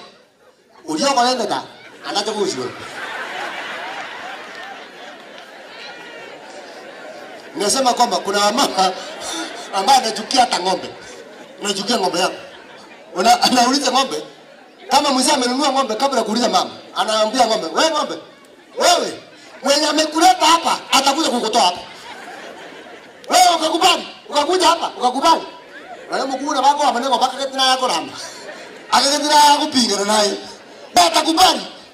Na waambia wa mama, Mungu awabariki katika jina la Yesu ndiye mkombozi wetu. Tuombe. Baba wetu, Mungu wetu, jina lako liinuliwe. Sasa imefika wakati wa kwenda. Kabla sijaombea familia, kuna watu hapa wameleta pesa kutoa hapa. Sasa nawaombea Mungu wetu, wanapoleta bariki mifuko yao katika jina la Yesu aliye mkombozi wetu. Wa woli no mara ntero ngoli mwanje. Mwanje gene. Ndango li mora njenza be. Wali mwaje tubuli ngoli nsabe. Tuombe. Baba wetu, imefika wakati wa kutoa uji huwe nasi katika jina la Yesu aliye mkombozi wetu. Na boli gamono. Na boli ga. Abami na barara. Uchiari. Ndaona kile mwana. Aso waje kuin. Ga uchiamora le. Ga. Baka huko abana nabuka. Baka moja. Tobeka genda. Ubeka wandroni. Abana nabuka wikira ga uchiari. Yabona sokusanza. Nani yokubwate uteto kolenda esagusi. Ebe sokolenda ngitinko eti. Ebe sokolenda fikita takoeti. Ebe sokolenda mamu wafiki takoeti. Ebe sokolenda mamu itatu wafiki takoeti. Nayo gwanja. Muno gwanja kolenda esa uitabili. Muno gwanja kolenda esa ko ule milango. Muno gwanja kolenda esa ko bikiru. Sasa ni chaka usanza. Yabona sokusanza. Ukira na koli. Esale mangu subumoka. Ke muntu mawu. Rona sima sungu choko. Chona ngora. Chona ngora. Bang ne chumora ngora. Ngora. Eke husinki awata no moga kon. Oh. Wacha kirkurwa. Bina kana na yuko tangai. Bera ma yoyo. Nyuma yoyo. Kwa no mwana wiku businka la ko. Aba moga kan ba ita no mungu no ya ketetu. Etatu.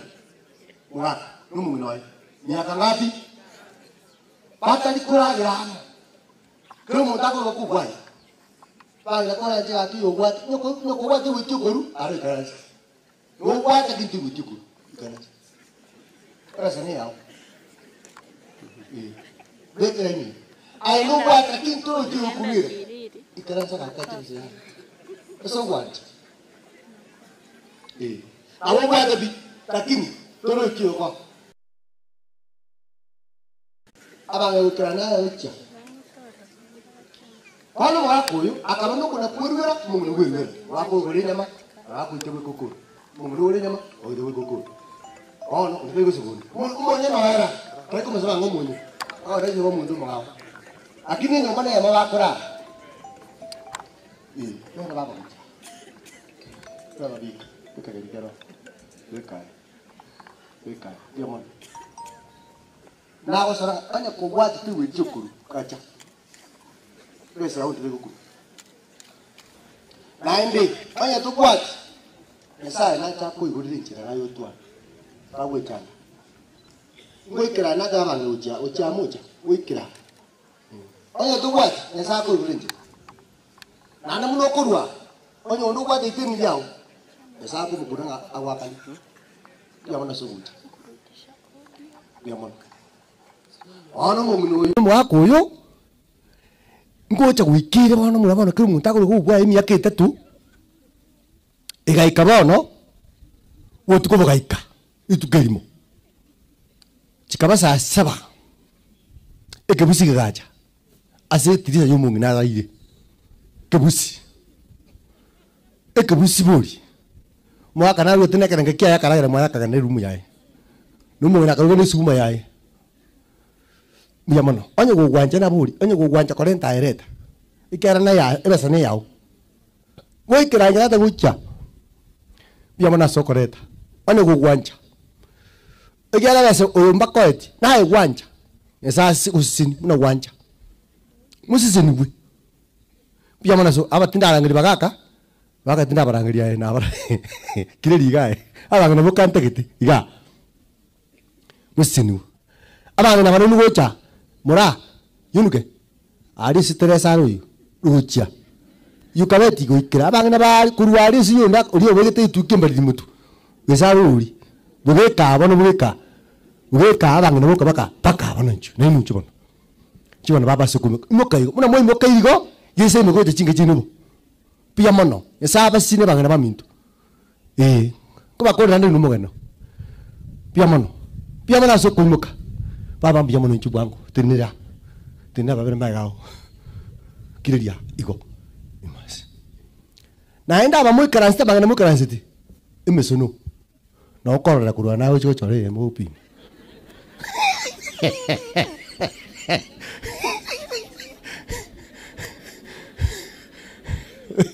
nai wakobi ebintu no kubyo koibera nai wako Piamon, tangan apa mau minum tu bek. Bek ay kiri-kiro. Saba sisin. Muna kuare taiga. Nandi ngesa uita nera imo kuja bu.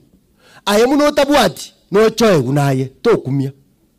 Mambina bongo tuara ero to tuara. Igombo ita. Nguita sinjo tabuati. Nandi to kumia sinjo tomuka. Ekero tabuati. Wano obeteri tabuati. Piamon san. Lakini ko buati nandi to gutukuru. Awara na yo ko bwate lichibu aron to ko betri muntar ojo wanja to jo daga pasta ko betri ojo wanja gagi ayereta ni ko wanja ni ko bwate nani ko bwate inoti bara baba te ko bunja ni ko wanja bara ba ko bunja pia man no eke musigeria kaina wetiga rikalenge etisa kare has rato ko ro jau gote kire abangina boka waka mocha abangina boka ninju kire mote kana sasa alinge ndotabo kamuranje mpesa namba walimo bwate ko tangasa mpesa ken mpesa namba tangasa mike na unye kero mongere mike mpesa namba atangasa abanga na njunu baba waikire weta nakuruche waikire weta nyoko wata enchikara chikano gocha baba kisale Brenda na otangina Brenda na otangina gusibona vera maiga yuju ai baba kenda kana ko kenda vera maiga ya Brenda biamono masi ngo yiguru mwino inchunu nyoko wata ereta biamona sokoreta nyasaba sisi ni mwezi se ni we tanga se na mbebo kibaka na gocha ole ko bwata ereta enyo to bwati mbwe chanda yasa na chako utapewa tu pastor yes kutoka nyere to mogano liwe kebusi enamba na ereye ekolete lita Kennedy Onkware 0719226099 narudia 0719226099 Kennedy Onkware karibu sana haya abagaka bali barura alibona inchu baka rura habona bagaka boka baka inchu kurwa ali se choma ikana ziti paka muina ali sogeka baka boka baka kurwa ali osori yo eneri inchu gocha sana dia nari minu paka muina ali se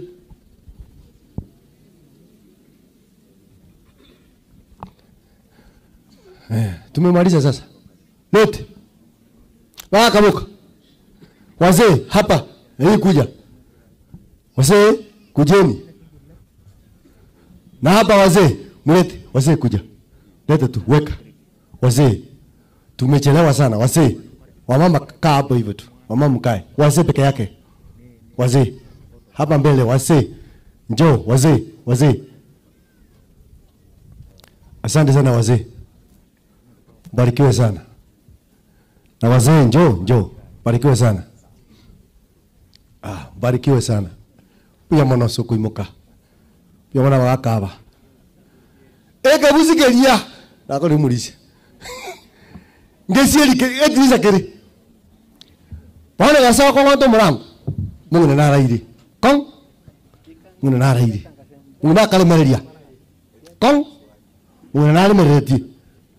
Amen. Mungu chikotura mwaka ntana kwa na miaka yonse 3. Mungu tura. Kong. Mwaka naraire. Nataka familia. Wamama hapa, hapa ngana na nicho. Wamama hapa njoo. Njoo wamama. Wamama njoo. Wangana na nicho. Babusia. Wangana babusia.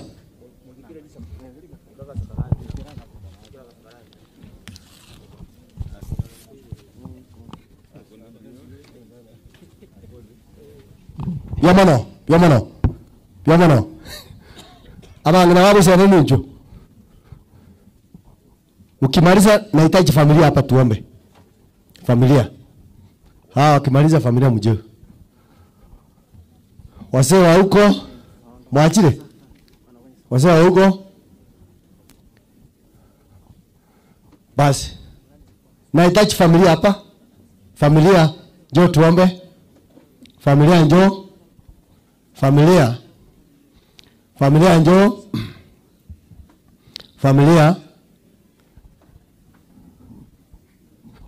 Familia njoo. Kuna kwaya hii kuimba nitaileta.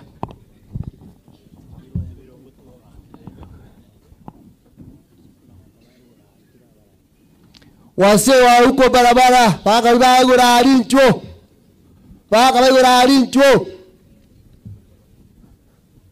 Family. Ken njoo na familia. Leta familia. Please, familia nataka mje hapa. Familia. Viti viguli viwekwe. Kennedy pamoja na wese wakaa wengine they can just stand. Familia njoo haraka. Pastor kindly vigeni if you can allow. Umwana igogo waka vote of thanks. Umwana umwabo Victor. Ekera wasabire nabo igona nyeko nyarekana umugano nabo kwara liguga. Nakio katwatigareti biyamano sana.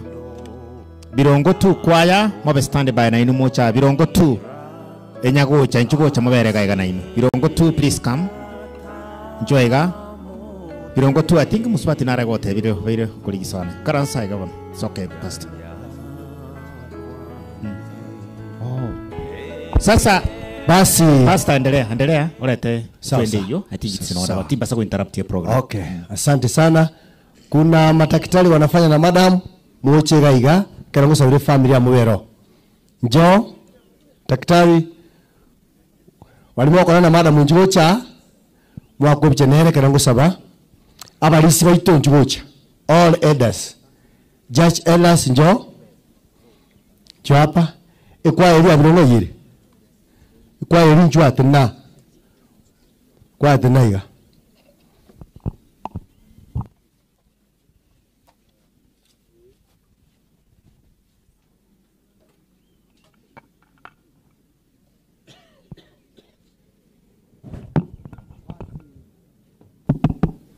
Asante sana elders, asante kwa kufika. Taka nimuite njoo tusaidiane maombi.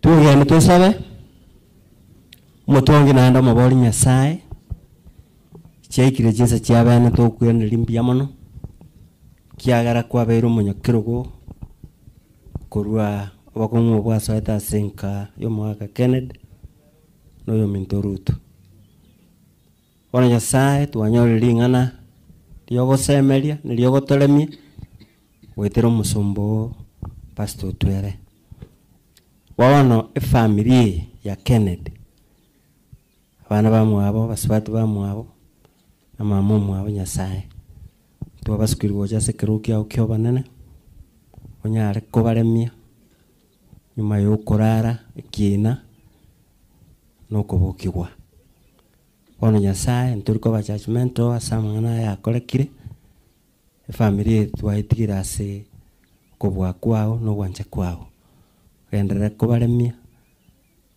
ikiagara ntore no gosemelinga litukirimo kerorere ni buruti bwa sensi mbomera no yo mwabo Victor oyorari taliere bweka nabange barari kurwazo wiko bwenzi wana tuwajira n'abasumba bawo Nyasaye masaba yote chene kabisa anyare kuikasekero kyao kyobonane no musombo oyo randiringa ne rendere kumugutiro mu kamacheno kara ukwana mangana ya letera abantu ba utolika wakana nakale komenta na yara asabe Nyasaye kero umubero gwikube kwa sembera wetera KD9 bacha ko eniyo mwabo uwanje kwao koleke wono musangirikano gukurwa mbali tuwachira kigali chibigibigi na maguru Nyasaye twale kusaba mabera sikipara njire kwa bareta na ndo wairani boyo ndo kara turaenda singi chitu uwanje kwa koleke na sabira tusemere twitereria tereria Yesu Kristo mabolito amen mbarikiwe sana. Baba wetu, Mungu wetu, ni asante kwa familia hii. Tunaiweka kwa mikono yako Mungu wetu, nguvu zote zako zingie kwa hii familia. Mungu wetu, unaendelea kuwalinda vizuri na wageni wale ambao wametoka mbali. Mungu aendelee kuwabariki. Asante kwa yote. Asante kwa jina lako. Asante kwa neno lako. Katika jina la Yesu aliye mkombozi wetu. Amen. Basi,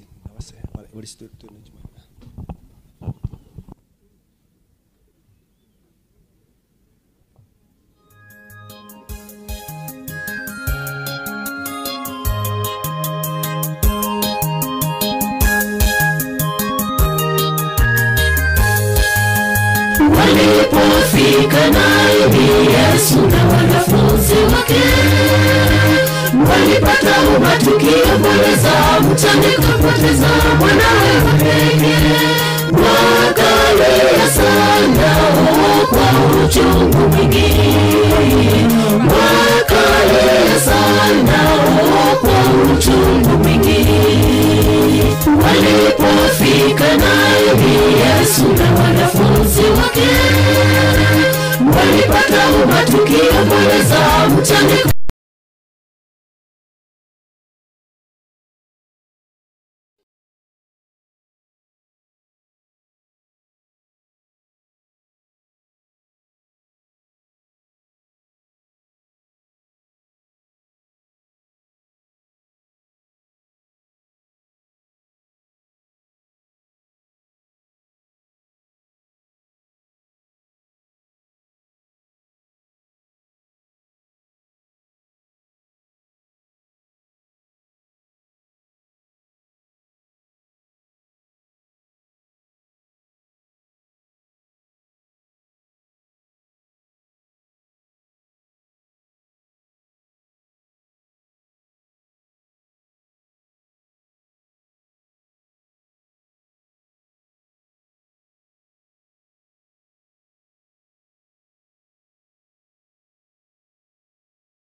Ewe Mungu, ukiamua kufanya kama utakavyo, hakuna wa kupinga.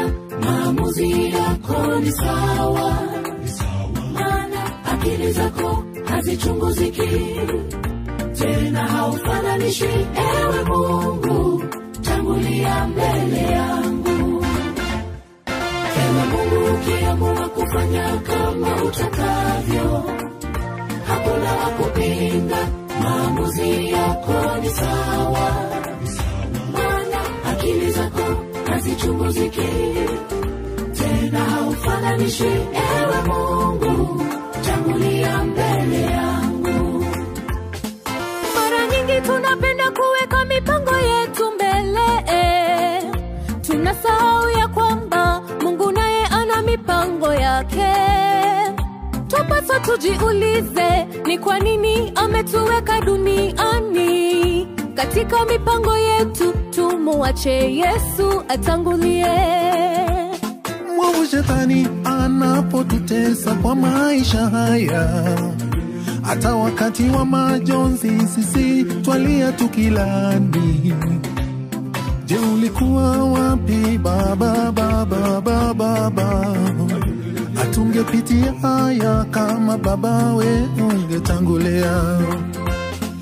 Ewe Mungu, ukiamua kufanya kama utakavyo, baba, maamuzi yako ni sawa sawa, akili zako hazichunguziki, tena haufananishi. Ewe Mungu, tangulia mbele yangu. Ewe Mungu, ukiamua kufanya kama utakavyo, hakuna wa kupinga.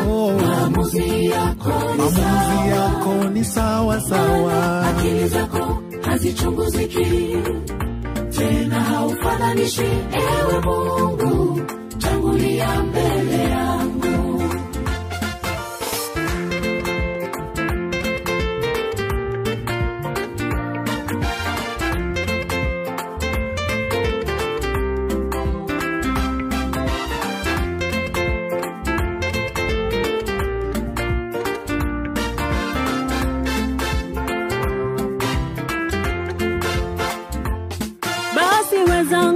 Tuwe jasiri, tusiwe kama wakimbizi, maana duniani Bwana ana mpango wa kila mmoja wetu. Tena ametupa uhuru wa kumuomba kila tunachohitaji wewe, ila tukumbuke mapenzi yake lazima yatimie. Wapo maadui wanaotaka kukuangusha kila wakati, wapo marafiki wanafurahia unapoanguka wewe. Omba Mungu akusimamie nyakati zote, na mapenzi yake kwa maisha yako yote yatimie. Nakuhitaji unitangulie mbele yangu, nakuhitaji unitangulie mbele yangu Bwana. Nakuhitaji unitangulie mbele yangu, peke yangu siwezi. Nakuhitaji unitangulie mbele yangu, nakuhitaji unitangulie mbele yangu Baba. Nakuhitaji unitangulie mbele yangu, peke yangu siwezi. Nitangulie Baba, nitangulie Baba, nitangulie Baba, nitangulie Baba, nitangulie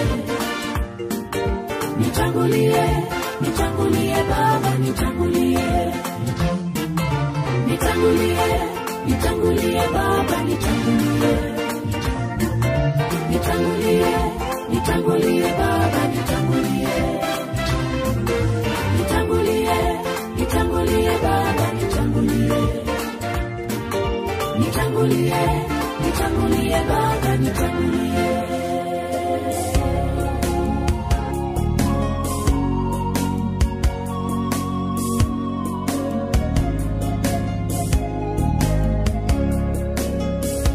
Maisha ni mafupi, asubuhi kwa muda, siku zinakimbia, kifo kinasogea, mlango wa rehema atafungua. Wakati umekwisha, njoo kwake Yesu sasa akuita, utoke kwenye dhambi, kifo kinasogea, mlango wa rehema utafungua.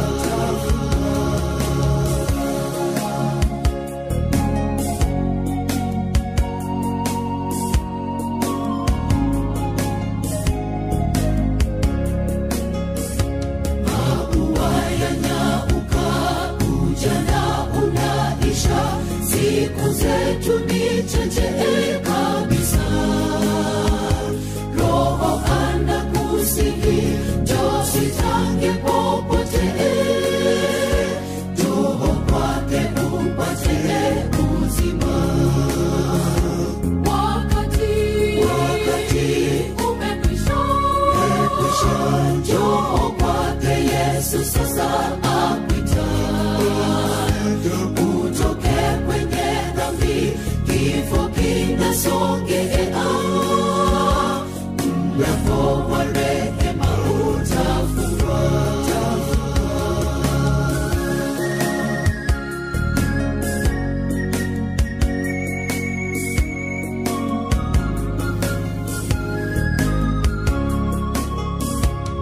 Muda sasa waruka, kifo hukumu yaja, ruka mikononi mwake Mwokozi. Uhesabu gharama, usije kapotea, utupwe motoni jehanamu. Wakati umekwisha, njoo kwake Yesu sasa akuita, utoke kwenye dhambi, kifo kinasogea, mlango wa rehema utafungua.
Nitamsifu sana sifa, kweli ni kiongozi. Nitamsifu sana sifa, kweli ni kiongozi.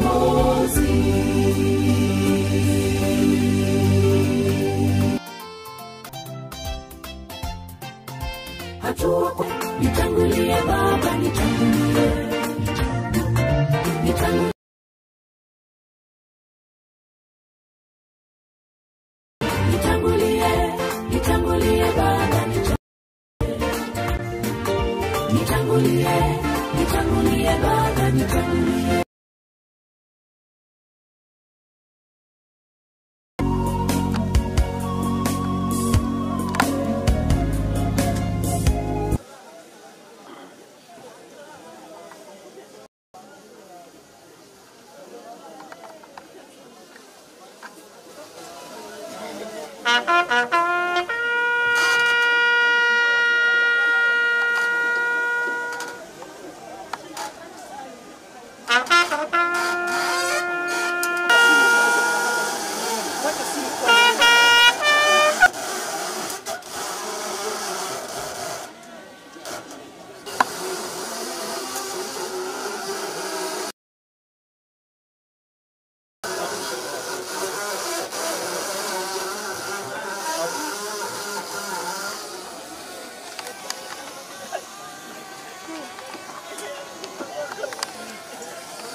Pallbearers, move the left turn. Pallbearers, right and left, quick march.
Basi sasa kwa wakati Victor amerudi mahali alitoka, naposoma kitabu cha Mwanzo 3:19 inasema kwamba utapata chakula kupitia kwa jazo.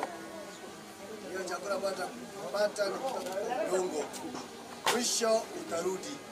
Sasa Victor amerudi mahali alitoka, naomba kwamba sisi tuko hai wakati tutarudi kama Victor, tuwe waaminifu. Mungu wetu atubariki, tuendelee kuwa waaminifu. Wale ambao Victor ameenda, tunangoja Yesu akirudi, yeye atatuambia nini kilitendeka. Katika jina la Yesu aliye mkombozi wetu. Tuombe. Baba wetu, Mungu wetu, asante kwa sababu unatupenda. Imefika wakati Victor amerudi. Sasa tunajua wakati utarudi utakuja kutuambia mengi. Tunaamini tunapoendelea na hii sherehe tutakuwa nasi katika jina la Yesu aliye mkombozi wetu. Amen.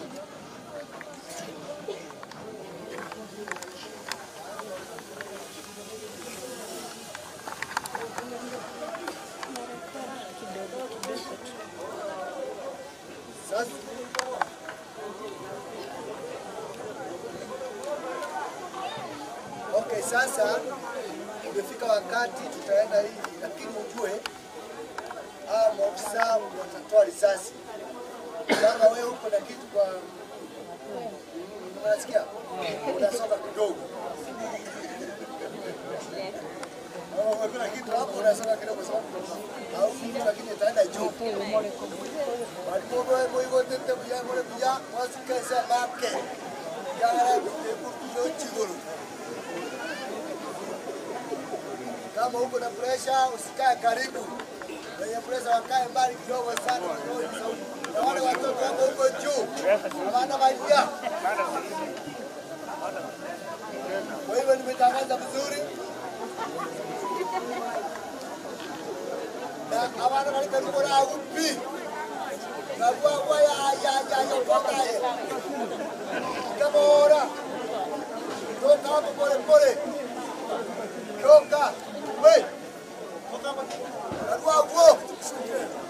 Oja katule vitu. Nani? Haiki na kwa tenda. Hapo.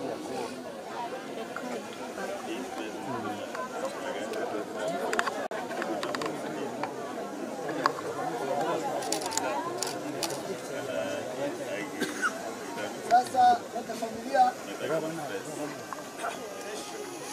Chico. Sasa ndio wewe Chico. Sasa ndio mwana Asia mko wapi?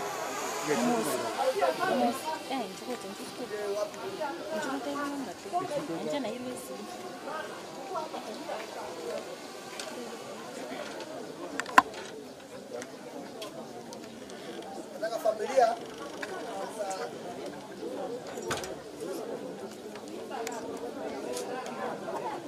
sasa hii inamaanisha kwamba tulitoka hapa leo tunarudi hapa. Sasa na Victor amerudi hapa.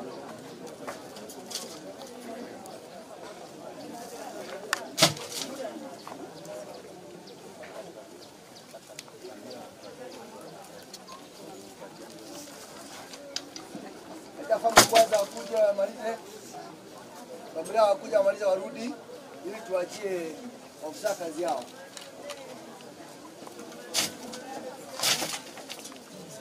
Yana hapo. Haya. Yana hapo nyuma.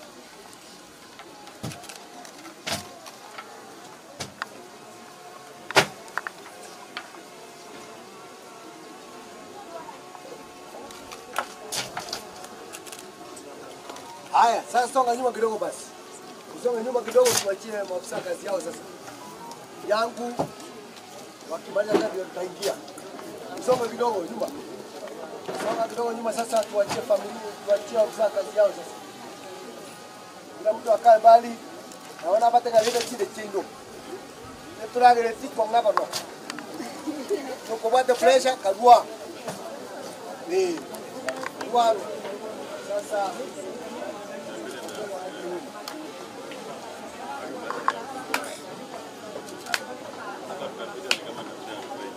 Kita kai. Sasa wakati wenu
Sawa, sasa wamrangi moja. Wamrangi moja. Sasa jaribu hapo na senjo. Jana mkono. Jana mkono.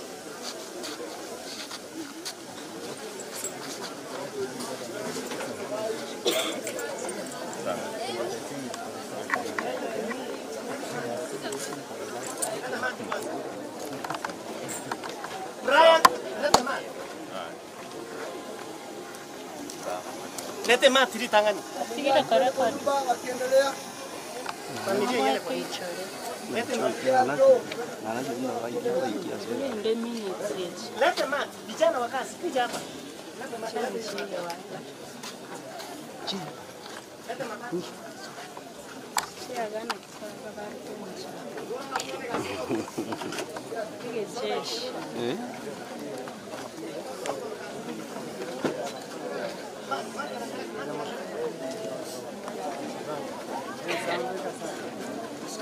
Mari, chap chap.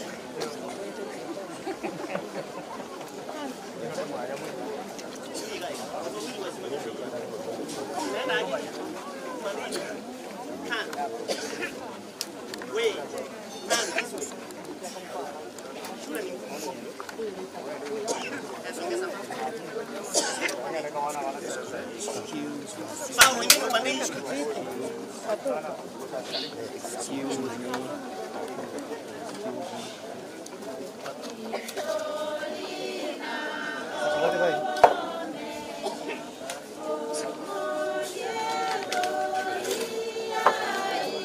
Sawa, wengine ubadilishe.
Mara nyingi tunapenda kuweka mipango yetu mbele, tunasahau ya kwamba Mungu naye ana mipango yake. Tupasa tujiulize ni kwa nini ametuweka duniani. Katika mipango yetu tumuache Yesu atangulie. Mwovu shetani anapotutesa kwa maisha haya, hata wakati wa majonzi sisi twalia tukilani. Je, ulikuwa wapi baba, baba, baba, baba? Hatungepitia haya kama baba we ungetangulia.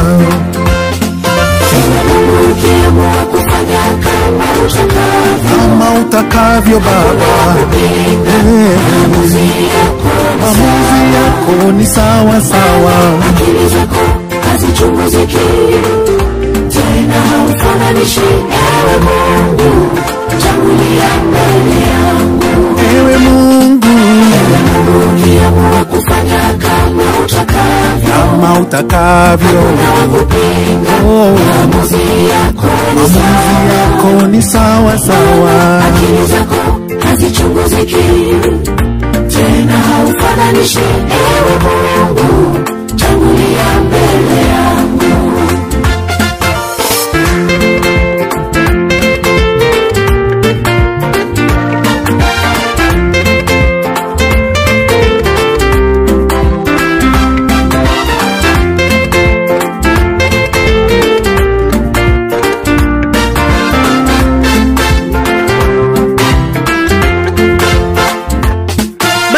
Wenzangu, tuwe jasiri, tusiwe kama wakimbizi, maana duniani Bwana ana mpango wa kila mmoja wetu. Tena ametupa uhuru wa kumuomba kila tunachohitaji wewe, ila tukumbuke mapenzi yake lazima yatimie. Wapo maadui wanaotaka kukuangusha kila wakati, wapo marafiki wanafurahia unapoanguka wewe.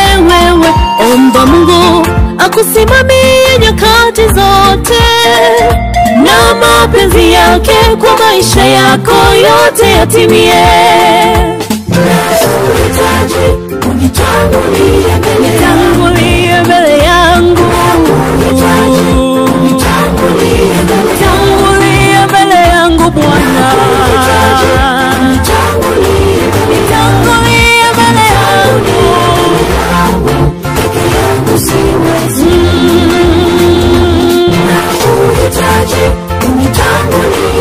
Tangulia mbele yangu, tangulia mbele yangu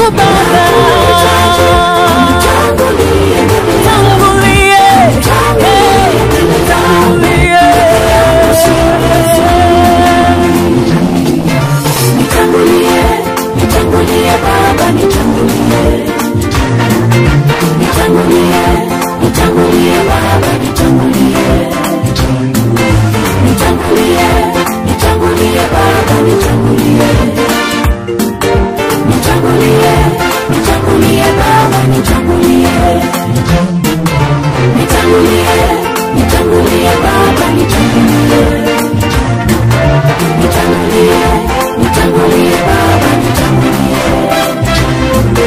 nitangulie, nitangulie Baba, nitangulie, nitangulie, nitangulie Baba, nitangulie.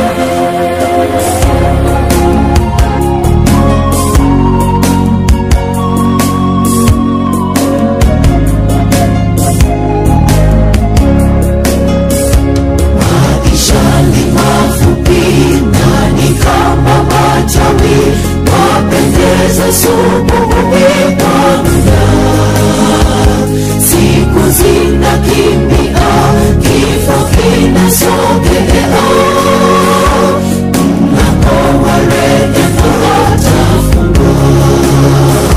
Wakati umekwisha, njoo kwake Yesu sasa apita. Utoke kwenye dhambi, kifo kinasogea,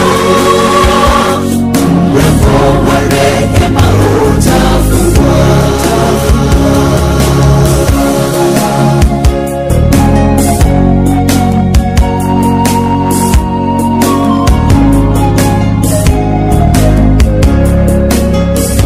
Maua yanyauka, ujana unaisha, siku zetu ni chache kabisa.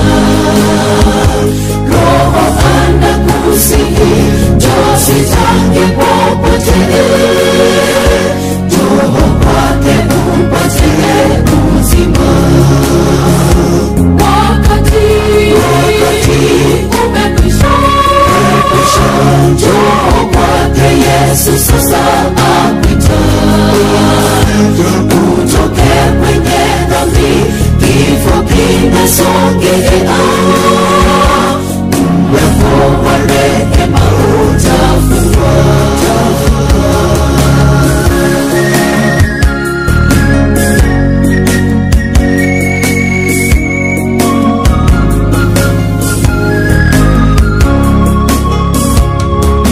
Sasa waruka, kifo hukumu yaja, luka mikononi mwake Mwokozi. Uhesabu gharama, usije kapotea, utupe motoni jehanamu. Wakati umekwisha, njoo kwake Yesu sasa apita. Utoke kwenye dhambi, kifo kinasogea, mlango wa rehema utafungwa.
Mara nyingi tunapenda kuweka mipango yetu mbele, tunasahau ya kwamba Mungu naye ana mipango yake. Tupasa tujiulize ni kwa nini ametuweka duniani. Katika mipango yetu tumuache Yesu atangulie. Mwovu shetani anapotutesa kwa maisha haya, hata wakati wa majonzi sisi twalia tukilani. Je, ulikuwa wapi baba, baba, baba, baba? Hatungepitia haya kama baba we ungetangulia.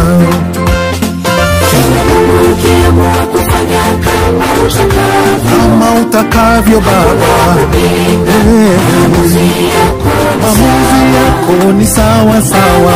Akili zako hazichunguziki, tena haufananishi. Ewe Mungu, tangulia mbele yangu. Ewe Mungu, ukiamua kufanya kama utakavyo, maamuzi yako ni sawa sawa. Akili zako hazichunguziki, tena haufananishi. Ewe Mungu, tangulia mbele yangu.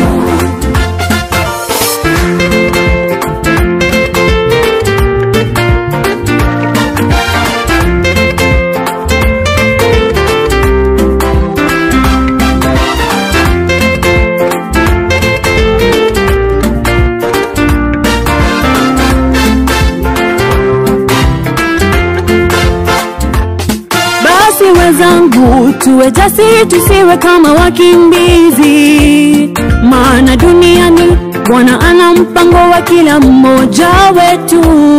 Tena ametupa uhuru wa kumuomba kila tunachohitaji wewe, ila tukumbuke mapenzi yake lazima yatimie.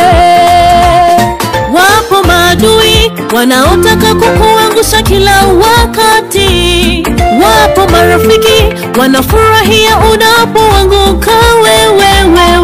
Omba Mungu akusimamie nyakati zote, na mapenzi yake kwa maisha yako yote yatimie. Unahitaji unitangulie mbele yangu. Tangulia mbele yangu Bwana. Tangulia mbele yangu. Peke yangu siwezi. Unahitaji unitangulie mbele yangu. Tangulia mbele yangu. Tangulia mbele yangu Baba.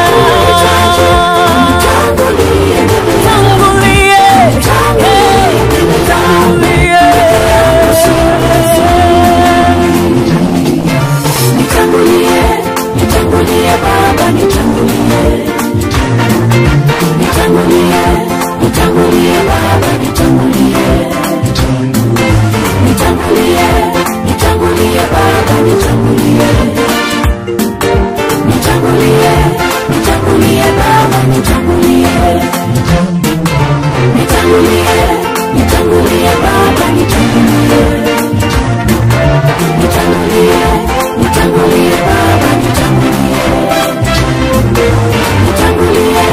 nitangulie Baba,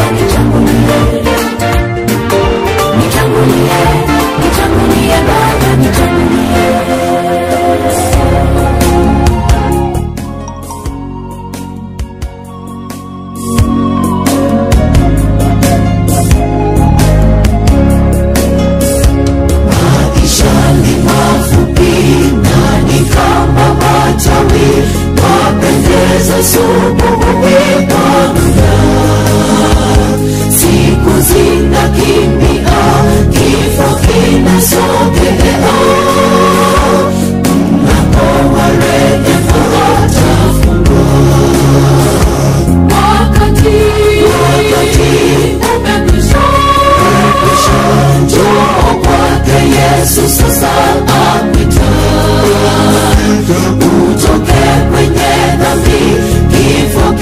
Sogea,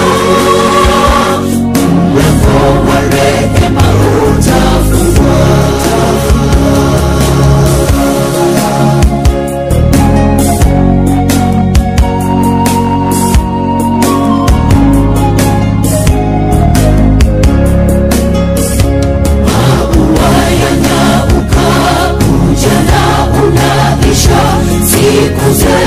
nichache kabisa.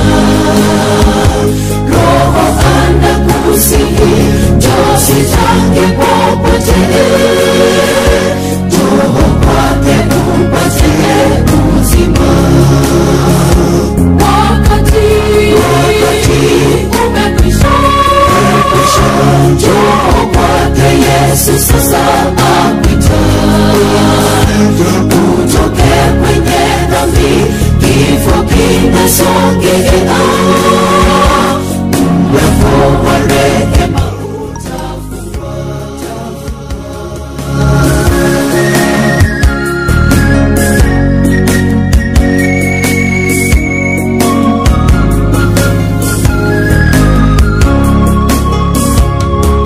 sasa waruka, kifo hukumu yaja.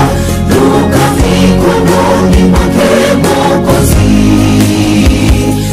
Uhesabu gharama, usije kapotea. Utupe motoni jehanamu. Wakati umekwisha. Njoo kwake Yesu sasa apita. Utoke kwenye dhambi, kifo kinasongea. Mlango wa rehema utafungwa.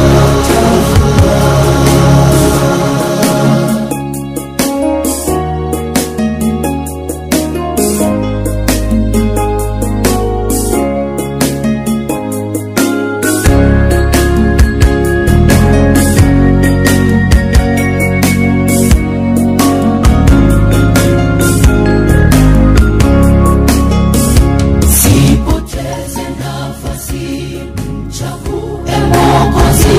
Mbingu itafurahia milele. Utoke kwenye giza, Yesu akusamehe. Uishi maisha ya mbinguni. Wakati umekwisha. Njoo kwake Yesu sasa apita. Utoke kwenye dhambi, kifo kinasongea. Mlango wa rehema utafungwa.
hatua kwa hatua ninayopiga, ninakaribia kaburi langu, hivyo natengeneza njia zangu na Bwana kama yule Hezekia, ili siku yangu ikifika ning'are katika Bwana wangu.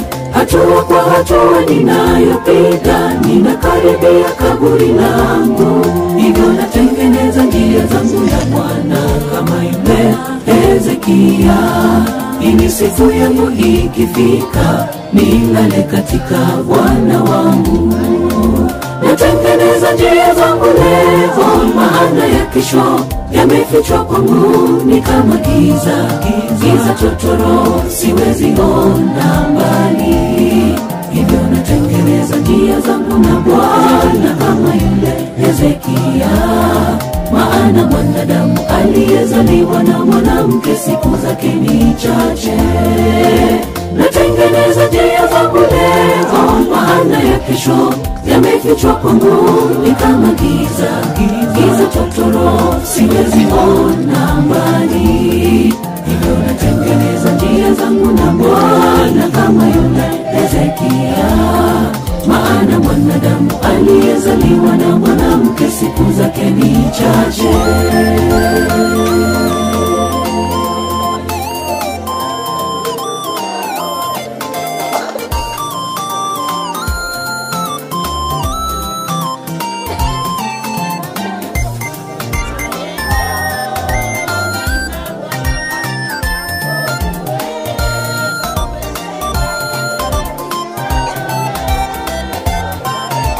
Mwanadamu aliyezaliwa na mwanamke siku zake ni chache.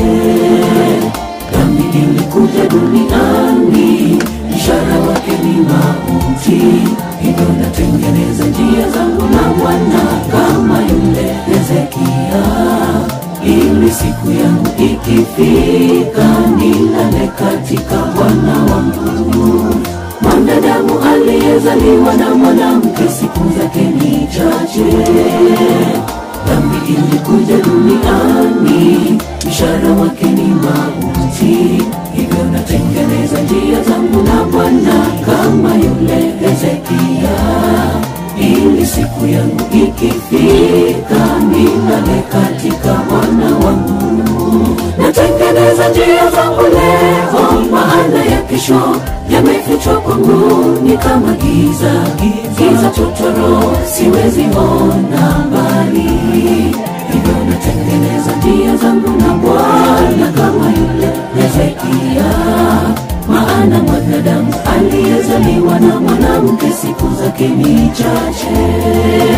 Natengeneza njia zangu leo, maana ya kesho yamefichwa kwangu ni kama giza, giza totoro, siwezi ona mbali, hivyo natengeneza njia zangu na Bwana kama yule Hezekia, maana mwanadamu aliyezaliwa na mwanamke siku zake ni chache. Natengeneza njia zangu leo, maana ya kesho yamefichwa kwangu ni kama giza, giza totoro, siwezi ona mbali, hivyo natengeneza njia zangu na Bwana kama yule Hezekia, maana mwanadamu aliyezaliwa na mwanamke siku zake ni chache. Natengeneza njia zangu leo, maana ya kesho yamefichwa kwangu ni kama giza, giza totoro, siwezi ona mbali, hivyo natengeneza njia zangu na Bwana kama yule Hezekia, maana mwanadamu aliyezaliwa na mwanamke siku zake ni chache.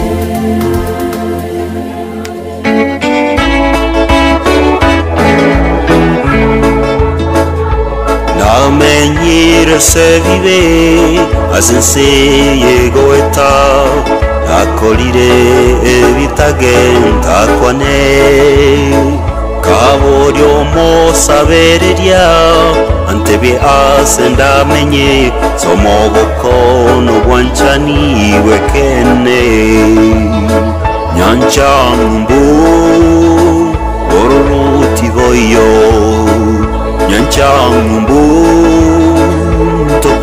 tokorera obasono bare botambe nati tokoiria nyeka nainde.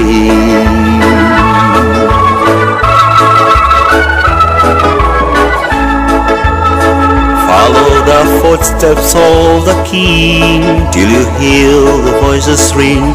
They'll be singing out the glory of the land. The river Jordan will be near. Sounds of trumpet you will hear, and you behold the Lord, precious place ever known to man. Nyanchambu, Ororuti voyo, Nyanchambu, Tokorera, Moa sono, Bare botambe, Nati tokoiria nyeka naindi.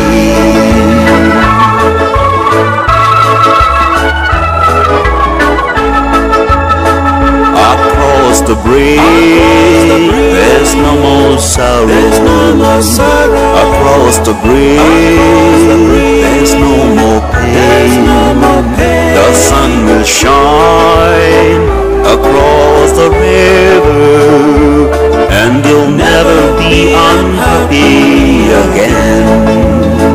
Nyanchambu, Ororuti voyo, Nyanchambu, Tokorera, Moa sono, Bare botambe, Nati tokoiria nyeka naindi.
Watoto wako wana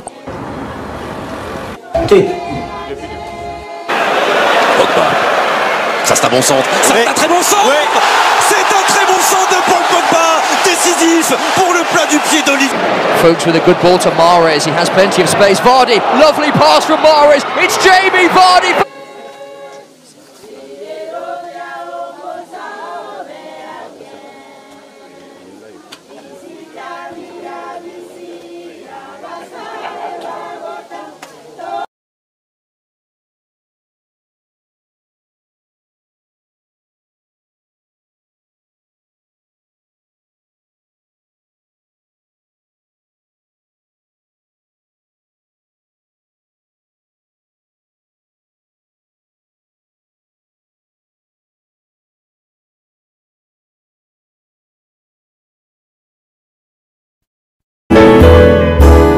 Soy yo Rochire Ariatito kwa Nense total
say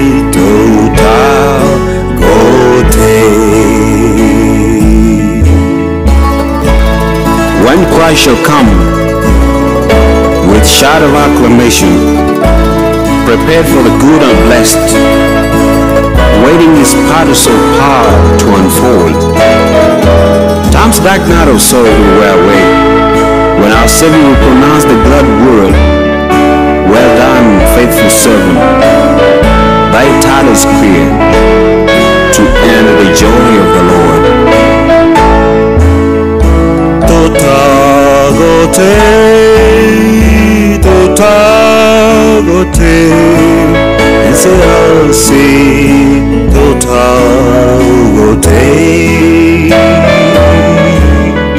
totagote, totagote,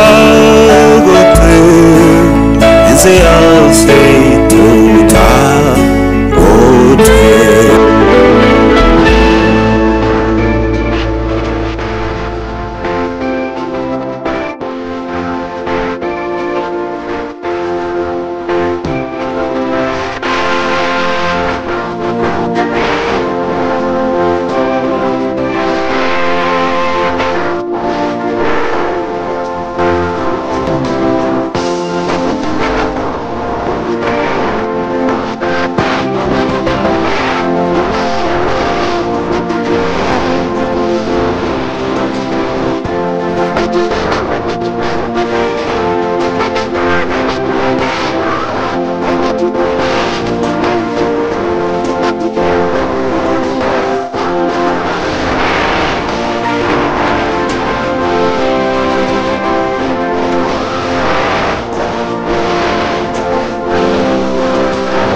Baba wetu ni asante.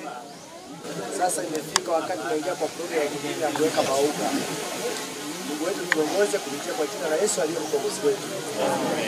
Basi wakati wa kuweka maua inamaanisha kwamba wakati mwingine unaonekana kijana kabisa. Unaonekana kama maua. Na inafika wakati unaenda. Sasa hii maua inawekwa, inaonekana vizuri sana na inaonekana mwisho inaenda kukiza. Binadamu hapo hivyo. Sasa naambia elders wapewe maua ndio wataanza.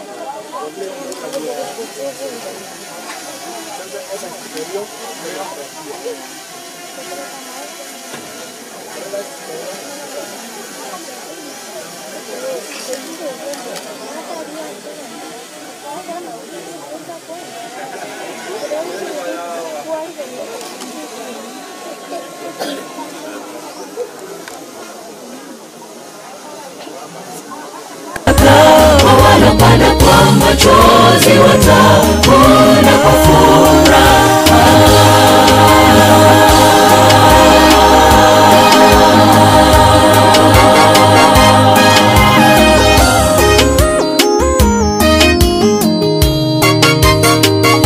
Mateso ni ya muda kitambo, mateso ya muda kitambo. Ndugu jipe moyo, karibu kutapambazuka, siku njema yenye fanaka. Kwa walopanda kwa machozi watavuna kwa furaha. Ndugu jipe moyo, karibu kutapambazuka, siku njema yenye fanaka. Kwa walopanda kwa machozi watavuna kwa furaha. Mateso ni ya muda kitambo, mateso ni ya muda kitambo. Ndugu jipe moyo, karibu kutapambazuka, siku njema yenye fanaka. Kwa walopanda kwa machozi watavuna kwa furaha. Ndugu jipe moyo, karibu kutapambazuka, siku njema yenye fanaka. Kwa walopanda kwa machozi watavuna kwa furaha. Zuia machozi ndugu yangu, we usilie, maana kulia kwako kumesikiwa na jibu la maisha.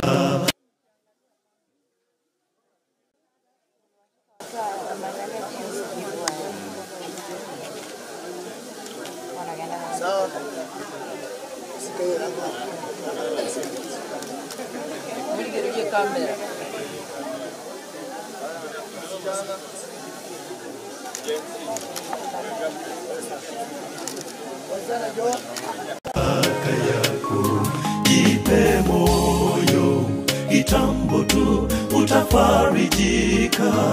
Jipe moyo, kitambo tu utafarijika. Mateso ni ya muda kitambo, mateso ni ya muda kitambo. Ndugu jipe moyo, karibu kutapambazuka, siku njema yenye fanaka. Kwa walopanda kwa machozi watavuna kwa furaha. Ndugu jipe moyo, karibu kutapambazuka, siku njema yenye fanaka. Kwa walopanda kwa machozi watavuna kwa furaha. Mateso ni ya muda kitambo, mateso ni ya muda kitambo. Ndugu jipe moyo, karibu kutapambazuka, siku njema yenye fanaka. Kwa walopanda kwa machozi watavuna kwa furaha. Ndugu jipe moyo, karibu kutapambazuka, siku njema yenye fanaka. Kwa walopanda kwa machozi watavuna kwa furaha.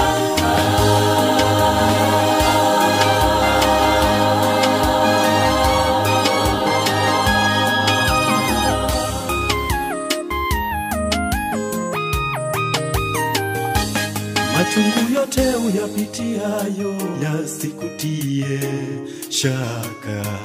Simama imara, utazame juu, joka la shaba limeinuliwa. Kwake utatiwa nguvu na utaponyeshwa. Kwake utatiwa nguvu na utaponyeshwa. Machungu yote uyapitiayo yasikutie shaka. Simama imara, utazame juu, joka la shaba limeinuliwa. Kwake utatiwa nguvu na utaponyeshwa. Kwake utatiwa nguvu na utaponyeshwa. Mateso ya muda kitambo, mateso ya muda kitambo. Ndugu, jipe moyo, karibu kutapambazuka. Siku njema yenye fanaka, kwa walopanda kwa machozi watavuna kwa furaha. Ndugu, jipe moyo, karibu kutapambazuka. Siku njema yenye fanaka, kwa walopanda kwa machozi watavuna kwa furaha. Mateso ya muda kitambo, mateso ya muda kitambo. Ndugu, jipe moyo, karibu kutapambazuka. Siku njema yenye fanaka, kwa walopanda kwa machozi watavuna kwa furaha. Ndugu, jipe moyo, karibu kutapambazuka. Siku njema yenye fanaka, kwa walopanda kwa machozi watavuna kwa furaha. Mateso ya muda kitambo, mateso. Mungu wetu, kwa mzee amelala hapa anaitwa Eric. Mungu wetu, naomba kwamba uendelee kumlinda vizuri. Victor, huyu ni mtoto wako, chunge familia yake vizuri. Kuna mwingine anayetaka kutembea hapa usiku, Mungu wetu, namweka kwa mkono yako, utamshika mkono aonekane, tutaumbi katika jina la Yesu. Wageni wetu wanapoenda waende salama, wafike salama katika jina la Yesu aliye mkombozi wetu. Amen. Mtakatifu Chabono hapo. Sasa nataka kuona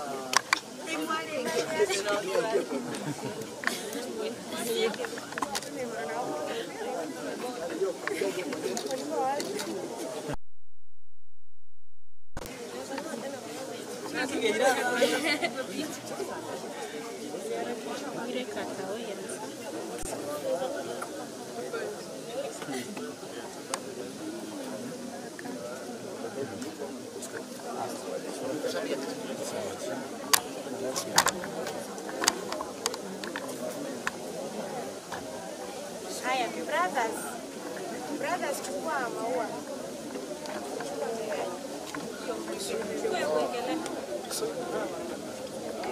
Chukua alafu usipige. Chukua mtoke nayo. Byron yako wapi? Na huyu. Weke katika weke katika. Kwa ndo mtu kwa wapi? Tabana bali msema hapo. Haya, Byron kwa katika. Haya, kujeni sasa. Muangalie juu. Byron, angalia kamera ama hiyo. Baita hawajui. Kopi Baita. Ama aike na Brian. Baita, toka na Brian. Pale sasa.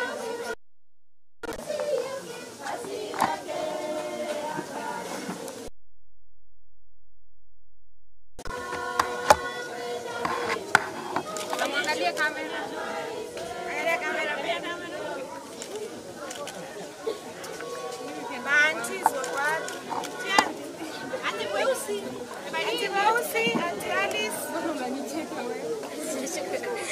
Paris.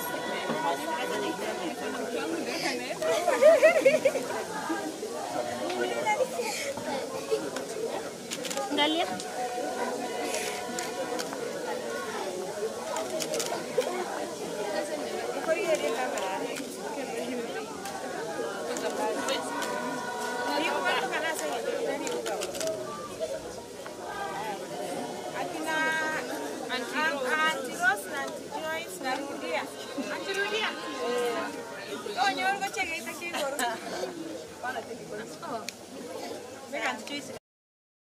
ili ukae tayari. Yesu yu karibu, akija kukuokoa, tayari umlaki. Kitambo kidogo, Yesu msamehe shida tunazopitia, karibu tutazisahau. Tuyaache matendo ya giza, tutende mema. Kwani mbinguni ni ya watakatifu. Je, uko tayari? Kitambo kidogo, maneno Yesu msamehe shida tunazopitia, karibu tutazisahau. Tuyaache matendo ya giza, tutende mema. Kwani mbinguni ni ya watakatifu. Je, uko tayari? Ni ombi langu ewe Baba, nifunze njia zako, nitende yaliyo mema, nisinaswe na yule mwovu. Kila nikijaribu kutenda mazuri, najikuta natenda tu mabaya. Naomba unirehemu Yesu, niwe wako. Kitambo kidogo, Yesu msamehe shida tunazopitia, karibu tutazisahau. Tuyaache matendo ya giza, tutende mema. Kwani mbinguni ni ya watakatifu. Je, uko tayari?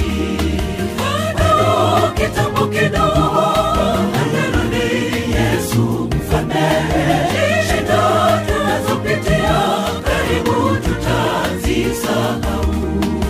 Tuyaache matendo ya giza, tutende mema.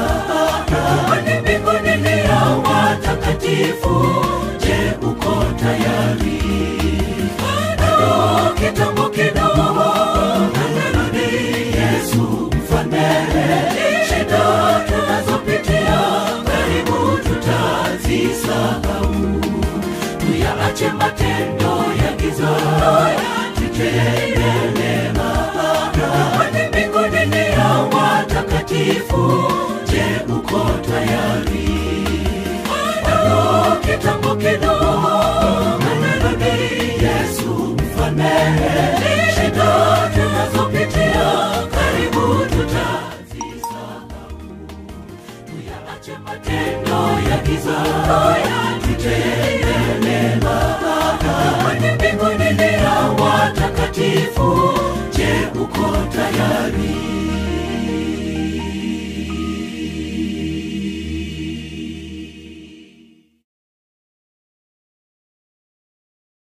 Hallelujah.